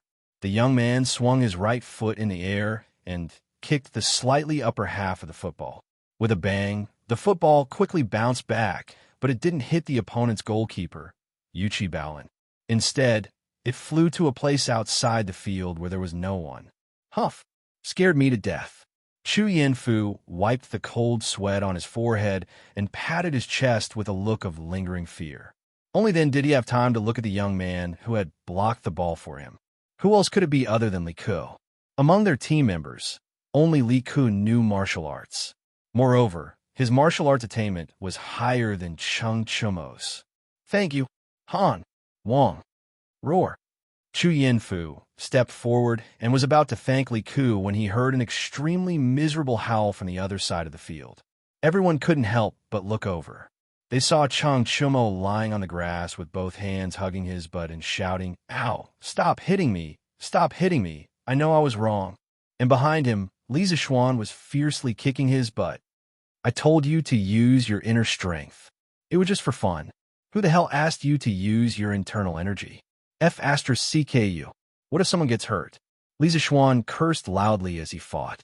He did this for Cheng Chumo's own good. That guy's kick, which contained internal energy, made the football rush to the other side of the goal at high speed. If Li Ku had not flown over to block at the crucial moment, according to the trajectory of the football, the ball should have hit Chu Yanfu's lower left abdomen. Although it was not fatal, it would have seriously injured Chu Yanfu. How could this be? Who was Chu Yanfu? He was the son of Chu Suiliang, the head of the Secretariat. Chu Suiliang was good at calligraphy and had a very high reputation among the scholars. If his son was seriously injured because of playing football in the academy, the repercussions would be no small matter. Even if Cheng Chumo was not afraid of anything, he would not want to get into such big trouble. At that time, Li Zixuan would also be blamed for negligence of duty. Moreover, it was Li Chengxian who had personally asked Chu Suiliang to help inscribe the plaque for Strange Interest Pavilion. At that time, Li Zixuan was still a nobody. Although Chu Suiliang was willing to inscribe the plaque for him because of Li Chengxian's face, he still had to accept this favor. At this time, Li Zixuan had made a move at the crucial moment to save Chu Yanfu from danger. In order to prevent Chu Yanfu from holding a grudge against Cheng Chumo, Li Zixuan had to make the first move. With a flying kick, he directly kicked the unprepared Cheng Chumo to the ground. In order to help Chu Yanfu vent his anger, he put on a fierce look and kicked Cheng Chumo's, but with all his strength. He was not worried about kicking Cheng Chumo. After all, the butt was the most fleshy part of the human body. It was not easy to kick it. Otherwise, when you did something wrong when you were young, your parents would only spank you. That was the logic. Yes. Who told you to be dishonest? You used internal energy to play football. Damn you. You deserve to be spanked. Our sister king also ran over to join the fun. It was rare to have a chance to kick Cheng Chumo's, but for free. How could he let go of this opportunity? Sun Zifan looked hesitant. He also wanted to join the fun, but Cheng Chumo was his teammate. How could he have a nerve to do something like beating his teammate? In the distance, Chu Yanfu saw that Li Zixuan and Li Tai had personally helped him vent his anger. He did not feel that Cheng Chumo was deliberately targeting him and wanted to injure him seriously. That was because there was no enmity between him and Cheng Chumo. The two of them even had some friendship. Cheng Chumo had no reason to use underhanded means. Oh, it was underhanded means. He probably did not control his strength well for a moment. Quickly go and apologize to Chu Yanfu. If you can't ask for forgiveness, you can forget about playing football for the rest of your life. Li Zixuan kicked a few more times and said sternly to Cheng Chumo. After all, this guy had almost seriously injured him. If he did not give a decent punishment, it would be hard to convince the crowd. Ouch. Okay. Yamacho, stop kicking. I'll go and apologize. Cheng Chumo scrambled to his feet. When he was lying on the ground, he also understood the consequences of his hot-headed kick. If he had seriously injured Chu Yanfu, Cheng Chumo would definitely beat him to death when he went back. Moreover, with the label of harming a fellow disciple, he would not be able to stay in the academy in the future. Cheng Chumo limped to Chu Yanfu and said sincerely, Yanfu, I was wrong just now. I just broke through 2 days ago and was excited. I didn't control my strength when I kicked you. I swear, I didn't mean to target you. Before he could finish, Chu Yanfu waved his hand to stop him. I know you didn't mean to target me, Cho Ox, and I didn't take it to heart. It's just a game. You don't have to take it to heart. Hearing this, Cheng Chumo grinned and said, Hee, Yanfu, you're straightforward. I'll recognize you as my brother. In the future, at the academy, recognize your head. I asked you to apologize, but you came to recognize me as your brother. Li Zixuan slapped the back of Cheng Chumo's head. Cheng Chumo cried out in pain and said, Yamacho, I've apologized. Yanfu has forgiven me. Chu Yanfu hurriedly said, Yamacho, please forgive Cho Ox. I didn't blame him. Li Zixuan looked at the two of them, thought for a while, and said, From now on, in regular football matches, players are not allowed to use martial arts on the field. The academy will set up a football association in the future. Players who use martial arts on the field without permission will be banned for life in the entire Tang Empire. Chapter 863. After reprimanding Cheng Chumo, Li Zishuan guided the group of players for half an hour to familiarize them with the rules of football. During this period of time, no one dared to use their internal strength without permission. However, those who knew Kung Fu had an advantage over ordinary people in terms of reaction time and speed, even if they didn't use their internal strength. Fortunately, both sides had players who knew Kung Fu. Xianxia's side had 2 players who knew Kung Fu. Li Qingqian's side only had 1 player, and that was Li Ke. Compared to Xianxia and Wuxia Baolin, Li Ke was born in the royal family and had been practicing Kung Fu since he was a child. Naturally, the resources he had were incomparable to the other 2 players. In addition, Li Ke was gifted and talented in Kung Fu. His Kung Fu foundation and attainments were naturally more solid. Therefore, although their side had fewer players who knew Kung Fu, with Li Ke's outstanding individual ability, both sides were still evenly matched. In the end, they tied with a score of 2-2. The score of 2-2 in half an hour, and so many goals were scored mainly because each team only had 3 players who were fighting on the field. The field was so big that it was not easy to defend. Many times, a single player could go straight in and attack the enemy directly. That was why so many goals were scored. Beat! Li Zishuan blew his bamboo whistle and made a stop gesture. The 8 players on the field stopped what they were doing and gathered in front of Li Zishuan. Yamacho, this way of playing is 2F** king exciting. Let's play another game. It's not satisfying at all. Football was a very magical sport. In his previous life, it was known as the world's #1 sport. It was the most influential sport in the world of sports. Football is war, modern football coach. General Michaels's words, every man fantasizes about war from a young age. Football is the game with the highest degree of simulation of war. Moreover, it is a war between 2 armies, a war of cold weapons on the battlefield. That kind of grand narrative is very romantic and exciting for men. Compared to the previous style of kicking around and not letting the ball fall to the ground, the current style of football was undoubtedly more addictive. After Xianxia finished playing football for half an hour, his adrenaline soared. He was already in a very excited state. He still felt like he wanted to continue, so he suggested to Li Zishuan. Yes, Yamacho, how long had it been? Why don't we play a little longer? Sun Zifen chimed in. He was having a good time just now. Although the 2 goals on their side were scored by Xianxia, he had an assist, which was enough for him to be happy for a while. The rest of the people also looked at Li Zishuan eagerly. Their gazes spoke for themselves. Li Zishuan scanned the crowd and said, I didn't say I won't kick. Now, all of you are almost clear about the basic rules of football, but there's still too few of you to show the charm of football. Go and find some more people now. At least get 2 full teams, then we'll play another game. If we can't get them together, then we'll have to play another game. Football was the perfect and concentrated embodiment of many elements, but the final measurement was extremely simple and clear. A real war was a direct confrontation of the comprehensive abilities of 2 countries, but all kinds of factors would eventually translate into the cruel and clear result of victory or defeat. Football was the sport that tested the most comprehensive ability, speed, strength, skill, and teamwork. Now, each team only had 4 people, so they definitely couldn't show the charm of football. Get them together. Get them together. Don't play tomorrow. Play today.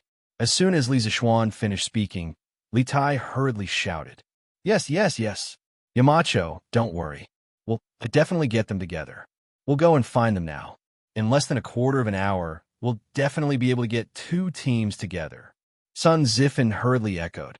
What he thought to himself was that it would be too easy to find a few people who could play football. If it really didn't work, they could just kidnap them. The few of them could also kidnap a group of people. Yes, then you guys go and come back quickly. Li Zishuan didn't care about what they thought. He just waved his hand and said, Yamacho, I also want to play football. Do you think I can do it? I've been in Bingzhou's football club for 2 years. I'm very good at it. Xianxia and the others were about to excitedly pull people over to play football when a student with a medium build and a slightly tanned face ran over from the side of the field. The student first bowed to Li Zishuan and then begged eagerly. Then, before Li Zishuan had time to answer, A group of students outside the field ran directly to him and said as they ran, "Yamacho, do you think I can do it? I've been playing football since I was 5 years old, and I clearly remember the rules you just said. I'm the most suitable. Yamacho. Yamacho. I also clearly remember the rules you just said. I'm the most suitable. Please choose me. Choose me. Choose me." The field suddenly became a mess.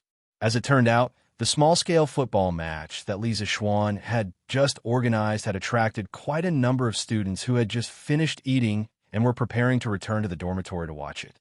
The dazzling passing of the ball, the intense and thrilling running of the ball, as well as the exciting kicking of the ball, all of these made their blood boil, and they cried out in satisfaction.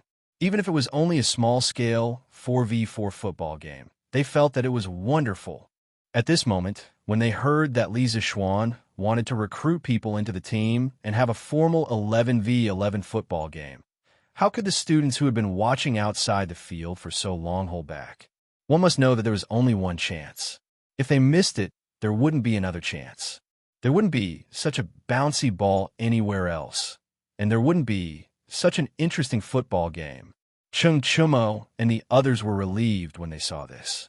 The group of people who came from outside the field could definitely make up 2 full teams. Xianxia was stunned. He had expected that football would be popular with the majority of students, but he didn't expect that the first official appearance of football would be treated so warmly by the students. Apart from this, what surprised him even more was that from what he heard from these students, each and every one of them was a soccer expert. How could there be so many students who knew how to play football among the students of Yanhuan College? What was going on? Okay, we'll follow the order in which you just ran over. The top 14 who came here and have a foundation in football will be randomly added to these 2 teams. The captain of the first team will be Chung Chumo, and the captain of the second team will be Li Ku. As for the rest of the students who didn't make it into the team this time, please leave the field to watch the game. You'll have plenty of chances in the future. Xianxia didn't have time to think about why so many students knew how to play football. He looked at the sky and directly ordered, "Yes, Yamacho." Whether it was those who received the admission ticket or those who wanted to leave, they all responded and began to carry out Xianxia's orders. Chapter 864. The Tang people actually loved to play football. The reason why there were so many students who were good at playing football was because of the Tang people's love for football. In the Tang dynasty, there was a traditional festival that had disappeared today, the Cold Food Festival. It was 105 days after the winter solstice and 1 or 2 days before the Qingming festival. It was said that it was to commemorate Jiezichui, who would rather be burned to death in the mountains than accept rewards during the spring and autumn period.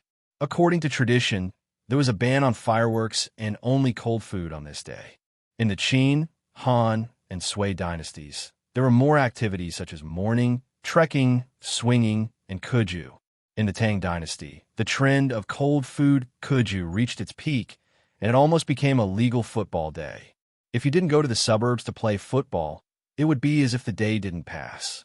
In the Tang dynasty, Xuchang poet Wang Jian wrote in a poem, Palaceii, "The night's makeup remains until tomorrow, always standing by the bright sunflower tree. Cold food kuju's wife, long by, first scatter the money in the treasury." This poem had a high citation rate in many ancient sports research articles. The Baida in the poem was a very popular non-goal kicking game during the Tang and Song dynasties. It was played by 2 or more people. Bai Juyi from Xinjiang also wrote a poem, Cold Food, at Luo Qiao. It described the scene on the football field. Kuju's dust doesn't rise, splashing fire on the rain. Other than that, famous poets such as Wang Wei, Li Bai, Lu Yuxi, and Wei Yingwu all mention cold food kuju in their works. Due to the widespread of cold food kuju in the Tang dynasty, Du Fu, who had been wandering all his life, wrote a poem, Qingming. In his later years, he lamented that 10 years of kuju will bring the chick far away. 10,000 miles of swing customs will be the same. Du Fu was born in Gongyi and had been to Luoyang, Shaanxi, Sichuan, Hubei, and other places. This showed that these places had the custom of cold food kuju. The Tang people's love for football could be seen from this. It was completely understandable that so many young people who liked to play football were born in such a big environment. There were many football experts in the Tang dynasty. Although they weren't as famous as the Song dynasty, there were still many of them. For example, Yang Jian and Wu Chongxuan were guests of the Tang Zhongzong's son, Crown Prince Li Zhongjuan. It was also because of this football atmosphere in the Tang dynasty that the Song dynasty produced Gao Qiu and Lu Sanfu. Beep! Li Zishuan blew the whistle and gestured for the game to start. Li Qingqian's side got the right to kick off. Li Tai saw that the other side had so many more players and knew that with his strength, there was no way he could directly break through. He did a side pass and passed the football to Li Qingqian's feet, who was only 10 steps away from him in the front left. Then, he quickly ran forward to provide support. After experiencing Li Zishuan's teachings, Li Tai already knew that in a football match, one could not show off one's bravery. This was a game of 11 people. It would be difficult for one person to have the last laugh if he or she relied solely on one person's recklessness. After Li Chengxian received the ball, he did not dare to be careless because Cheng Chumo was rushing towards him. With that speed, as long as he dared to dribble a few steps, Cheng Chumo would definitely be able to catch up and intercept the ball. On the field, there was no such thing as a crown prince or a minister. Cheng Chumo would definitely not be courteous to him. As a member of the royal family, Li Chengxian had the best and most exquisite ball to play with since he was young. He also loved to play football since he was young, so his basic skills were relatively solid. He looked up and aimed a direction. Then, with a cross pass, he accurately passed the football to Li Huairen's feet. This was a method that they had just researched to deal with players like Cheng Chumo, who had extremely strong individual abilities. It was to continuously pass the ball. This tactic, which emphasized absolute ball control, was somewhat similar to the tiki-taka tactic that Guardiola used during his time as Barcelona's coach in modern times. However, tactics were not the decisive factor in the outcome of a game. The key was whether the players cooperated well with each other. Huairen, catch the ball. After playing for so long, Li Chengqian's blood was already boiling. At this moment, he no longer had the image of a cultured and refined crown prince. His voice had also become louder. That's right. Li Huairen happened to be in the group of people who had just joined. Li Xiaogong was a martial arts grandmaster. Even if his son was not as good, he would at least be much better than the average person. There was no problem with Li Chengqian's prediction of where the football would land. He even left a small margin for Li Huairen. However, Li Huairen had just come on the field. It was his first time experiencing such a formal football match. His reactions in various parts of his body could not keep up with the rhythm. When he heard Li Chengxian calling for him, he subconsciously paused. With that pause, the distance between him and the football had become a little too far. It was too late to chase forward because Sun Zifan had already taken the opportunity to close in on the football. Oh wow, the Crown Prince team's ball has been stolen. This little guy's reaction is really fast. Now that Sun Zifan and Li Tai had successfully lost weight, no one called them Little Fatty anymore. Good ball. This should be considered a mistake in Crown Prince's pass, right? What a pity. Bullsh asterisk T. It was obviously that student who was stunned for a moment and could not keep up with His Highness Crown Prince's pass. Do you know how to watch the game? If you don't talk nonsense. After seeing Sun Zifan steal the football, the onlookers outside the field exclaimed, sighed, and cheered loudly. In any case, it was very lively. These people did not have the opportunity to play in person. They could only watch from the sidelines as they competed with Li Chengxian, the country's heir to the throne. The situation here was in full swing, constantly attracting students who had finished eating and were passing by. After a while, the field was already surrounded by a circle of people. There were even some teachers from Yanwang College.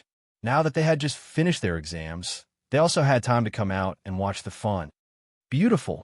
Zifan, quickly pass it to me. Cheng Chumo saw Sun Zifan steal the football and hurriedly waved to the latter while shouting loudly at the same time. Needless to say, Sun Zifan knew that Cheng Chumo was their team's most important scoring player. After grabbing the ball, he did not hesitate to pinpoint Cheng Chumo's position and pass the ball over. He and Xianxia were only 3 feet apart. At such a close distance, of course, it was more reliable and effective to pass the ball over. The football was seen drawing a straight line on the grass and was about to roll to Xianxia's feet. Suddenly, a dark shadow blocked the football's path. This surefire pass was actually stolen. Wow! There was an uproar outside the field. It's King of Han. So fast.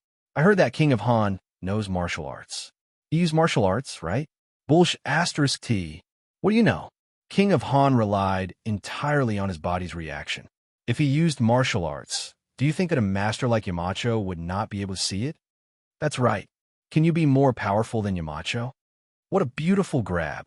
Good job, His Highness King of Han. Look, His Highness King of Han is going to counterattack. This is straightforward. He is going to break through the opponent's defense line alone.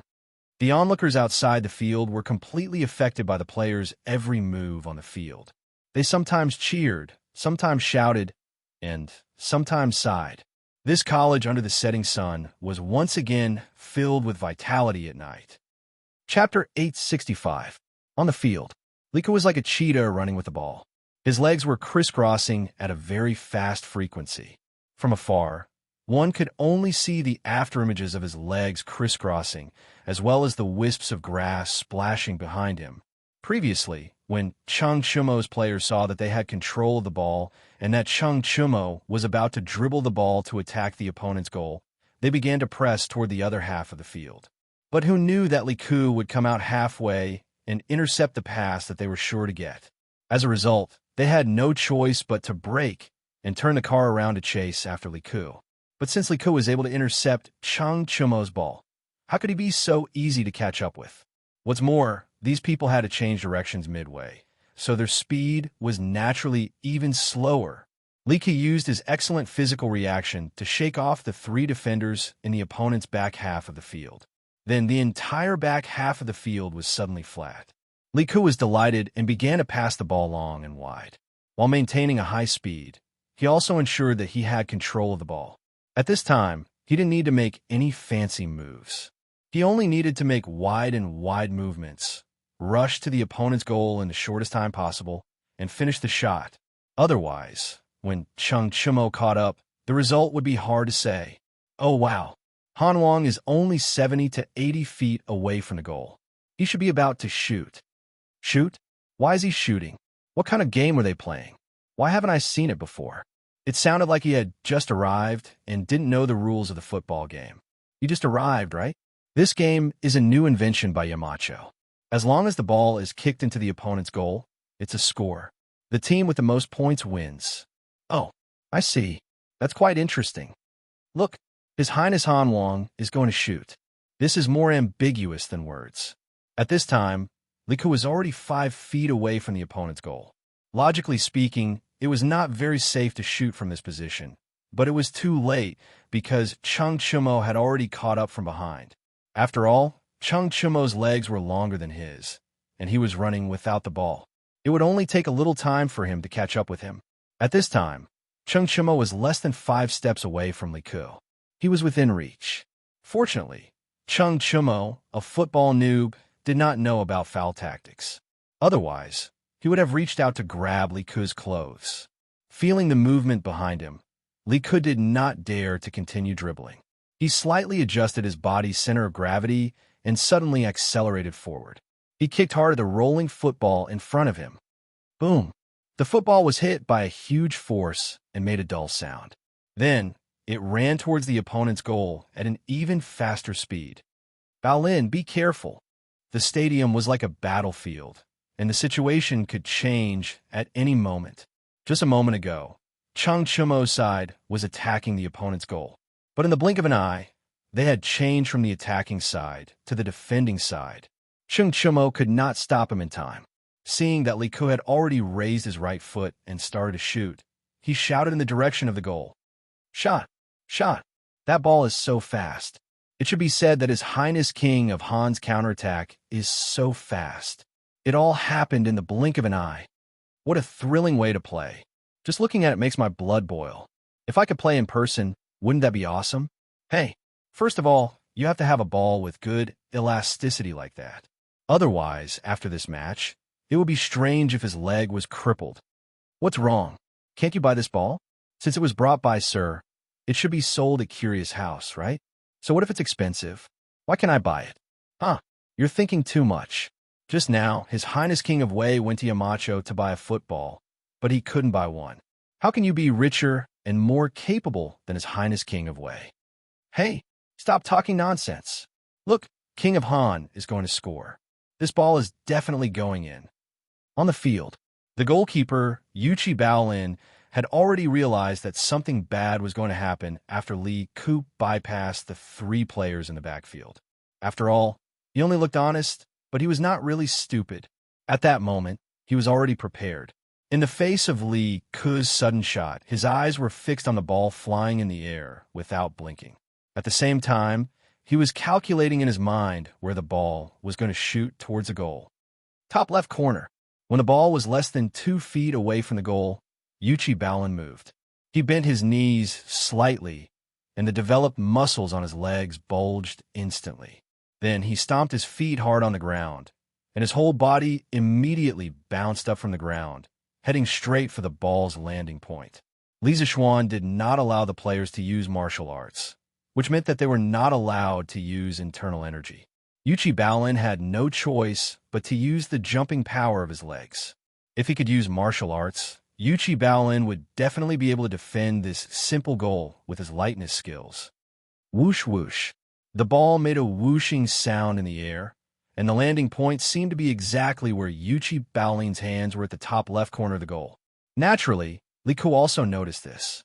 He covered his face and looked extremely regretful. The players on the field, as well as the spectators outside the field, all held their breaths at this moment.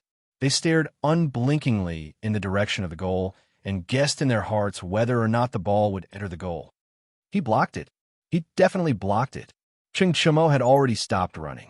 He saw that the ball was getting closer and closer to Yuchi Baolin's palms. He waved his arms excitedly and roared in a low voice. Yuchi Baolin had the same idea as Cheng Chumo, because his hands could already feel the strong wind from the ball. Hey, I blocked Xiao Ku's shot. The corner of Yuchi Baolin's mouth drew a curve. Sigh, King of Han's shot has been blocked. The spectators outside the field also let out sighs at that moment. Everyone felt that the ball would definitely not go in. Even Li Ku, the initiator of the shot, felt the same way. However, at that moment, something unexpected happened. The ball that was about to touch Yuchi Baolin's palms suddenly changed direction in the air and flew toward the bottom right of the goal at high speed. Bam! The ball went in. Boom! Everyone inside and outside the field exploded, and their eyes widened. F***CK. What's going on? Xiaoko, what did you do to the ball? Cheng Chumo's mouth was agape as he asked Li Ku loudly with a puzzled look. He looked at Li Ku again and saw that the lad was also dumbfounded at that moment. This ball, how did it change direction? How did His Highness King of Han make such a kick? Could His Highness King of Han have violated the rules by using his inner strength? Don't talk nonsense. That's not a joke. The students outside the field were first surprised, then puzzled, and then began to whisper among themselves. Chapter 866. I didn't use my internal strength.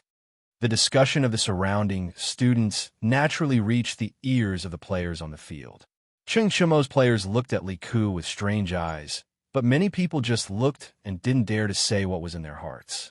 After all, Li Ku was the son of the emperor. This identity was enough to make many people afraid. Hearing the discussion of the students outside the field and feeling the strange eyes of the other players next to him, Li Ku hurriedly defended himself with red eyes. But the players with strange eyes just looked away and didn't say whether they believed it or not.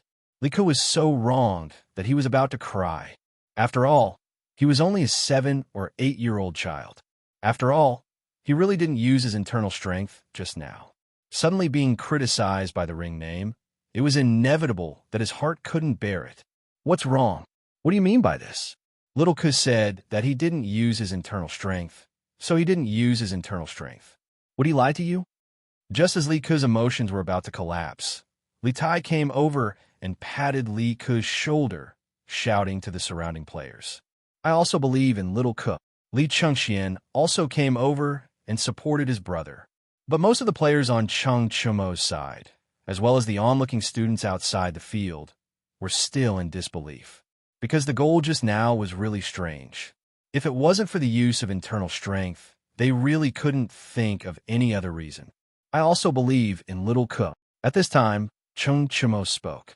Although he didn't understand why the football suddenly changed direction in the air, he believed that Li Ke wouldn't violate the rules just set by Li Zishuan for such an insignificant game. Even he, the captain, had expressed his opinion. The other players naturally couldn't say anything, but they still had doubts in their hearts. Beep!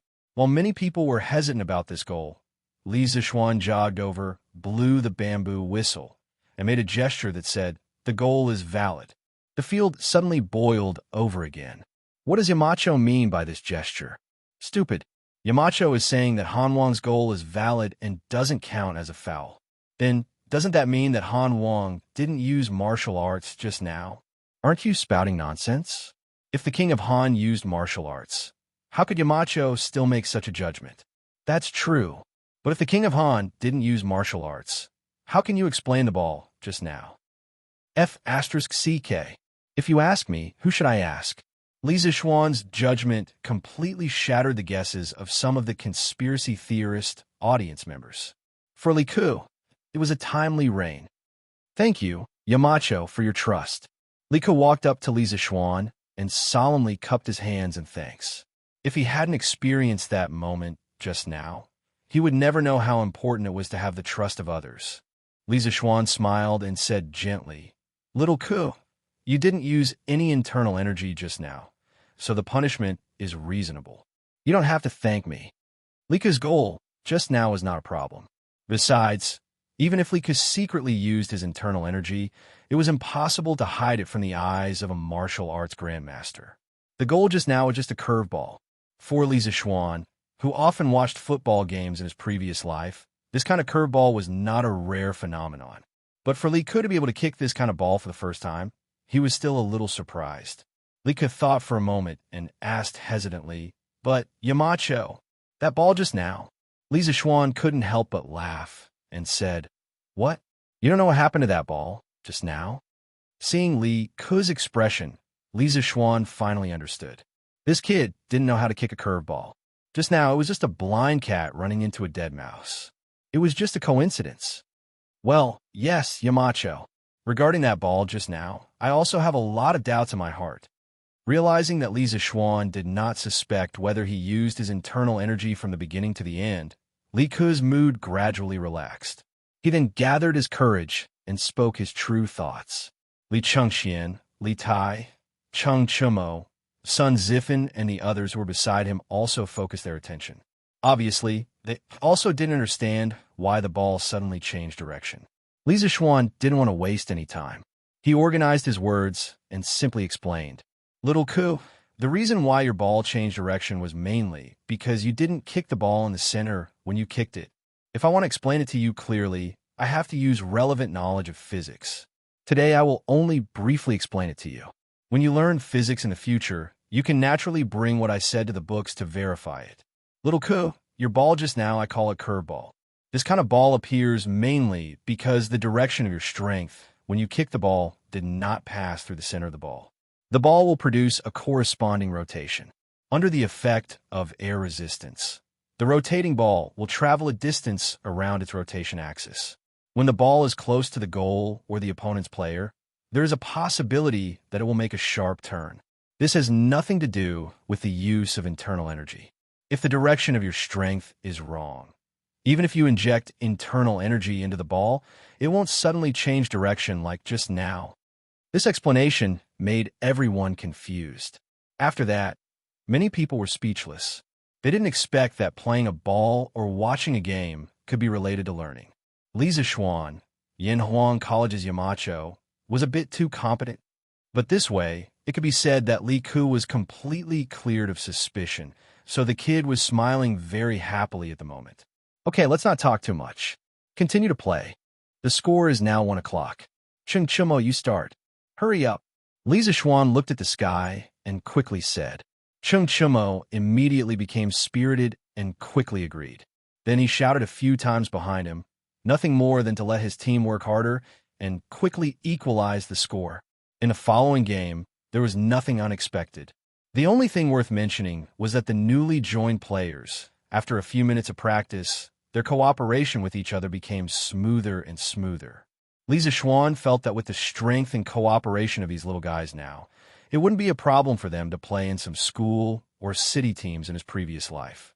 This could only be said that the Tang Dynasty's football environment was too good, even better than modern China's. As a result, too many young people who were good at playing football were cultivated, so the quality of the players on both teams was quite good. In the end, the score of the two teams was 2-1. Cheng Chumo's team won with a 1-goal lead, mainly because Li Huairen gradually became more active towards the end. He and Li Ku formed a double striker strategy, which made it difficult for the defenders on Cheng Chumo's side to defend. Beep! Li Zixuan blew the whistle to end the game, then said, "Okay, everyone is dismissed. We'll play again in the future." Chapter 867. Tense, hot-blooded, exciting. This unique game left a deep impression on the teachers and students of Yanwan College. Whether it was on the field or off the field, their hearts were surging at the moment. Compared to the goalless style they used in the past, Li Zixuan's current style of play was undoubtedly more competitive and more gripping. Oh, that's it? Yamacho, give us another quarter of an hour, and our team will definitely equalize the score. Cheng Chumo looked at the temporary scoreboard that Li Zixuan made on the sidelines and shouted unwillingly. Hey, Toad yawns, what a big tone. Even if I give you another half an hour, you won't have a chance to equalize the score because we have Little Ku and Huairen, haha. As the winner, of course, he had the right to ridicule. How could Li Tai give up such an opportunity? Damn, that's because I didn't do my best just now. If you have the ability, give us another quarter of an hour to try. Cheng Chumo straightened his neck and said angrily with a red face. After working hard for more than an hour, they finally lost by a goal. Of course, he was very unconvinced in his heart. Shut up. I said it's over, so it's over. Is there any room for bargaining? Hurry up and go eat. Seeing that the two of them began to bicker again, Li Zixuan angrily rebuked. Oh, the two of them responded sullenly and could only obediently retreat to their respective teams. Li Zixuan took the football from Li Changxian and then prepared to go home. Hey, Yamacho, how do I get a football? Li Tai's eyes were fixed on the football spinning around. In the end, he couldn't help but chase after it and ask loudly. Immediately, the surroundings quieted down. Everyone shifted their gaze to Li Zixuan. Obviously, everyone wanted to know the answer to this question. Li Zixuan paused. He thought for a while and said, "In the next few days, the Academy will introduce a batch of footballs. The students of the Academy can rent them for free, but only within the Academy. At present, all the footballs are only for rent and not for sale. It's impossible to buy them with money. However, in the future, the Academy would reward the top 3 in the monthly exams and football competitions with a football. If you want it, go fight for it yourself." After saying that, he walked out of the field without looking back. F***CK. This trick again. Couldn't they just sell it directly? It's not like I'm lacking in money. Li Tai kicked the grass and complained gloomily. Hey, isn't this exactly what you want? Chinke, your grades are so good. You even got first place in the entrance exam. What are you worried about? Sun Zifen pursed his lips and said, F***CK, the Academy is full of experts now. Who can guarantee that they will get first place every time? Zifen, you brat. It's easy for you to say that. Then Chinke, you can wait until after the monthly exams and buy a football from the students who got it. You're not lacking in money. Sun Zifen suggested in a strange tone. Li Tai was a little tempted after hearing it. However, after thinking for a while, he shook his head and said, F***CK, no way. It's true that I'm rich, but I don't want to be taken advantage of. Isn't it just the top 3 in the monthly exams? It's a piece of cake. The football match ended. However, The exciting process of the football match had been passed around by the students of Yanwang College. During the military training the day after, people could always be heard discussing the football match between classes. Moreover, the scene of the discussion was quite intense. In this era where there was a lack of entertainment, the appearance of football, which combined sports and entertainment, captured the hearts of many students and even teachers. Of course, the words that Li Zixuan had said before he left yesterday had stirred the minds of many students. The reward of being able to get a football for the top 10 in the monthly exam was really too tempting. Even those students who didn't like sports could sell the football to others if they got into the top 10. Li Zixuan also said that this thing was now a priceless item. If they really wanted to sell it, the price would naturally not be low. Therefore, this was a very generous profit. Many students who were confident in their own strength were holding back their anger. They secretly made up their minds that after the military training, they must study hard day and night and get into the top 3 in the monthly exams. This was the real books have their own houses of gold. Xiaomao, is your little shop almost ready? In the afternoon, Li Zixuan came to the academy. When he passed by a small fork in the road behind the bishop, he saw some people going in and out of a small house. When he walked over to take a look, he saw Gu Xiaomao inside. He thought for a moment and knew what was going on, so he smiled and said, "Ah, it's almost ready. Yamacho, please come in and have a seat." When Gu Xiaomao saw that it was Li Zixuan, he hurriedly went forward and greeted him enthusiastically. "Dad, this is the Yamacho of our academy. This little shop of yours is also a gift from the Yamacho." The old man next to him looked at Li Zixuan with a puzzled face. Gu Xiaomao hurriedly introduced him. The old man was shocked. He staggered 2 steps and went forward a bow and said, This old man greets the Marquis of Yong'an. Marquis has done a great favor for our Gu family. Everyone in the Gu family is deeply grateful to you." It was obvious that the old man was very emotional. He couldn't even speak clearly.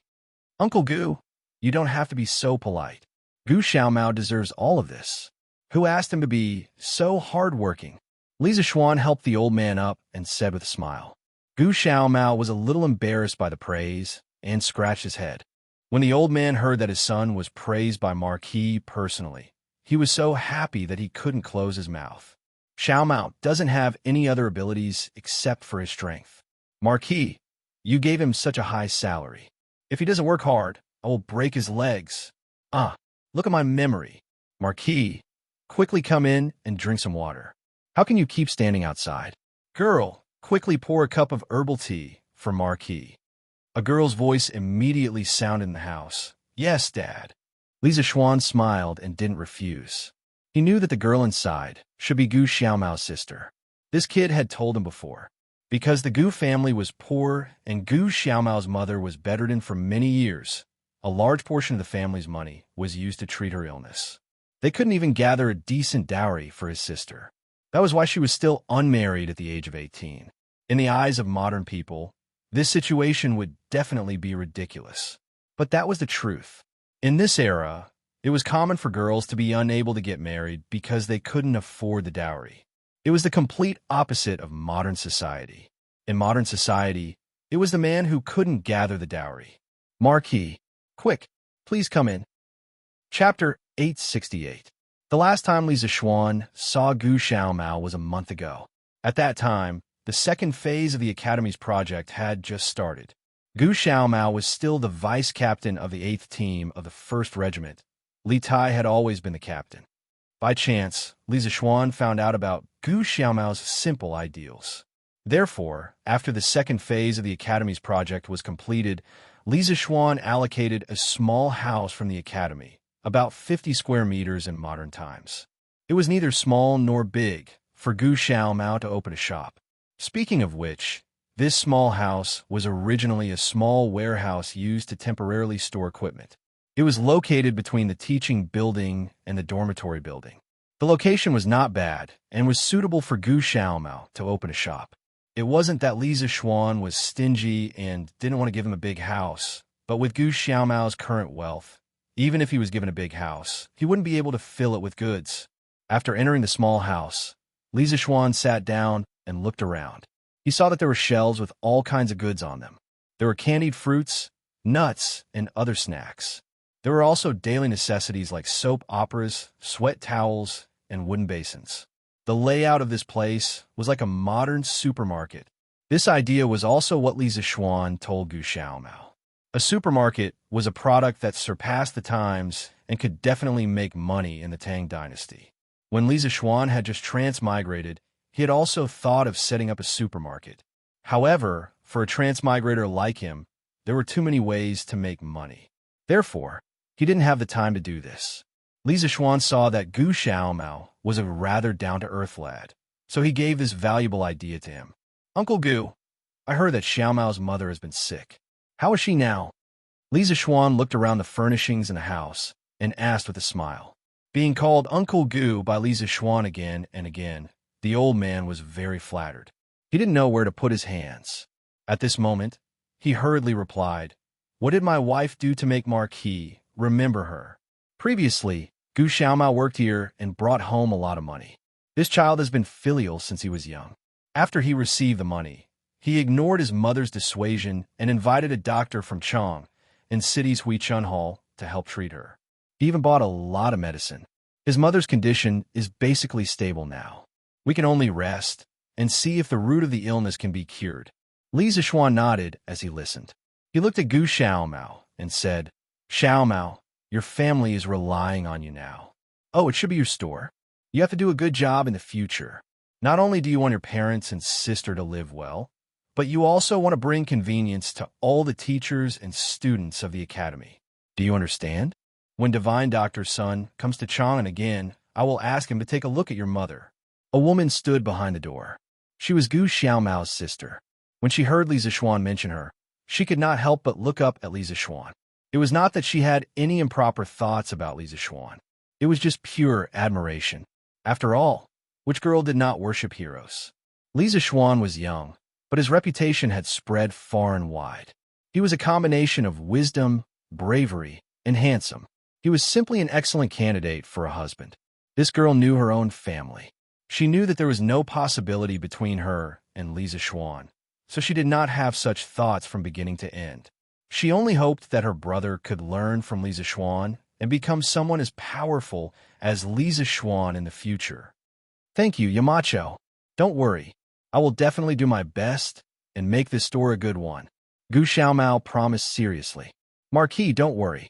If Xiaomao does not provide convenience to the students and teachers of the academy, this old man will be the first to not listen to him.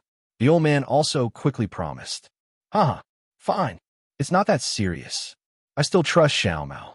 Li Zixuan chuckled. After that, he chatted with the father and son for a while, then got up and said goodbye. After all, they still had to busy themselves with cleaning the store. Hey, Yamacho, can you help me inscribe a few words on my store? Just as Li Zixuan was about to leave, Gu Xiaomao stammered and asked loudly. Li Zixuan immediately froze on the spot. Inscribe words? What did this kid mean? Was he deliberately messing with him? The reason why he thought so was because Li Zixuan had been here for so long, but he had never inscribed words on anyone's store before. Although his calligraphy was now quite good and was better than most people's, compared to famous calligraphers like Chu Suiliang and Yushernan, it was still a far cry. Okay, how could he show it to others? Ahem, Xiaomao, do you want me to ask Dr. Chu to inscribe a few words for you? Li Zixuan coughed dryly and said. Gu Xiaomao trembled and quickly waved his hand. Yamacho, no need, no need. My store was given to me by you, of course. You have to give it a name yourself. This kid was really stubborn. He didn't even want Chu Suiliang's calligraphy. Li Zixuan had no choice but to nod. All right, bring me a brush and paper. Hey, Yamacho, please wait a moment. Gu Xiaomao agreed excitedly. After a while, he brought over a brush, ink, paper, and inkstone. Li Zixuan wondered if this kid had prepared beforehand. Li Zixuan picked up the brush and was stunned again. What should he write? At this moment, the names of many modern supermarkets appeared in his mind. Walmart, RT Mart, China Resources, Wanjia, Balian, Walmart. But it would be too much of a joke to write down these names because most of these names did not have any meaning to them. He couldn't harm Gu Xiaomao, because of his whims. I got it. Li Zixuan's mind flashed with inspiration. He focused his mind and calmed his breathing. With a slight movement of his wrist, he wrote the 4 words, Yojia store, on the paper. He was using regular script. In his previous life, he had practiced more regular script, so he was relatively good at it. There's a small shop. Hey, Yamacho, that's a good name.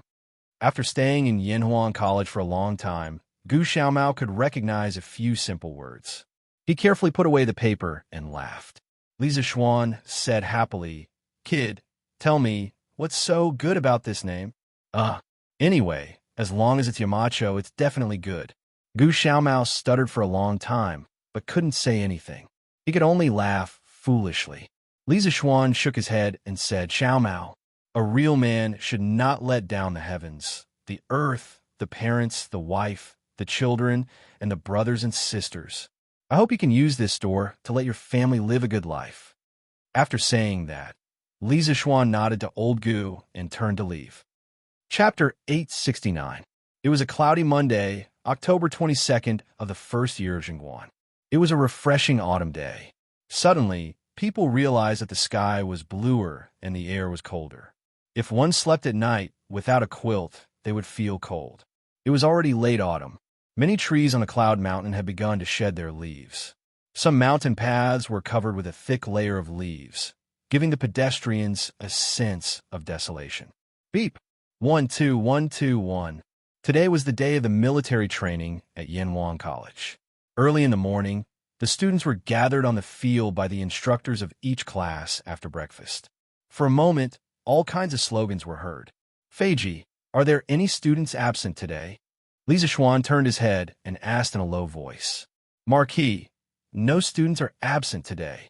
Pang Feiji cupped his hands and answered.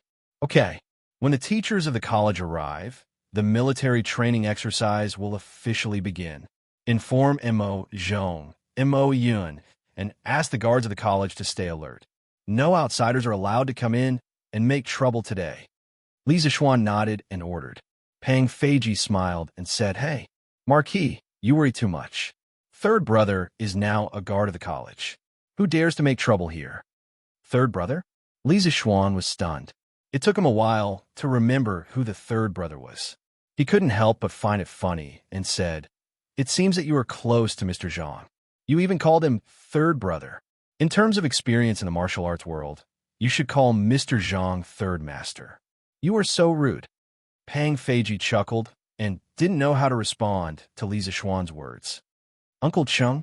At this moment, Li Zixuan exclaimed. He quickly stepped forward and saw a man coming from the opposite side. Who else could it be but Cheng Yaojin? Uncle Cheng, shouldn't you be in the morning court now? How come you have time to come here? Li Zixuan stepped forward and asked in confusion. Today is not the imperial court's day off. Why did this old demon wander here? Cough, cough. Cheng Yaojin sniffled and covered his mouth with his hand as he coughed twice. This old man caught a cold yesterday and has already requested for a day's leave from His Majesty. I also heard that your place is very lively today, so I came over to take a look. What? Don't you welcome me? Demonish Cheng would catch a cold? Li Zixuan's eyes widened. Of course, he was very suspicious, but he couldn't ask, right? He could only say, Uncle Cheng, what are you talking about? Of course I welcome you with open arms. Little rascal, Cheng Yaojin scolded with a smile, and then said seriously, Chomo is here. Thanks to you, Xiao Xian. This little rascal used to be idle all day long and did not do anything serious. Only the academy can help him improve. Li Zixuan knew that Cheng Yaojin was talking about Cheng Chomo's breakthrough a few days ago with the help of Tai Chi. He smiled and said, Uncle Cheng, you're too polite. The Cheng and Li families are already inseparable. Why do you need to thank me? Cheng Yaojin laughed and said, Haha, what a good inseparable.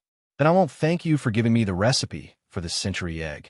Otherwise, I'll think that I'm pretentious. You're right.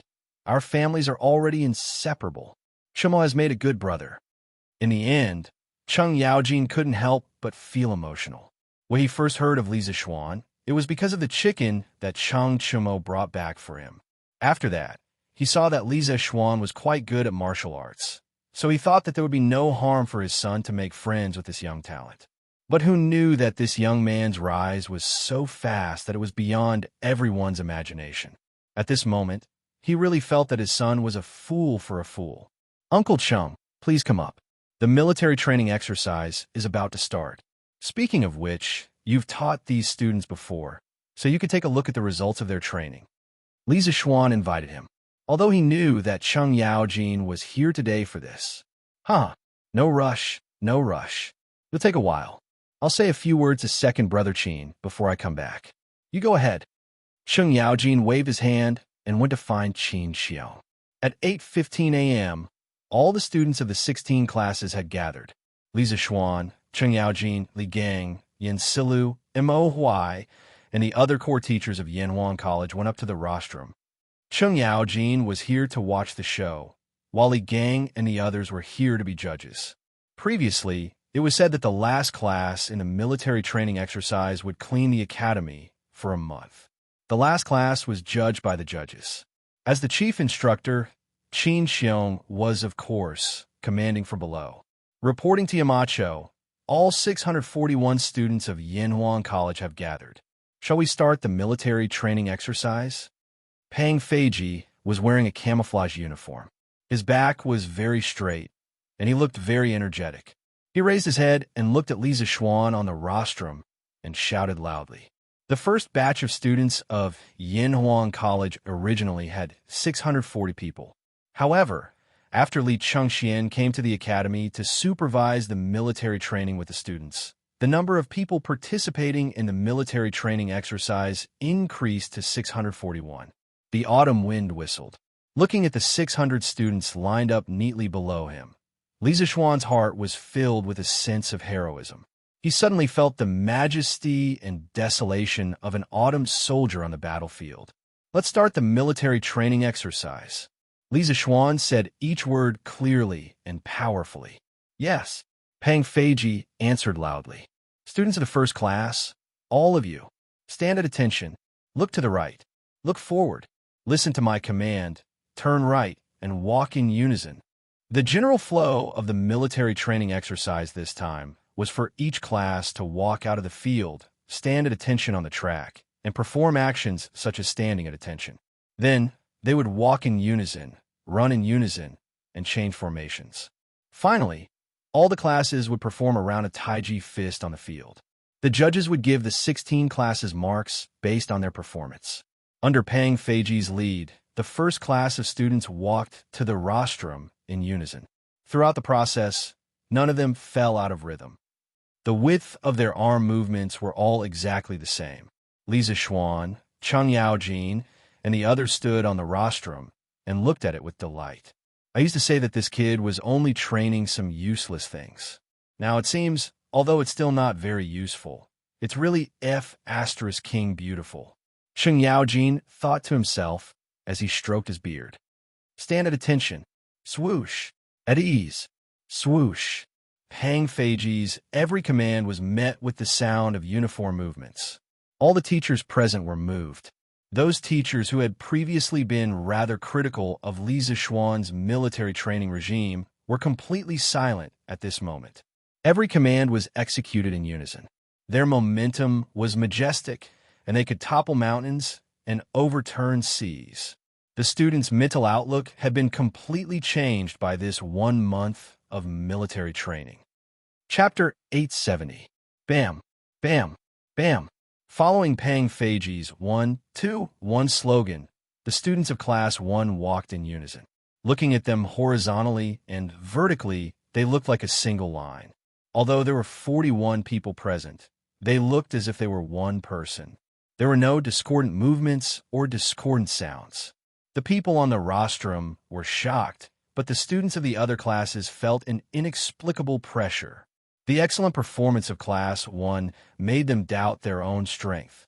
They all wondered if they could perform so well when it was their turn to go on stage. Beep. After Pang Feiji led the students of Class 1 to perform basic movements such as standing at attention, taking a break, and marching in unison, he whistled.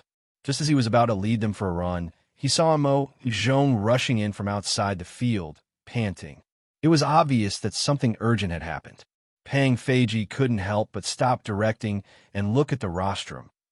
Yamacho, His Majesty has brought all the civil and military officials, as well as envoys from various countries. Hurry up and welcome him. Mo Zhong's footsteps were hurried and could be described as swift as flying. He took 2 or 3 steps to ascend the rostrum and hurriedly called out. Li Zixuan was only a little surprised in his heart. Beside him, Cheng Yaojin's face was about to turn green. If he had known that Li Er was going to bring all the civil and military officials here to watch the show, he wouldn't have bothered to ask for leave. Xiao Xian, do you have any place here that I can hide in? Hurry up and bring me there. Cheng Yaojin said hurriedly. He was an official who had applied for sick leave. Instead of resting at home, he came all the way to the academy to watch the performance. If old Li saw this scene, how could he, Cheng Yaojin, have it easy? This was like a student who had applied for sick leave and came out to play but happened to bump into a teacher. Uncle Cheng, how can there be a good place to hide in this sports field? If you really want to hide, you can only go to the teaching building. But don't bump into His Majesty. Li Zixuan sweated profusely and said to the old man. After that, he prepared to go downstairs to welcome Li Er. However, he heard Li Gang snort. Oomph, you're deceiving yourself. Hi Duke Lu. Do you think all the teachers and students in the academy are blind? Others were afraid of Cheng Yaojin, but Li Gang wasn't. The old man had been studying all his life, and what he hated the most were people who deceived others. Maybe he didn't know why Cheng Yaojin was here at the start, but now that he saw this guy's reaction when he heard that Li Er was here, how could he not understand the key? Cheng Yaojin's old face darkened, and he said angrily, Li Wenji, since when did this old man treat you all as blind? I'm not feeling I just want to find a place to rest. You? Rest? Could it be that your body is weaker than mine? Hi Duke Lu? Do you still need a rest?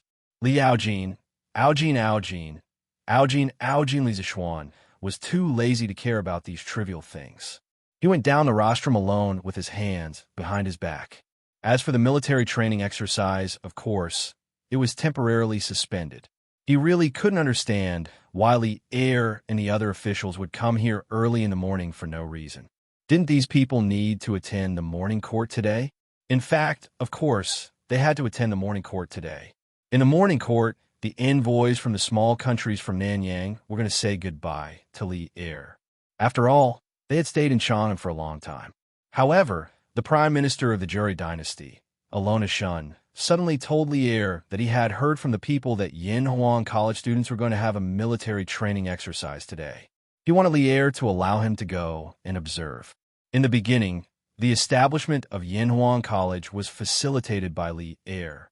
Now, Alona Shun said in public that he wanted to see Yinhuang College. If Li Er didn't agree, wouldn't he be slapping his own face in front of all the officials? Therefore, Li Er didn't even attend the morning court. He directly brought the civil and military officials, as well as the envoys from various countries, to Yinhuang College. He knew in his heart that Alona Shun couldn't speak Chinese, but he knew the news of Yinhuang College's military training exercise. He definitely didn't get it from the people. In this way, the truth of the matter was obvious. Someone wanted Yinhuang College to make a fool of itself in front of the envoys from various countries. But now, Li Er had full confidence in Yinhuang College. He wanted to take this opportunity to let the officials see the ability of Yinhuang College. So, how could he not dare to come? Your subject greets your majesty. Your subject didn't know your majesty was coming and didn't welcome you. Your majesty, please forgive me. Li Zixuan came to the front of the mountain gate and bowed to Li Er. Today was an important day for the military training exercise. Li Zixuan was wearing a scholar's robe, which was more formal. If it was in the past, old Li would probably scold him again if he saw the short-sleeved shirt and pants that he often wore at home. No need for formalities. I brought my beloved officials here on a whim. It has nothing to do with you. Li Er waved his hand and said casually. Then, he changed the topic and said, however, as the dean of Yinhuang College's military training exercise today, why didn't I know about it? Bulsh *T. UF *King raised so many spies. How could you not know? Li Zishuan cursed crazily in his heart. Your subject has failed in his duty. Your Majesty, please punish me. Old Li was probably blaming him for not inviting him to watch the military training exercise. But could this be his fault? He didn't know that Old Li liked to watch this kind of thing. Has the military training exercise started now? Why aren't you bringing me and my officials in to take a look? Lier smiled and said, Your Majesty, the military training exercise has just begun. Your subject will bring you to watch the ceremony. Li Zishuan responded, then called Li Er and the civil and military officials to walk in the direction of the sports field. As for the emissaries of the small Nanyang kingdom, they had long been shocked by the tall buildings, novel cement buildings, and cement roads in the college after entering the college. At this moment, they were being dragged by the interpreters of the Honglu Temple. Miracle! Miracle! When will such a miracle come to our Jinla kingdom? Although the emissaries of Jinla were being dragged, their eyes were staring unblinkingly at the Guanghua building of Yanhuang College, and they were still muttering to themselves in a low voice. This must be the Holy Land of Bliss. But why did Buddha place the Holy Land of Bliss in the Tang Empire? Did our Jianri dynasty do something wrong? Ever since Alonishun ascended Cloud Mountain, he had been in a state of absent-mindedness.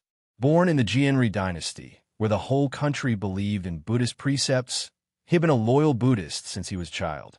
Now, these miraculous cement buildings of Yanhuang College reminded him of some descriptions of the Holy Land of Bliss in the Buddhist scriptures.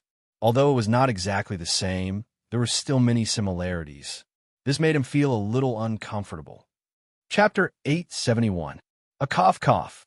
This old subject greets your majesty. Cheng Yaojin, who originally wanted to slip away, was pestered by Li Gang.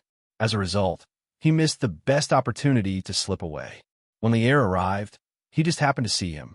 Cheng Yaojin coughed for a while and bowed. At the same time, this old fellow had already thought of an excuse.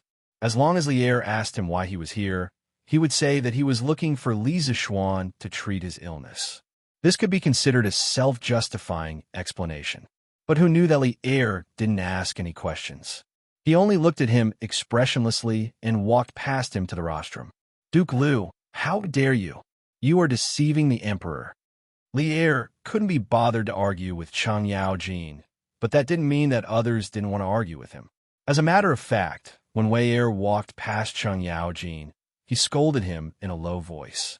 Cheng Yaojin rolled his eyes, but he wasn't afraid. Deceiving the emperor? I, old Cheng, am sick. How? Is that deceiving the emperor?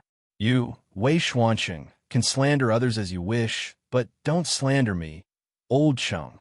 You, Duke Liu, don't go too far. When has this old man slandered others? Meeting Cheng Yaojin, who wasn't afraid of anything and whose words could anger people to death, Wei Zheng could be considered to have 8 lifetimes of bad luck. Cheng Yaojin's few words made him tremble in anger. These two people, one was a fighting spirit, and the other was an old bastard. Of course, there would be no end to their quarrel. Fortunately, they were standing at the back, and their voices were relatively low. Li Er, who was in front, didn't notice them. Otherwise, these two people would have a hard time eating. I'm not bad. I haven't seen them for a month, but these students look even more energetic. On the rostrum, Li Zishuan's original excellent seat in the center was, of course, occupied by the bandit Li Er. Looking at the more than 600 students standing upright below, Li Er nodded and praised. Not to mention other things, just this spirit, qi, and spirit were comparable to the soldiers of many places. Humph. They're just strong on the outside, but weak on the inside. They're just looks. Students were still students after all. Could training them for a month turn them into elite soldiers? This old man has already asked around. The students here usually just stand in line and run around. Today, I will let the civil and military officials and ambassadors see how ridiculous it is for you, Li Zishuan, to be so serious about military training. Cui Shanfu stood at the back and looked at Li Zishuan gloomily. He sneered in his heart. What he didn't know was that with Li Zishuan's current cultivation, his perception of his surroundings had long surpassed that of an ordinary person. Although he had only taken a glance, Li Zixuan seemed to have sensed something. Although there was no killing intent in Cui Shanfu's eyes, there was a strong resentment. Today, Old Li suddenly brought all the civil and military officials and envoys to the academy. Something was wrong. Li Zixuan's expression did not change, but he secretly thought to himself, "Your Majesty is too kind. As the Emperor's students, of course they should act like the Emperor's students. Otherwise, what right do they have to continue staying in Yanhuang College?" Li Zixuan went along with Li Er's words and flattered him. "Huh, all right, let the students continue." Li Er laughed in exasperation. Li Zixuan naturally did not have any objections. However, the officials all opened their eyes wide, waiting to see what kind of surprise Li Zixuan would give them. Class 1 students, continue the performance. Class 2 students, get ready. Li Zixuan walked to the side of the rostrum and said loudly, "Beep." Pang Feiji received the order and blew a long bamboo whistle. Then he shouted in an even louder voice than before, "Class 1 students, listen to my command. Start running." As soon as he finished, there was a whoosh, and all 41 students raised their arms in unison. Bang, bang, bang. Then, the students' orderly footsteps could be heard. The footsteps of more than 40 people sounded as if they were made by a single person. There was not a trace of noise, and there was not a trace of sloppiness. Looking at the team again, everyone's clothes, footsteps, and movements were all the same. Even the rise and fall of their bodies were in sync. On the rostrum, Li Er, the civil and military officials, the envoys, and even the teachers from Yanhuang College were all shocked. The Tang Empire was founded on martial arts. It could be said that most of the people here had seen the Tang Empire's elite army. It was undeniable that this group of students could not be compared to the Tang Empire's official army. However, they had only received a month of training, and they could already do this. It was truly shocking, and to be honest, there were not many soldiers in the entire Tang Empire who could run in such unison. What had happened in the past month? What kind of place was Yanhuang College? This was the question that many of the officials were thinking about. 1, 2, 1, 2, 3, 4. While everyone was still in a daze, Pang Feiji began to shout the slogan. He knew that if he did not use the slogan to coordinate the students' footsteps would definitely become chaotic. 1, 2, 3, 4. After a month of military training, the students had already formed a conditioned reflex. Every time they heard the instructor shout the slogan, they would always subconsciously shout along. More than 40 people shouted, as if there were more than 100 people. The sound waves surged and reached the clouds. The people on the rostrum stared unblinkingly at the Class 1 students on the track. In the time it took to drink a cup of tea, the students had already finished one lap. During the entire process, no one fell behind, and no one took a wrong step. The slogan and footsteps were the same from beginning to end. Everyone thought that the performance had ended. Who knew that after Pang Feiji had reorganized the team, he shouted again, "Class 1 students, listen to my command. Line, formation, swoosh." With a sound, the students all took small steps and scattered. Within a few breaths, the 41 students had already lined up in a neat but imperfect formation. 6 by 6, 36 by 7, 49 by 7. There were only 41 people, so it was impossible to form a perfect formation. Each of them stood upright on the field, like pine trees, motionless. They ordered their movements to be still, to stand like a pine tree, to sit like a bell, and to move like the wind. Although these students weren't soldiers, their actions were no different from those of the regular army. Are these people students or the Tang Empire's army? Alyonashun stared and asked the translator beside him. The translator looked at Cui Shanfu awkwardly. After seeing the latter nod with a dark face, he replied, "Great Minister, these are indeed the students of Yanhuang College. They are not the regular army of the Tang Empire." "Are they really students?" Alyonashun was in a daze for a moment. After a while, he muttered to himself, "No wonder the Tang Empire is so powerful. Even the students of the college are so brave and disciplined. They are really the best country in the world." Chapter 872. It wasn't that the students of Yanhuang College had high aptitude or powerful abilities, but that they had undergone extremely harsh training in the past month. Li Zixuan, Qin Xiong, and Cheng Yaojin had given them a huge amount of pressure, prompting them to constantly transform. Some people didn't want to suffer and didn't want to undergo training. Fine, then they could go to the little dark room and stay there. In any case, the people who had been to the little dark room were all lifeless after coming out, as if their souls had been sucked out. After they recovered, even if they were beaten to death, they wouldn't be willing to enter the little dark room again. Every time they passed by the little dark room, they had to take a detour, afraid that they wouldn't be able to avoid it. Moreover, whenever someone mentioned the little dark room, their expressions would change. As long as they didn't enter the little dark room, even if it was tiring military training, they would still be happy. The students who had suffered before had a deep understanding of this. Everyone was forced to do so. Everyone had huge hidden potential.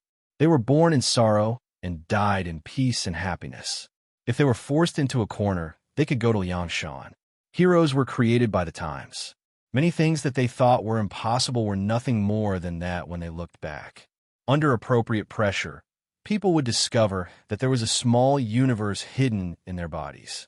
It was just that they hadn't developed it before. It was precisely because of this pressure that the students were able to complete their transformation within a month.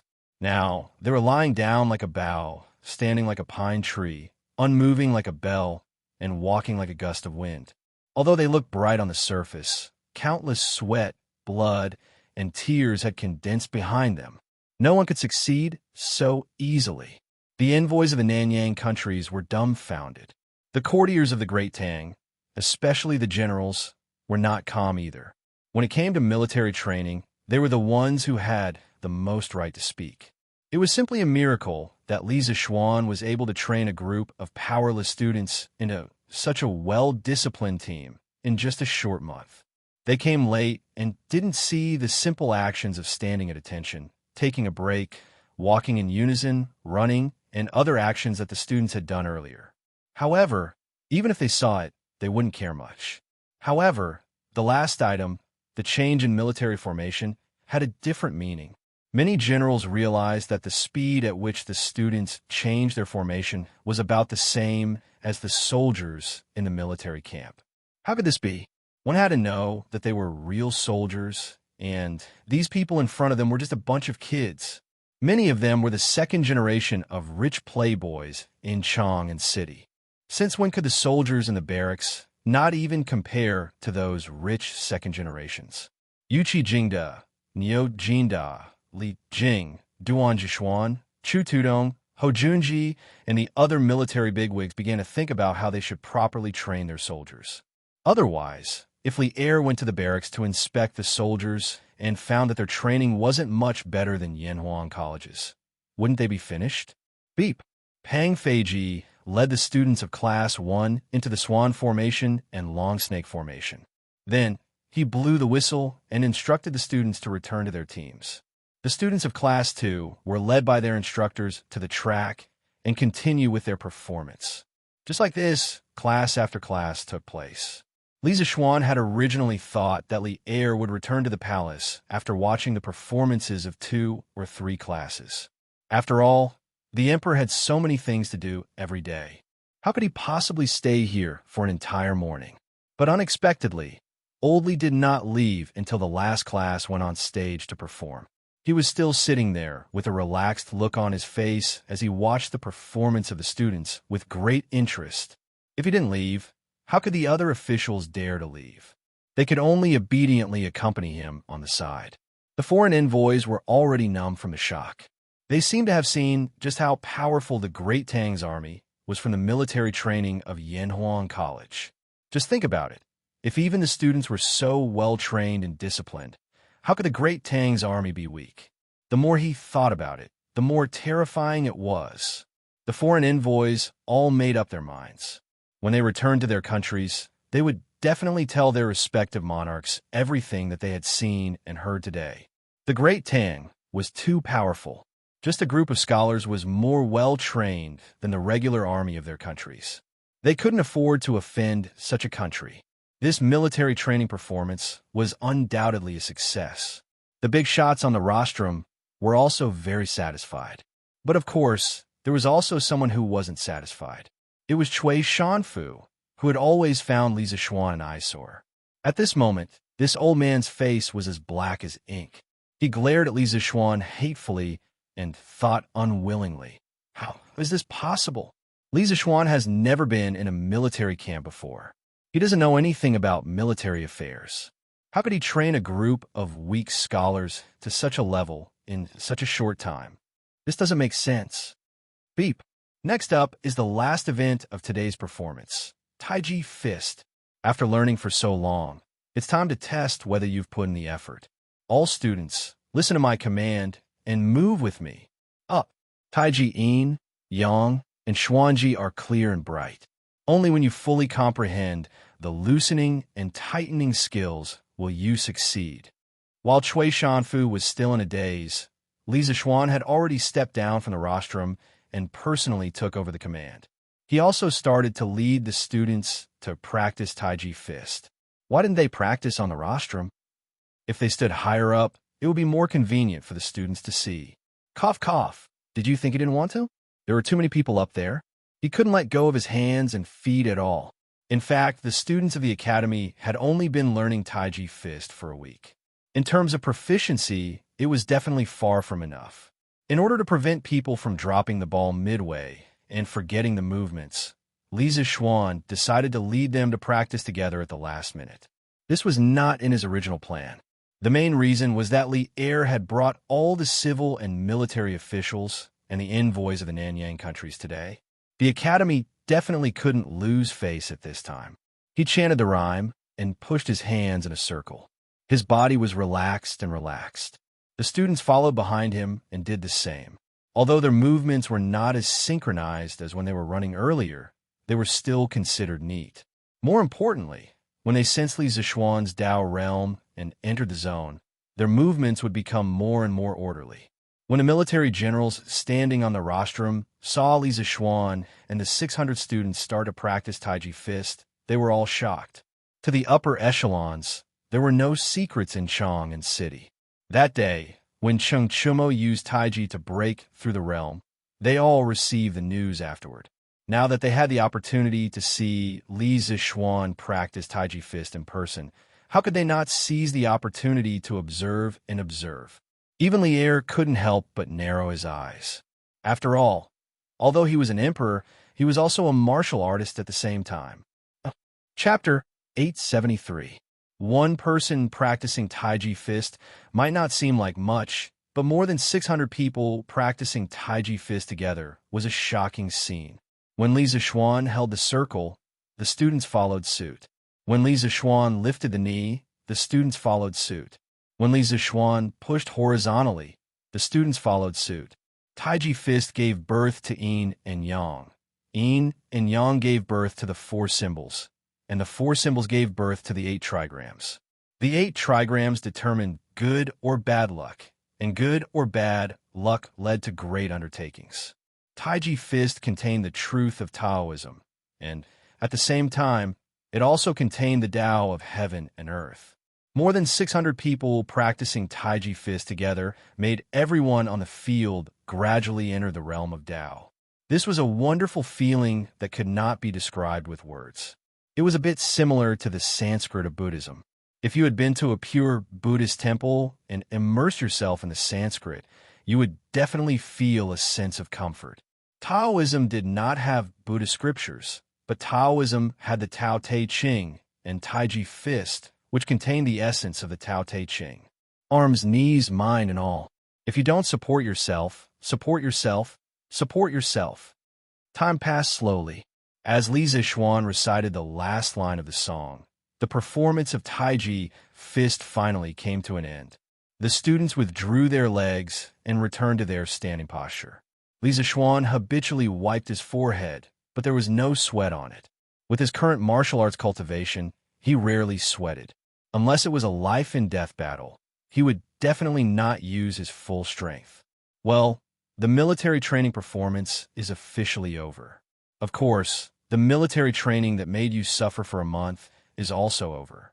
Congratulations, from today onwards, you are officially students of Yanhuang College. A brand new door of knowledge is open for you.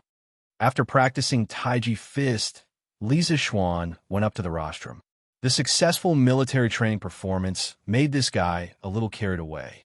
Before Lier went up to speak, he directly shouted to the students below, "Clap, clap, clap, clap." The students unconsciously clapped because they finally heard the news from Lisa Xuan that the military training was coming to an end. This feeling was even better than drinking a cup of iced tea. Nowadays, clapping had become a tradition of the academy.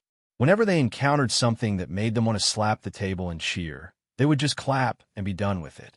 I hope that in your future studies, you will remember your unwillingness to endure hardships and perseverance during military training. The future of Yanhuang College needs you to forge, and the future of the Great Tang needs you to personally participate. Do you still remember what I told you at the start of school?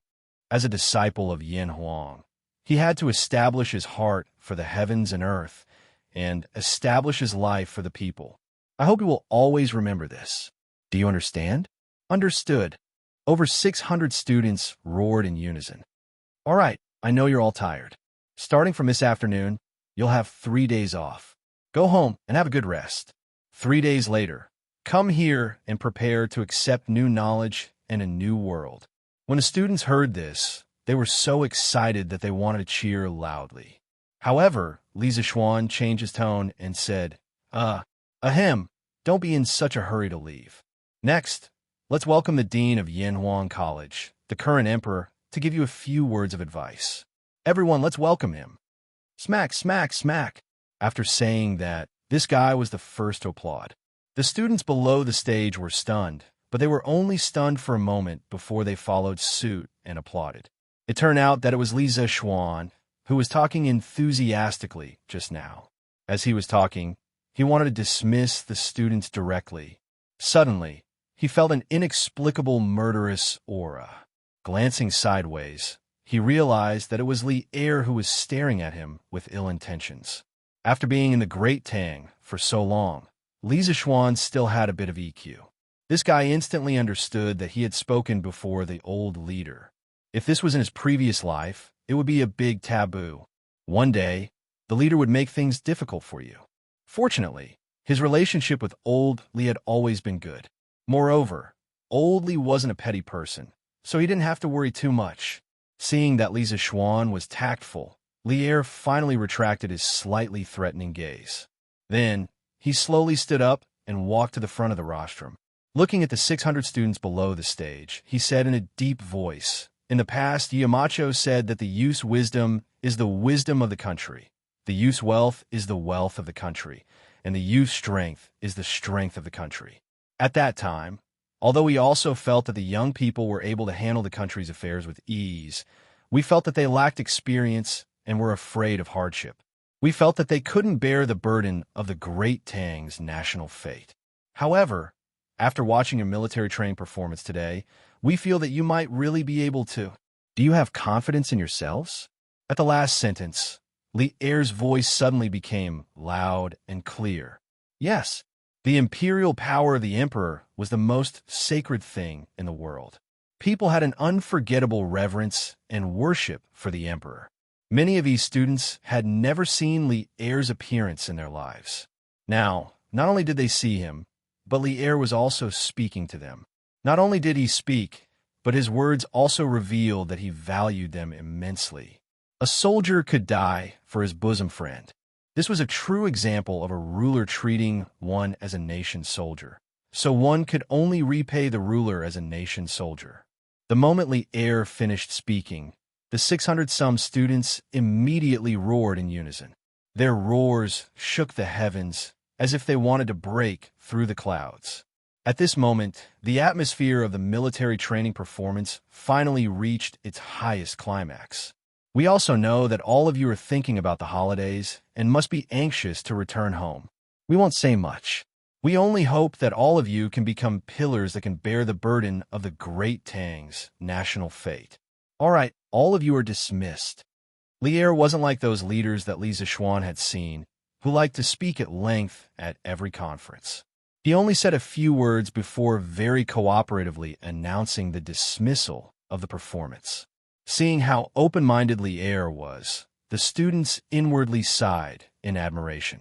The current emperor was truly a wise divine lord that was hard to come by in several hundred years. This made them even more determined to become pillars of the country. My beloved subjects, what do you think? As the students scattered, Li Er turned to the officials and asked with a smile, "What do you think?" The officials looked at each other, not understanding the meaning of Li Er's question. Seeing that no one answered, Li Er looked at the Nanyang envoy group again. To be precise, he looked at the great minister of the Jinri dynasty, Alam Nazhan, and asked, "What do you think of the great Tang's academy?" Until now, the shock on Alam Nashuan's face had not completely dissipated. He collected his thoughts and took a step forward to answer. The Great Tang Academy is full of talents. The students of the academy are disciplined and full of vitality. I, Alam Nazhan, am extremely impressed. The servant of Jinla country, Yitu, is also deeply impressed. Baiwei of Piao country is impressed. Even if Piao country built an academy with the strength of the entire country, I'm afraid it would still be difficult to compare. For a moment, the praises and sighs were endless. Old Li was overjoyed in his heart.